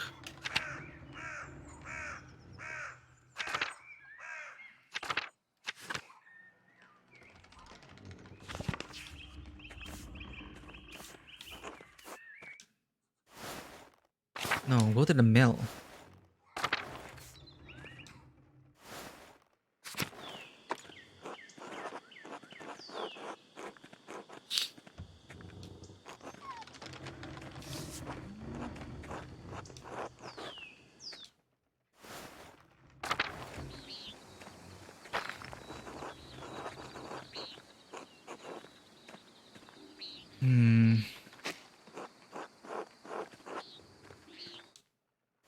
We have a mysterious author. We have a mysterious writer.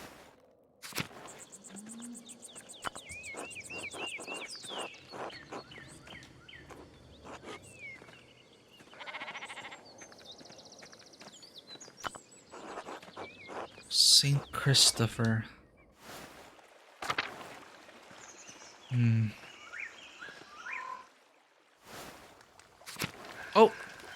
Oh shit, who's this? Oh no. BRB.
Alright, we're back.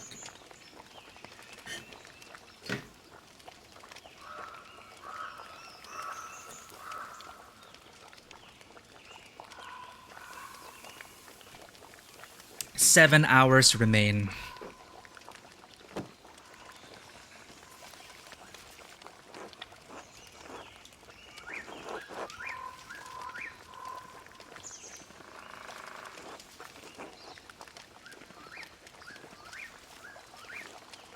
What? Huh, haven't seen you around before. Who are you? The executioner. Got a problem?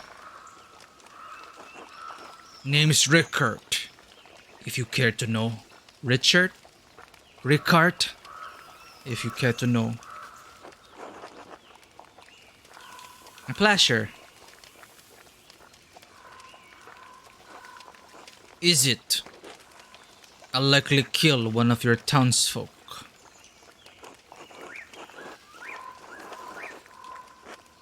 Oh, I don't live here. You're enforcing the law.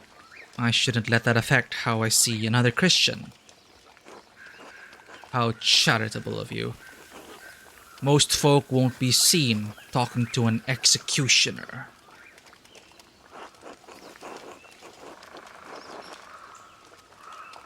Understandable. People fear anything associated with death. I'm no philosopher, but I think it's the sword. Does it ever bother you, seeing people shout for another's death? Why should it? Besides, a few pints and I forget their faces anyway. God, I could use a drink. Yeah, that toll, this guy. I'll leave you to it then. Oh my god, so he's getting him to sharpen his sword. Oh, hello.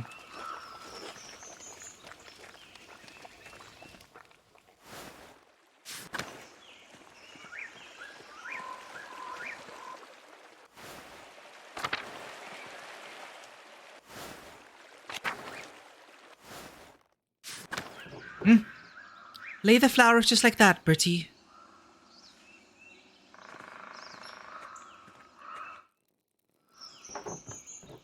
Did I pick them okay? You think Saint Satya will like them? They're perfect. She'll like them very much.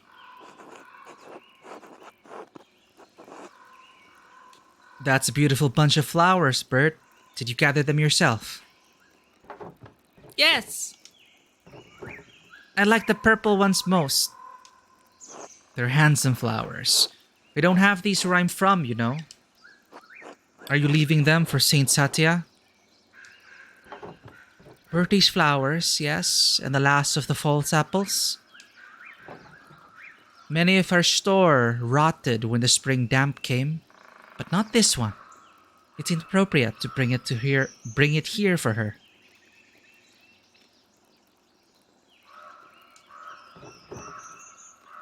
Do you know the story of Saint Satya, Andreas? Well, a version of it. Brother Matthew mentioned her when he told me the history of Saint Moritz. The hand that held the Holy Lance. She's very dear to us. As dear as the famed Saint Moritz, though not as widely known. Nod thoughtfully. Tassing is blessed to have been founded on a great trade road on fertile land close to the Lord here in the Alps. Squint skeptically. I have been to no place like it, that's true. This was once a pagan village. Saint Moritz, snowed in during a bad winter, brought the town to the Lord with the aid of Saint Satya. Satya was the daughter of the town leader, the first of the pagans moved to convert. She led Saint Moritz to a spring, and when he baptized her, the earth grew lush, green, rich with fruit. What fruit? Big, juicy apples. And pears. Yes, sweet. Pears, gooseberries, currants, apples, and other fruits native to places Satya had never seen. Moritz and his starving men were saved by this miracle, and the town was brought to Christ's side. In a way, we were all saved that day. What happened to Satya in the end? She was martyred for her faith. But I feel she's with us still. Don't you, Bert? In the tree! The tree? Grown from an acorn fallen off the tree that provided a kindling for Satya's spire. Through God's grace, she's always here with us, working her miracles. She seems very important to you. It's through her work and the Lord's grace that I have the life I do now. I owe all the joy in my life to her.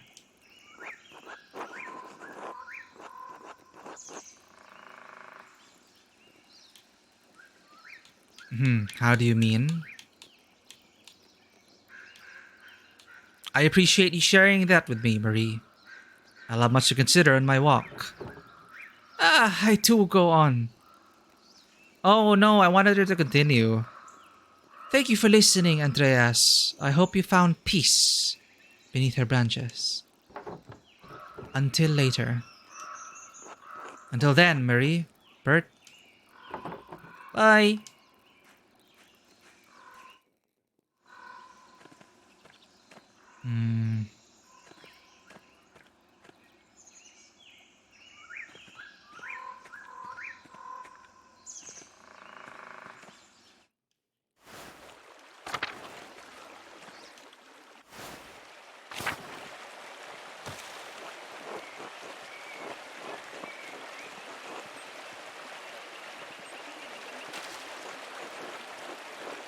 More water, 05?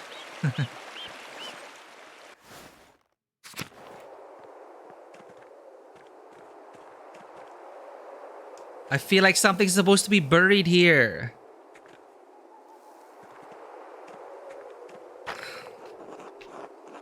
Water is still wet. When will it not be wet? I wonder when that time will come.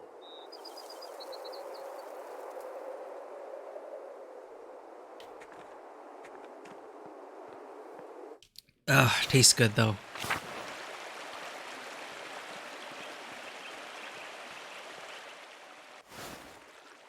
I think we will be wrapping up soon, maybe 3 or 3:30 a.m. That's in an hour. I'll play for an hour. Let's progress in some of the mysteries. But I'm not sure if we'll have time to talk to the Archdeacon.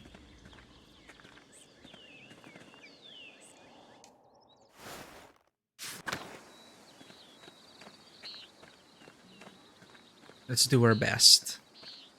We have two big unfinished questions. I don't think surely it's not gonna end with the talk of the Archdeacon, right? Or will it?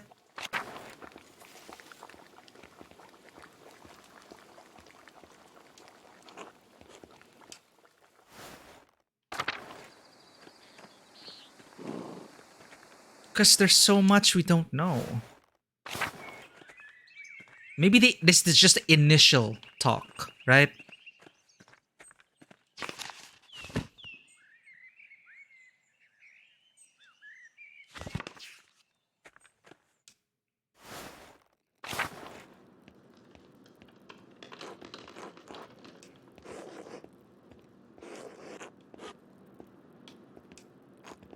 Okay, let's ask Matilda about the shovel.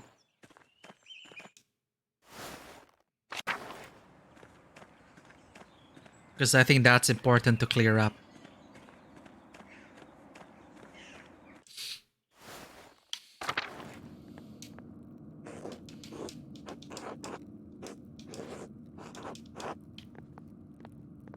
But how do we progress the one with the notes further? Is there a way to reference the notes again?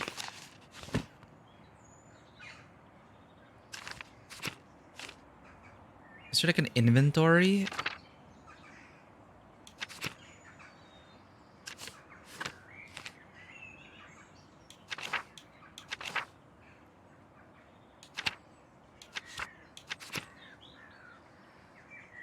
He wants to question me the chapter house at Nones. Occult hands. Come on. We got some notes here.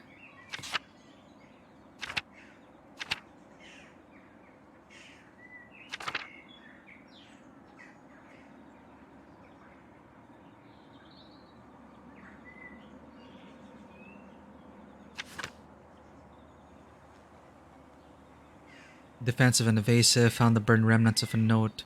It's unclear what the contents of the note were, but it was basically written in a purple ink with exceptionally fine lettering.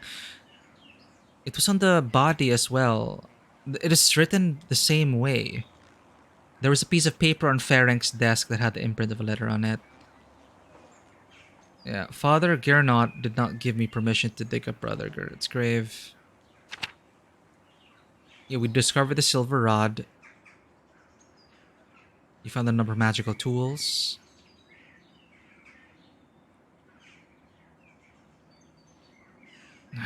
Okay.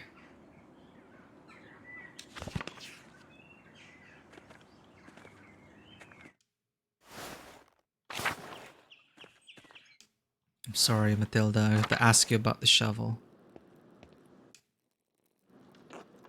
God bless you, Master Mahler. May I ask you some questions, Sister Matilda? You know, Mother Cecilia doesn't like us talking to men unless it's truly necessary. I have to ask you about your shovel. The garden shovel? I wouldn't say it's mine. It belongs to the Abbey. I just use it more than the other sisters. There's blood on it. I recently used it to kill baby rabbits in the garden. The other sisters are too squeamish to do it. Okay, I believe that. No, the baby rabbits! Why? Were they gonna overpopulate?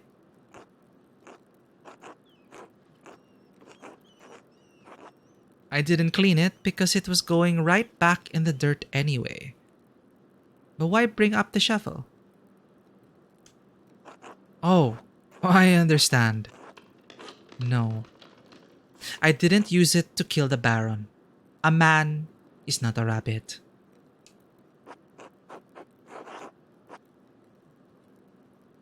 Good. Yeah, okay. Sister Matilda, did you receive a strange note recently? Yes. How did you know? She received a note as well. Others have received notes as well. What did it say? Here, look for yourself.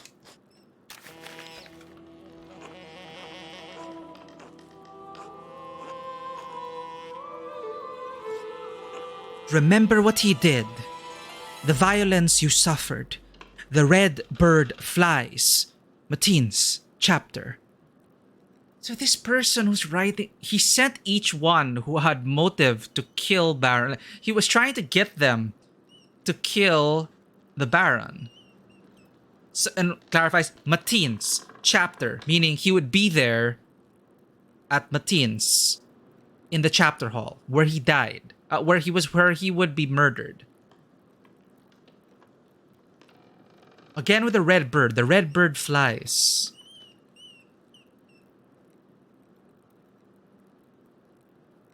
Okay, so Matilda says, remember what he did, the violence you suffered, the red bird flies, Mateen's chapter. For Prior Ferenc, it was something about... No. What's weird is, there was also a note. He also received a note. Someone orchestrated all of this, I guess, because there was also a note on the Baron's body, right? The Baron's body. The note also was written in this hand, and it talked about the girl innocent, something like that. Maybe he was like, he was telling him, or telling the Baron, I know what happened. Come to Mateen's chapter. Come to the chapter at Mateen's. So that's what lured him there. That's why he rushed out. That's why the Baron received that note. He rushed out in the rain, said he was just going to go for a walk, but indeed he was going to the chapter because someone reminded him that I know what you did to the nun. Right? So he's led to the chapter. Now, the thing is,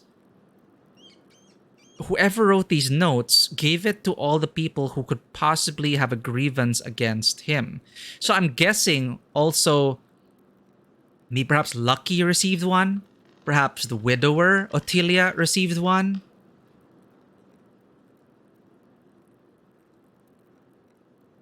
Okay. So seems like someone's pulling the strings. None of the brothers wrote this. Maybe. Who would send? No.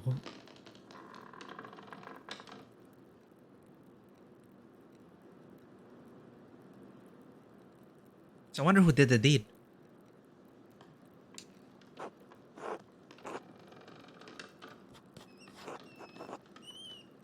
I see Rothvogel, the red bird. Is Roth red? Now it makes sense. I found it in my bed in the nuns' dormitory. You can keep it if you'd like. Yes! And Sister Marguerite smelled someone enter the dormitory. Deliver this note to Matilda. What did she smell? She smelled a mix of fragrances. Shit, okay. So she smelled the person who delivered these messages. In your bed. Who could have put it there? The only people allowed beyond the garden are the sisters. I can't imagine any of them making this. Mother Cecilia and Sister Illuminata have beautiful handwriting. Oh. I was suspecting Cecilia was pulling the strings. But both of them have been so kind to me. Thank you for your time, sister. God bless you, Master Mahler. So perhaps it's not Cecilia. Because Cecilia is guilty for not coming out with this. But she's putting the Abbey's existence first, the community's existence first. So maybe she wasn't the one to pull the strings that way. For all we know, it's another sister who found out about this and is like, no, Matilda deserves justice. Someone who knew about the assault against Matilda baited the Baron with a note as well. Because the Baron had a note on his body. And I was wondering if they were talking about a girl he hurt. And I guess that it is talking about Matilda. The note said the girl. So maybe he's like, oh shit, someone knows about what I did.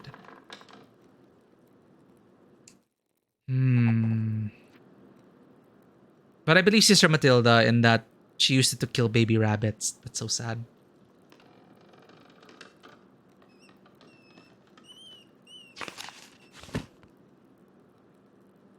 Sister Matilda claimed that her shovel has blood on it because she uses it to kill rabbits in the convent garden. We did notice a smaller rabbit population, I must say. I didn't. So I think no, we saw so many rabbits. I think that's a nice little detail. One of the sisters was feeding a whole family of bunnies. But now that I think about it, now that I try to recall, I don't see the bunnies anywhere anymore. So I think Matilda is telling the truth. We saw bunnies. Bunnies are no longer there. Matilda claims that she used the shovel to kill bunnies. So maybe.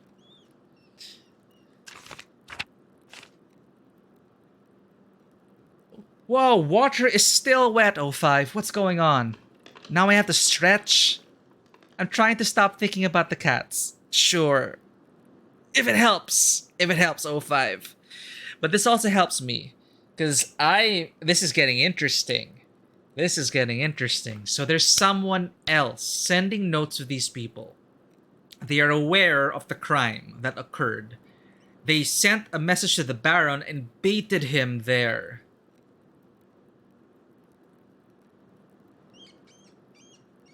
I'm thinking one of the nuns was masterminding things. Someone with beautiful handwriting sent these notes to key figures to lure this man in place. But then why be... She was so cryptic about it. The red bird will be at the convent, at the chapter house at Nones. At Matins? At 2 a.m.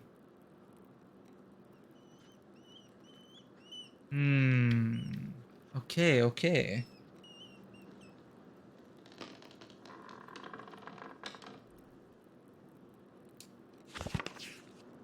That's good. At least the game suggested that I ask her about the message.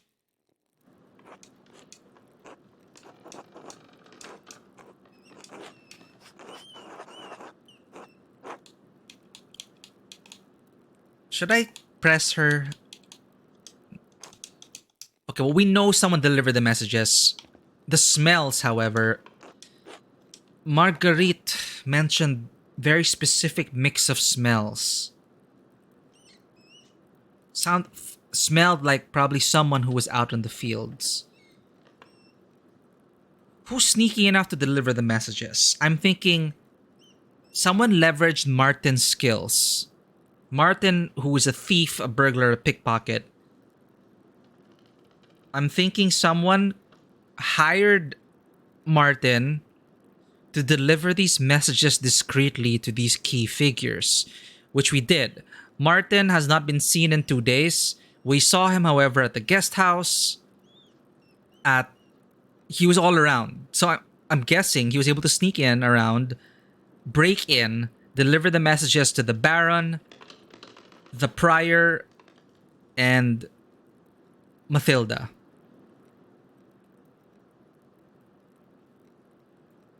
So it is kind of like a group effort. He was a... Well, no, he didn't know why he was delivering these messages. Someone just made him do it. I'm just theorizing now, spitballing ideas. Okay. So that I think that's Martin's role in this. He delivered those messages for someone. Who's that someone? It's on the beautiful handwriting. None of the brothers write like none of the brothers write like that. So nope, not them. Someone who is aware of the grievances. Someone who is aware of the crime of the Baron. Who was aware of it? It seemed like everyone was aware of it, but they just shut up about it. Who was clearly aware of it? Aside from Mother Cecilia. The sisters, of course, knew about it. So one of the sisters could have been sending these messages and hoping one of them would take the bait. But why be cryptic about the red bird? Rothvogel. Let me clarify that. German translate. German to English translator. Roth. Red. Vogel. Bird. Uh-huh. See, if I understood German, you would have known already. Red bird, Rothvogel.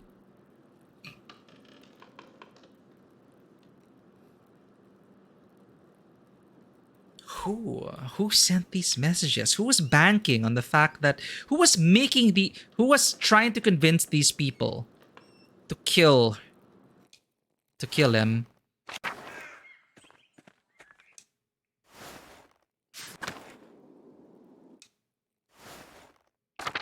Martin is missing for a reason. Perhaps the killer or the mastermind silenced Martin. Maybe. Pushed him down the salt mine.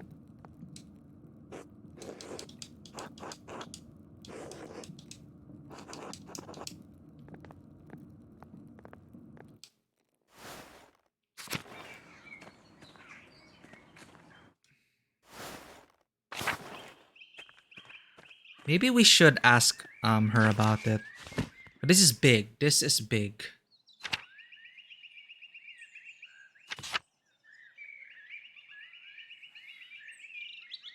But what's interesting here is that the notes aren't even listed. It seems like it's such an important thing, but they're not listed in the journal entries.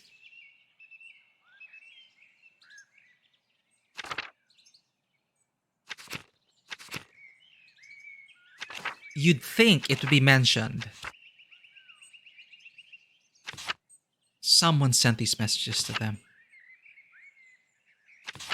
Who did?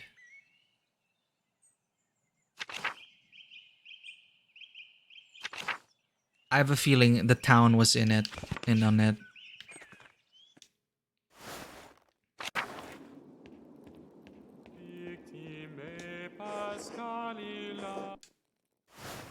Is anyone in the crypt?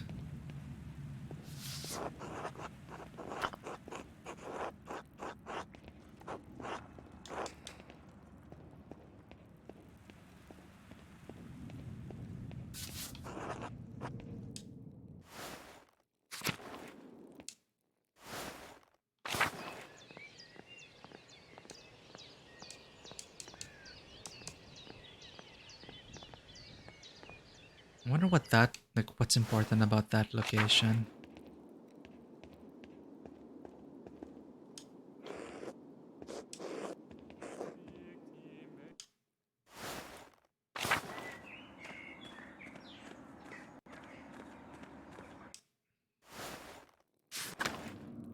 See, he burned the note.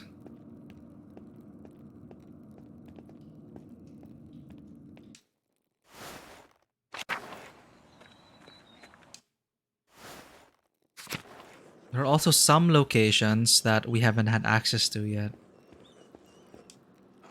So I have a feeling the first talk with the Archdeacon, maybe perhaps the Archdeacon will actually appoint us to say, okay, find the killer. Maybe.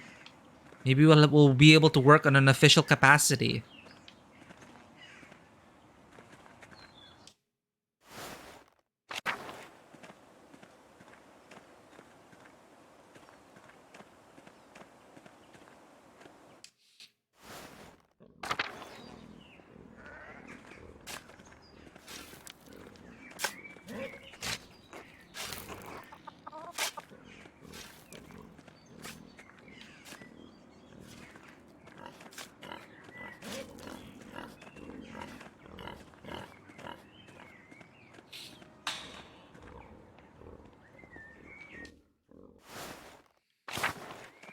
Yeah, I think we should talk to the other people we haven't talked to. I think the others are blocked right now, or we've hit the wall with those like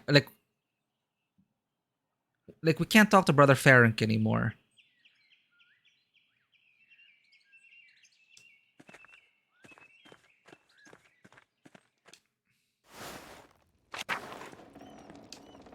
See, that's it. So we hit the wall with Ferenc.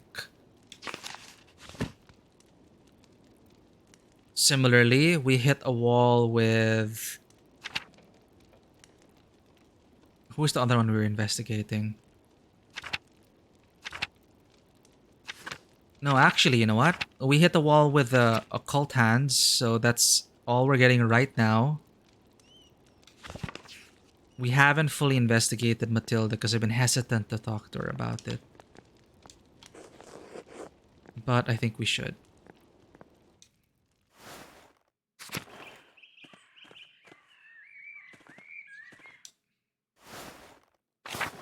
Perhaps it's one of the last things I'll do. Oh. A Dance of Death mural. Father Matthias had it painted a few years before his death. It's beautiful. Yeah, for it to happen here. Right? Poetic. This bloodstain is awful. It must have been left by the Baron before he died. But how?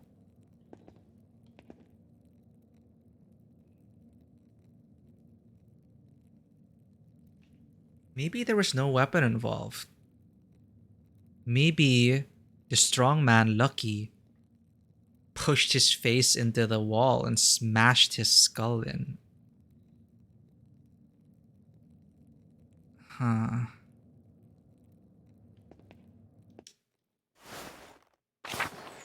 We really can't talk to Piero, huh?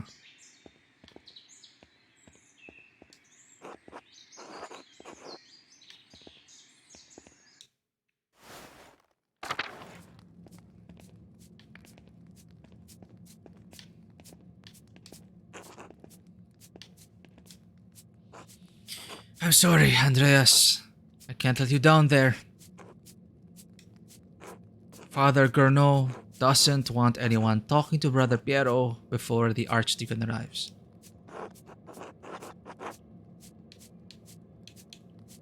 What am I going to do? Elope with them? Just a few minutes? I really shouldn't. Crap! Implored Gurnot to reconsider holding Piero. We can't persuade him. Angrily denied Piero was angry at Lawrence? Okay, he liked that, but we implored Gernot to reconsider holding Piero. He didn't like that.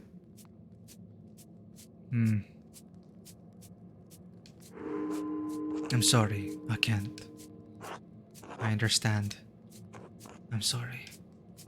No, you're right. I'll leave it alone. God bless you, Andreas. Well, damn.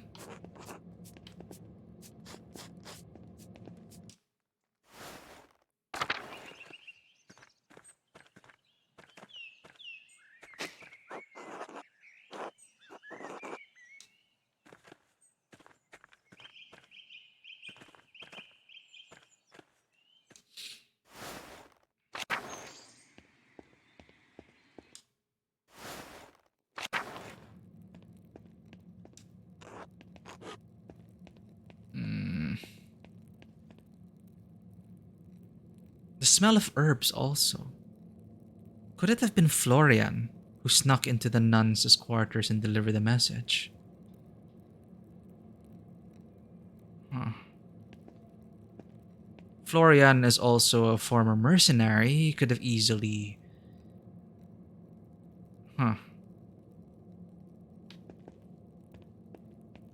Could have easily done it.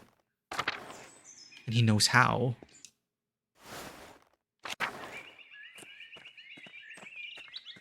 Anyway. Before we wrap up the stream, let's talk to Matilda.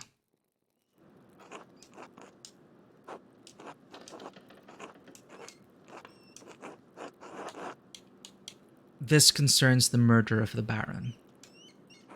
Yes, it's tragic, but what does it have to do with me? I know about the attack, about why you went to a hermitage.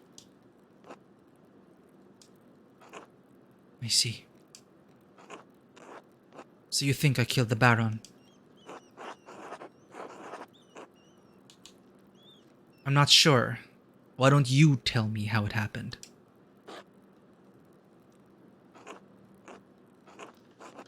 Baron Rothokel had an appetite for young women. Neither his marital vows nor the vows of the women seemed to matter much to him. When I was on my way to town one day, he surprised me in the meadow and made his interests clear. Let her continue. I refused his advances. I thought that would be the end of it. This was not enough because he did the same thing the next day. I refused him again. Let her continue.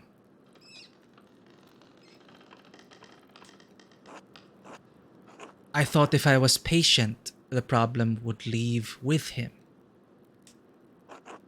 I never thought that the Baron was capable of doing what he did.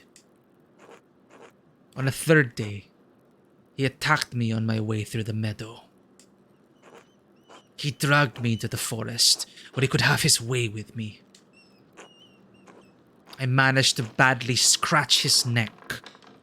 It saved my virtue, but it enraged him. He beat me until he was exhausted, and he left me there in the woods. Say nothing. Mother Cecilia had me removed from Kirso for my safety until I could recover. The wounds to my body have healed, but the attack has left a lasting injury in my mind.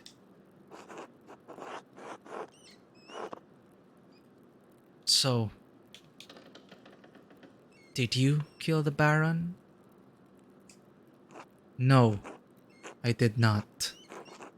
If you don't believe me, do what you feel is necessary. It's hard to ignore your past with the Baron. I was angry. I was filled with hate, yes. But it's been years. Mother Cecilia and Father Tomas helped me move past the anger, to find love in this community. Father Tomas. Father Thomas? Yes, Father Tomas is our confessor. We can talk to Mother Cecilia about our problems, but only a priest can hear our confessions. Thank you for your time, sister. God bless you, Mahler. Tomas, huh? Sister Matilda told me that the Baron attacked her during his last visit. Her injuries were so severe that Mother Cecilia had her removed to a hermitage to avoid a scandal. She denied being responsible for the Baron's death, of course.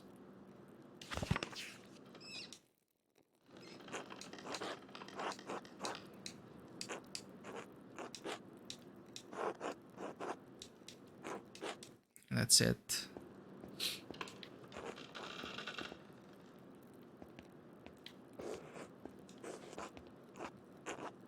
Does that open you dialogue with Father Tomas? Okay, it seems we've exhausted that line of inquiry now. So we really do have to look into the others as well. Look into the other suspects.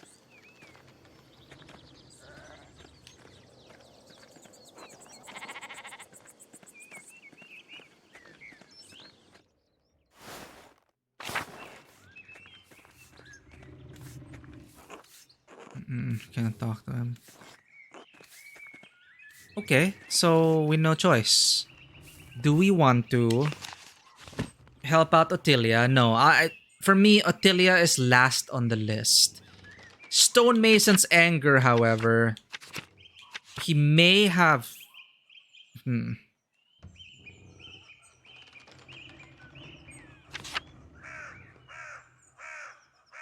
Why would Father Tomas be the murderer?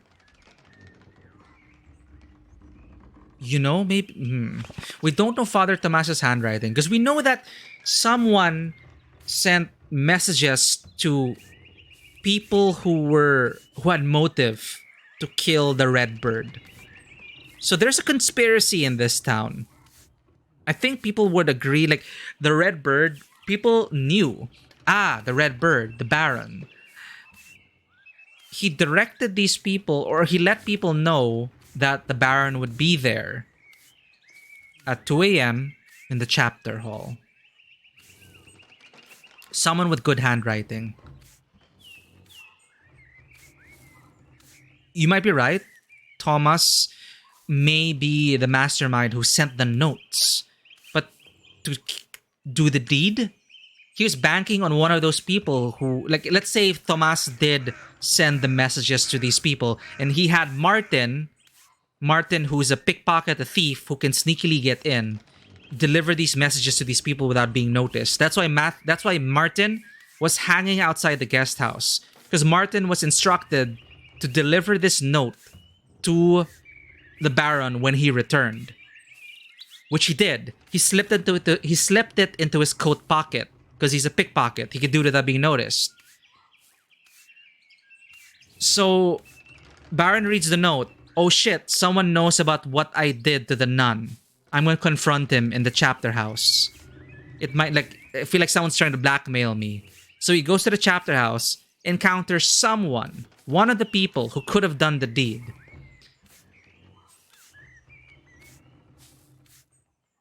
Three people right now. Now, let's just see if this theory holds. Once we investigate the other people, I'm pretty sure Lucky also received the message, and Ottilia also received the message. If they did,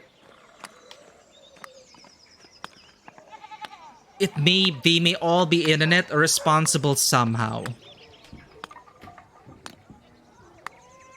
And it's one of those things, you know, this Baron was an asshole.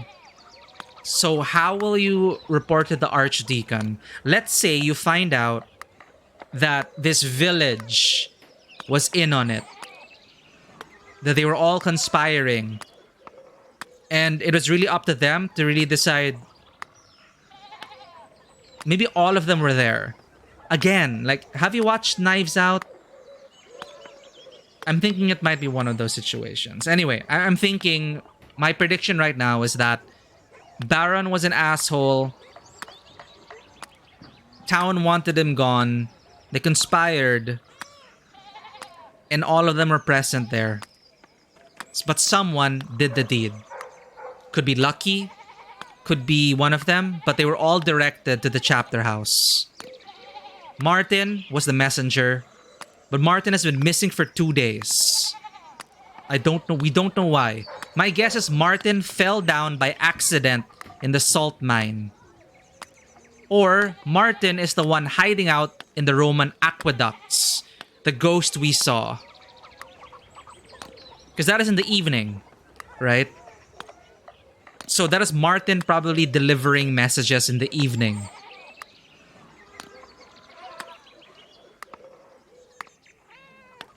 Alright, it's coming together. This is exciting. Alright. Okay, let's just really say, let's collate what we have. As far as we can tell, we can no longer learn more. We've learned all we can about Prior Ferenc and the occult tools, the occultic hands. We got everything we needed from that for now.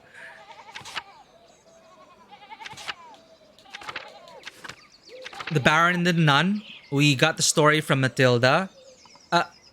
And that we've already exhausted that as well. We found out she was also sent a note. Prior Ferenc was sent a note. The Baron was sent a note. Let's follow Lucky.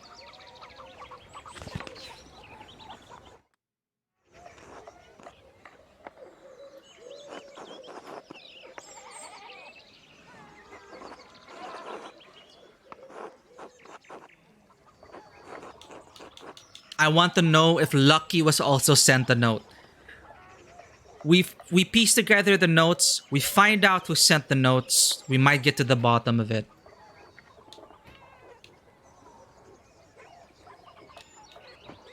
I'll follow Lucky now.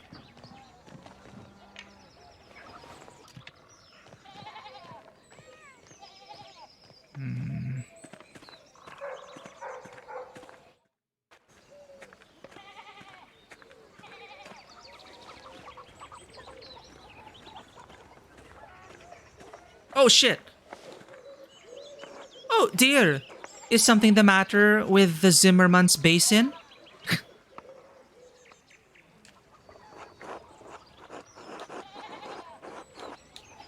Oh, good. A medicine background. I'm inspecting it for mold that cures hemorrhoids. Terrible hemorrhoids.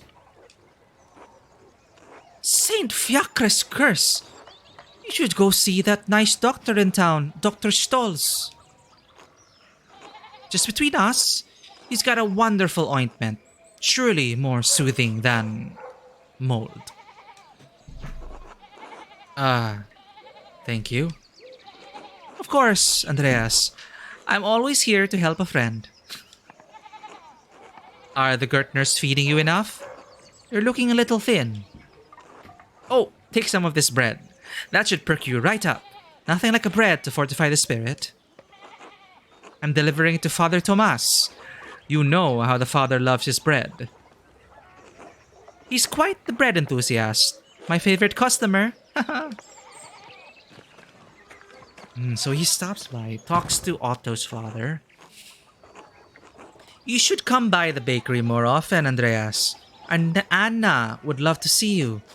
It's so cute when she tries to steal your hat. That is adorable. Oh no, pardon me, Gret, but I just remembered I left the Gertner's door open.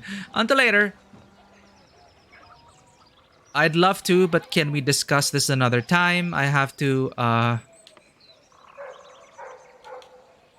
Pardon me, Gret, but I just remembered I left the Gertner's door open. Until later. Oh, of course. Until later.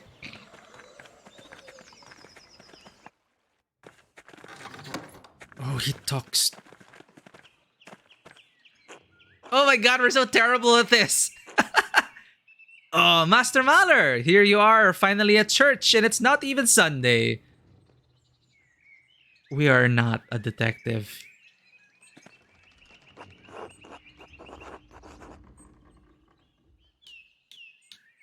What can I say, Father Tomas? I missed you. Humph. You think all of this, your eternal salvation, is a joke?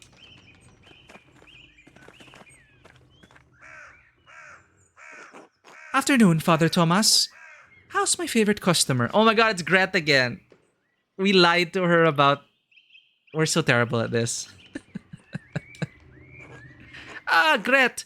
You know I can't live without my rye. But I think you're onto something, Vanua. Matilda gets assaulted. Matilda confesses to Tomas. Tomas gets angry. Realizes no one will do anything about it. Not Cecilia. Not the abbot. So he writes these notes, gets Martin to deliver it, gets one of them to kill the Baron. Seems a bit convoluted, but I need to get these notes and I need to compare someone's handwriting. I need to find the author of these notes. You're too kind. Please enjoy it with my well wishes. I should be off. Be well, you two. Oh, she didn't question it why I'm here. Oh, shit. Andreas, what brings you to the church? Lucky! Long time no see. How are you? Still angry? Have you suffered a head injury in the 10 minutes since we last spoke? Are you following me, Andreas?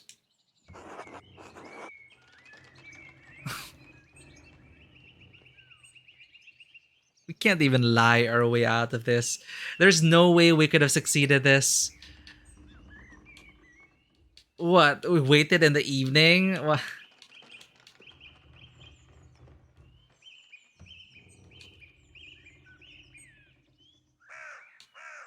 Yes. This will be remembered. God damn it! I told you to leave me alone! Lucky, leave the man be. He and I were talking about the church. All is well. Oh, I shouldn't have said anything. Thomas would have covered for me. Oh no, we shouldn't have been honest. We should have said nothing, and Tomas will be leave the man be. He and I were talking about the church. All is well. Fuck, we fucked that up. Now tell me, how's my wall? The damage is not difficult to repair. I could do it the next week. And I could put the fallen stones back up now. That would be marvelous. I'm sure the lady would appreciate it too. But please, don't risk yourself. Get some younger men to help you. Oh my god. Need a hand, Lucky? He didn't even answer.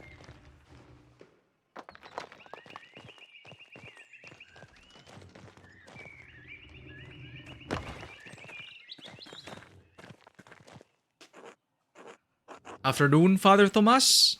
Andreas?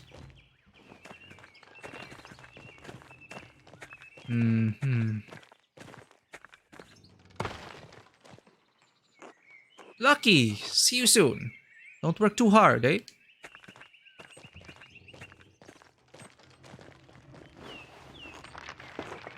Even at his age, Lucky is quite able. Only Big George can match his strength. Thank you for your labors, Lucky. Yes, yeah, I'm thinking the town was in on it, and Lucky was the one like maybe that smashed his head against the wall. Because we saw the blood stain on the wall.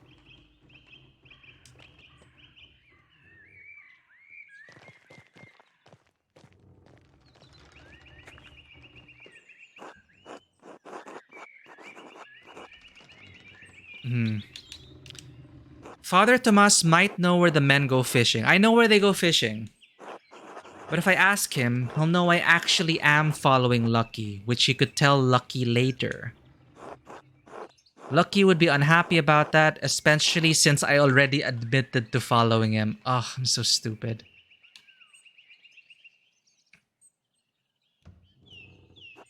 He would be furious if rumor got around town that I suspect him of killing Lawrence. And it's not a good idea to get on the bad side of a man who's so strong. I doubt I could hold my own against him. He wouldn't kill me though.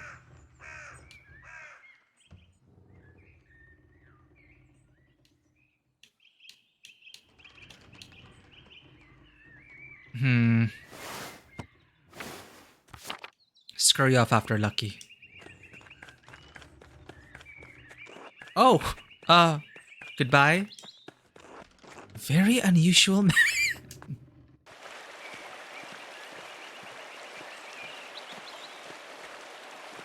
Oh my god, here we are again. He knows we're following him. Oh shit. Brush off.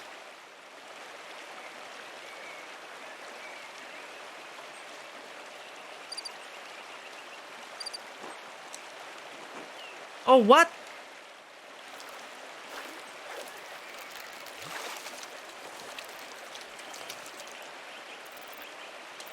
Oh, shit! Wrong one!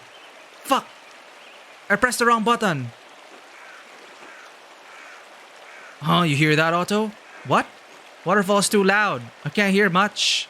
Fuck. XYBA. Oh my god! Killed the fish. I suppose it's better than letting them suffer. Until later, Otto. Shit. Did he know?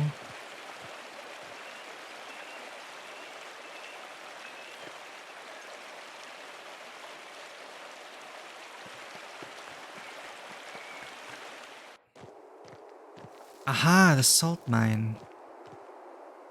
Ah, is that his wife? Oh no, or the miscarried baby?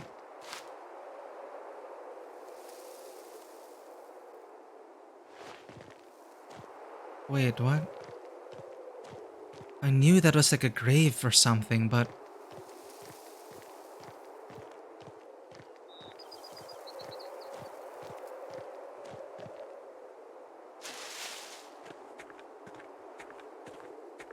Hmm.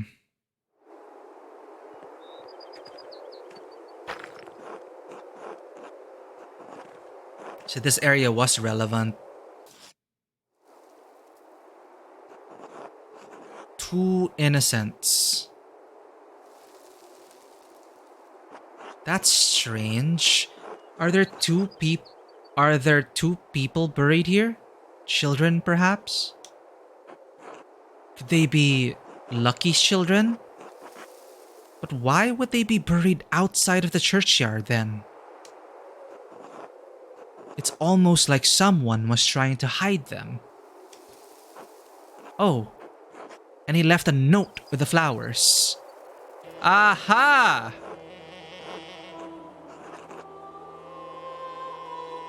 Remember the girl. 1 grave for 2 innocents.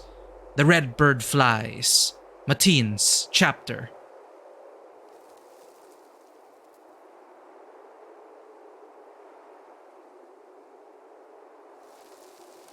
So that's his grievance. Remember the girl. 1 grave for 2 innocents. Did he do... What?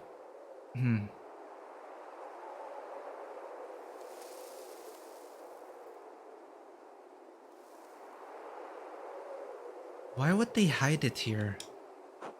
Very similar to the other notes I found. Someone was trying to lure Lucky to the chapter house to kill Baron Rothvogel. It remains to be seen if he did.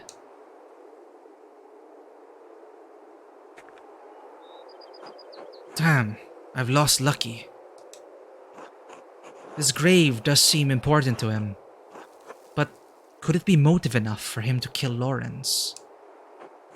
I won't know until I figure out who's buried here.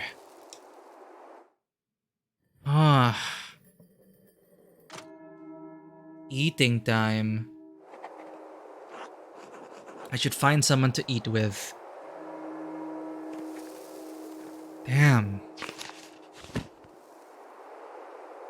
At the end of Lucky's fishing session with old Otto, Lucky went down to the old salt mine. I saw him kneel and lay flowers by a small grave. After he left, I read the gravestone. It said, 2 innocents. This has to be the grave of Lucky and Agnes's daughter. Beat. Wait. But 2 children. Wait.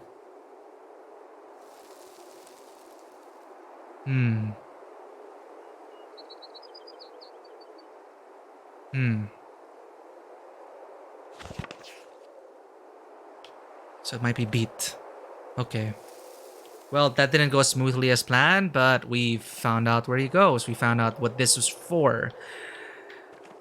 It's a shame, because we've been here so many times, but it didn't allow us to inspect this until a very specific event allowed us to interact with it. So that is a grave. I was wondering, it looked like a tombstone. Would have been nice if we were able to inspect it earlier, but I guess some things are, well, scripted for things to happen. So that's part of the investigation with Lucky. I'm still predicting this is a big town conspiracy to get rid of a terrible man. And it's up to you in the end if you want to implicate these people or cover up for them. Because you have to also understand, like, the game, I think, is trying to push you to understand what terrible things this Baron has done. And the whole town conspired to kill him. successfully did. And now it's up to you whether you want to bring the truth to light or save these people from the Archbishop, from the Inquisition, from everyone who would just execute these townsfolk for being in on killing a noble. That's probably where I think the story is going. A story I've already experienced before in another murder mystery thing. Not gonna spoil what it is. But that's my prediction. We'll see if it holds up next week. That said, I do have to stop now. I was so into it though. We played for what? More than like 6 hours for this evening, plus this afternoon. I think we made a lot of progress, chat. Not bad. Alright. Thanks everyone for tuning in. Vanua, thank you again for dropping by despite all those problems with power and everything. Always great to have you here and know that you're well. O5, as always, thank you for all those hydrates. Thank you for always redeeming the cats. They enjoy your pets. And everyone else who dropped by, thank you so much for saying hello, keeping me company, and investigating this mystery with me. I'm excited to see if my predictions will come true.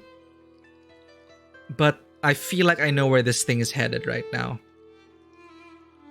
Who knows? Maybe a twist is gonna happen, which will be totally unexpected. But we'll see. That's all I got for everyone tonight. For those who may be lurking, if you enjoy this content and want to keep up with what's happening at Tabletop Cinema, please consider hitting that follow button and checking us out on Twitter, Instagram, and YouTube. Our Discord is also open 24/7. It's great to have you here. I want to get to the bottom of this mystery, but I'll see you all this weekend when we continue the Dark Pictures Anthology, The Devil in Me. I'm not sure if they patched the game since we played last week. I'll try to run it in DirectX 11. We did encounter a lot of technical issues. I'm still not over the fact that one of my favorite characters just died. So we're gonna see if we can find the motivation to keep going and try to keep people alive in the game. So this weekend, I'll see everyone for The Devil in Me. Tuesday, we continue our playthrough of God of War Ragnarok. And Thursday, I'm not sure how far we are in Pentiment, but I think we're really making... things are coming together. And it's the matter now of finding out how many people are responsible, how many people are in on this conspiracy. Because this person may have sent the messages, but maybe they refuse to take part in it, right? That's also another thing. But that was pretty interesting. Yeah, the notes. It is in the notes. I appreciated the summary as well. In the Dreamland, it is a nice way to parse all the information we gathered, figure out where we are now, where we're lacking. And true enough, chasing down the lead about the shovel and the note did lead us to more insight. And now we're gonna have a talk with the Archdeacon next Thursday, I think. We'll see where investigations take us. But that's all I got for you today. Thank you so much. And as always, welcome to the table. Have a great one. Bye-bye.